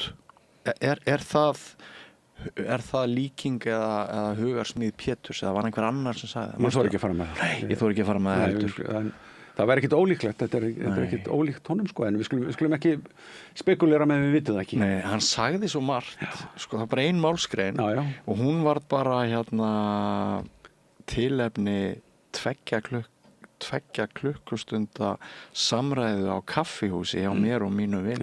Bara ein meitluð málsgrein sem hann hafði augljóslega legið yfir allt sitt líf. Já, hann er naskur líka, svona, einhvern tímann las ég í lesbókinni grein eftir hann Halldór Laxness, sko. Þá náttúrulega var hann búinn að grafa upp smásögu eftir Halldór Laxness. Nei, ekki eftir hann, heldur eftir Hemingway sem Laxness þýddi, fyrsta smásagan sem verkið eftir Hemingway sem var þýtt á íslensku, kom út í tímaritinu Iðunni 1935 og titillinn á henni var Ljós heimsins, af því hún heitir World Light á ensku. Og það er svona, þú veist, og ég með minnir að Pétur hafi skrifað, haldið ykkur fast, Ljós heimsins. Svo kemur bara nokkur að binda skáldsaga eftir Laxness sem heitir Heimsljós. En svona vinna höfundar saman og þegar þeir tengjast nánum böndum eins og í gegnum þýðingar, þá geta þeir fengið sköpunarkraft hver frá öðrum. Veit einhver hver Pétur Gunnarsson er utan landsteinana, íslensku? Það er eitthvað búið að þýðina á frönsku, held ég, sko. En það er synd hvað það hefur verið lítið, held ég, sko. Ég man ekki eftir mikil umræðum hann á þýsku. Nei. En ég held að, sko, Frakkland sem er svona, kannski eitt opnasta bókmenntasvæði í Evrópu eins og er, hafi sé eitthvað þýtt eftir hann sko þar. Já, þetta er að kanna þetta. Svo veit ég bara vist Péturs í Frakklandi þegar hann fer utan, hann ber ábyrgð á tugum ákvarðana vina minna sem að ég kemur árgangnum 85, útskriftar árgangnum 85 og það voru alveg ótrúlega mörg okkar sem að stukku beint út í heim. Allmargir fóru til Frakklands og ég er alveg viss að það tengdist því að Pétur hafi verið þarna. Þetta er náttúrulega fyrirmynd. Svona fyrirmyndir. Fyrirmynd og eins og ég segi, hann líka tekur, þú veist, óttan frá okkur unga fólkinu á þessum tíma, bæði að lesa alvöru skáldskap og líka kannski þetta, fara bara til Frakklands þó ég sé ekkit sérstakur í frönsku og bara prófa það sko. Ég meina þetta er náttúrulega ágiskanir hjá okkur en þetta er samt sko mér finnst þetta að vera svona element í hans verki að það inspirerar fólk til hluta. Alveg sammála. Og það er ekkert langt síðan ég las fjórleikinn sem við höfum verið að ræða mest aftur, bara jólin heldur fyrir 3 árum. Það elst alveg frábærlega. Já, bara gaman að þessu. Það er lengra sem ég hef lasta en maður ætti kannski að drífa sig í það. Ég held það. Maður ætti kannski hvetja fólk til að gera það. Já, en sko þetta er mikill heiður eins og þú segir og þeir eru ekkert mjög margir sem njóta svona heiðurs. Fylgja þessu einhver veraldleg laun fyrir Pétur? Nei, þetta er bara skjalið og athöfnin sko. Ég held að það sé yfirleitt ekki þannig með heiðursdóktors allan heim sko en þetta er heiður fyrir 2. Það er fyrir náttúrulega viðtakandan en þetta er líka heiður fyrir skólan sko. Hann þarf ekkert að þiggja þetta sko. Nei. En sko síðustu heiðursdóktorshafar þarna íslensku menningardeilda voru Steinunn Sigurðardóttir og Hannes Pétursson og í mál- og menningadeild var það Yoko Ono og Haruki Murakami. Þannig að þetta er svona þetta er ekki alveg þarna það fær þetta ekki hver sem er sko. Íslensku og menningadeild segirðu. Það er ein deild. Var heimspekideild bara í gamla daga þegar ég var að lesa þarna íslensku bókmenntatafræði. En það er búið að breyta því? Já, það er búið að breyta þessu. Það heitir núna hugvísindasvið og það eru 4 deildir þar inni. Sko, heimspeki og sagnfræði er ein, fornleifafræði. Svo er mál- og menningadeild, það eru erlendu tungumálin. Svo er íslensku menningadeild, það eru íslenska og menningagreinarnar, bókmenntafræði, menningafræði og þýðingafræði. Og svo er guðfræðideild líka. Þannig 4 deildir. Og hvernig hafist þið við? Hvernig gengur? Þetta gengur svona lala. Basl með fjármuni? Já, basl með fjármuni. Ég skulum ekki fara að grænja yfir því núna. Það er bara gefið og þarna en það er sem sé við fáum gott fólk í skólan og við erum ánægð með það sem við erum að gera. Við erum að reyna að bæta það náttúrulega alltaf og ég er allavega bjartsýnn fyrir þegar ég sé þessa nemendur mína á haustin þá fyllist ég alltaf bjartsýni sko og þarna að það er eitthvað gott til. Alltaf nýtt og nýtt. Spyrðu unga íslenskunema stundum af hverju ertu hér?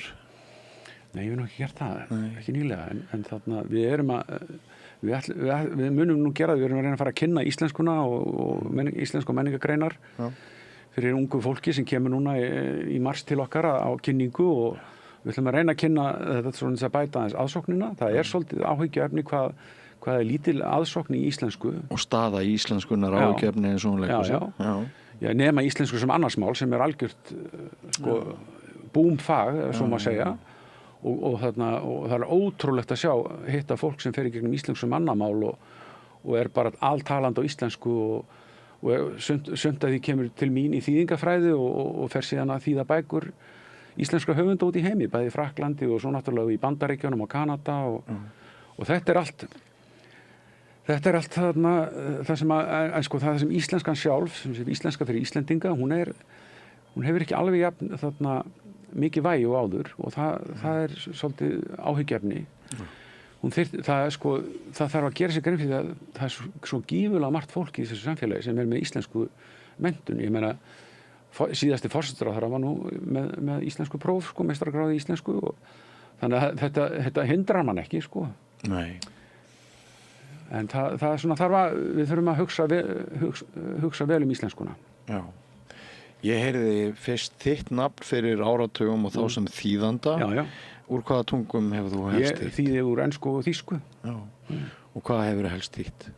Já, ég þýtti alltaf í 4 ár þýtti ég sjónvarpsefni, sem sé, það var Taggart og Söngelski spæjarinn og eitthvað svona og annað, en svo hef ég þýtti ég svona, ég þýtti nú fyrstu bókinu eftir Stephen King sem kom út á íslensku, Vistnaði heitir hún, og svo Dr. Ruth, leiðbeiningar gott kynlíf, þetta var nú þegar ég var bara á 30-aldri, sko. Þetta eru smellir. Já, þetta voru fína bækur. Já.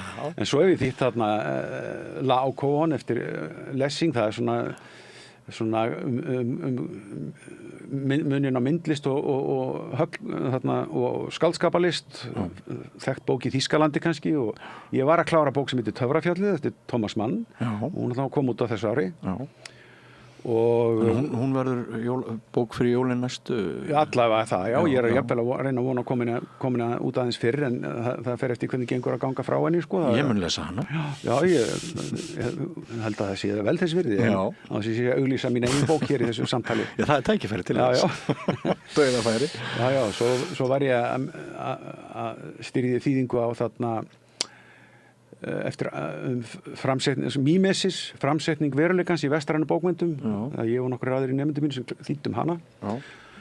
Það er mjög merkileg bók fyrir alla sem hafa áhuga á bókmyndum, því að hún svona fjallar hvernig veruleikin hefur verið settur fram í gegnum aldirnar, alveg frá því fyrir Krist og til okkar tíma. Já.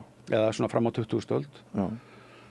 Og svo framvegis svo ég þýtt nokkra ljóðabækur og annað. Síðasta var eftir Dinser Gusjeter, þýsk tyrkneskt skáld, komið til tunglinu. Þannig að það er svona hitt og þetta sem ég þýði. Og svo þýtti ég náttúrulega sem ungu maður allt sem að kjafti kom, sko. Ég var skjalaþýðandi og allt svoleiðis, sko. Ég lifði á þessu ágætlega mér sér. Mér skaman að kynnast þér og þetta er frábært framtak með Pétur og ég óska ykkur til hamingju með morgundaginn, gott skref. Ein lokaspurning, hraðaspurning, manstu hvað hún hét bókina Stephen Kings sem þú þýddir sem Vistnaðu á frummálinu? Hún hét Thinner. Já, Vistnaðu er nú ansi góð þýðing. Já, Thinner það var ekki, vinnuþýðingin var Thinner og þá hristum við bara höfuð og réttilega. Þetta er ekkert mjög algengt að sjá boðþátt þarna með og þetta orð. Já, það var góði taktar. Gauti, kæra þakkir fyrir komin. Takk samleiðis. Og kæra þakkir til ykkar hlustendur og áhorfendur góðir. Við setjum punkt hér við Rauðaborðið í kvöld. Takk fyrir samfylgdina, þakka öllum viðmælendum, tæknifólki og öðrum sem styðja okkur. Ég þakka ykkur sérstaklega sem dreifið efni okkar. Og áskrifendur samstöðarinnar, þeir sem eru styrktaraðilar og hafi farið inn á samstöðin.is og hakað hnappinn áskrift og greiðið hlægilega lágt mánaðargjald, aðeins 2.750 krónur á mánuði. Ég þakka ykkur mest, en þættinum er lokið, verið sæl. Segðu það á samstöðinni. Samstöðin er í eigu hlustenda, áhorfenda og lesenda. Sláist í hópinn og gerist áskrifendur.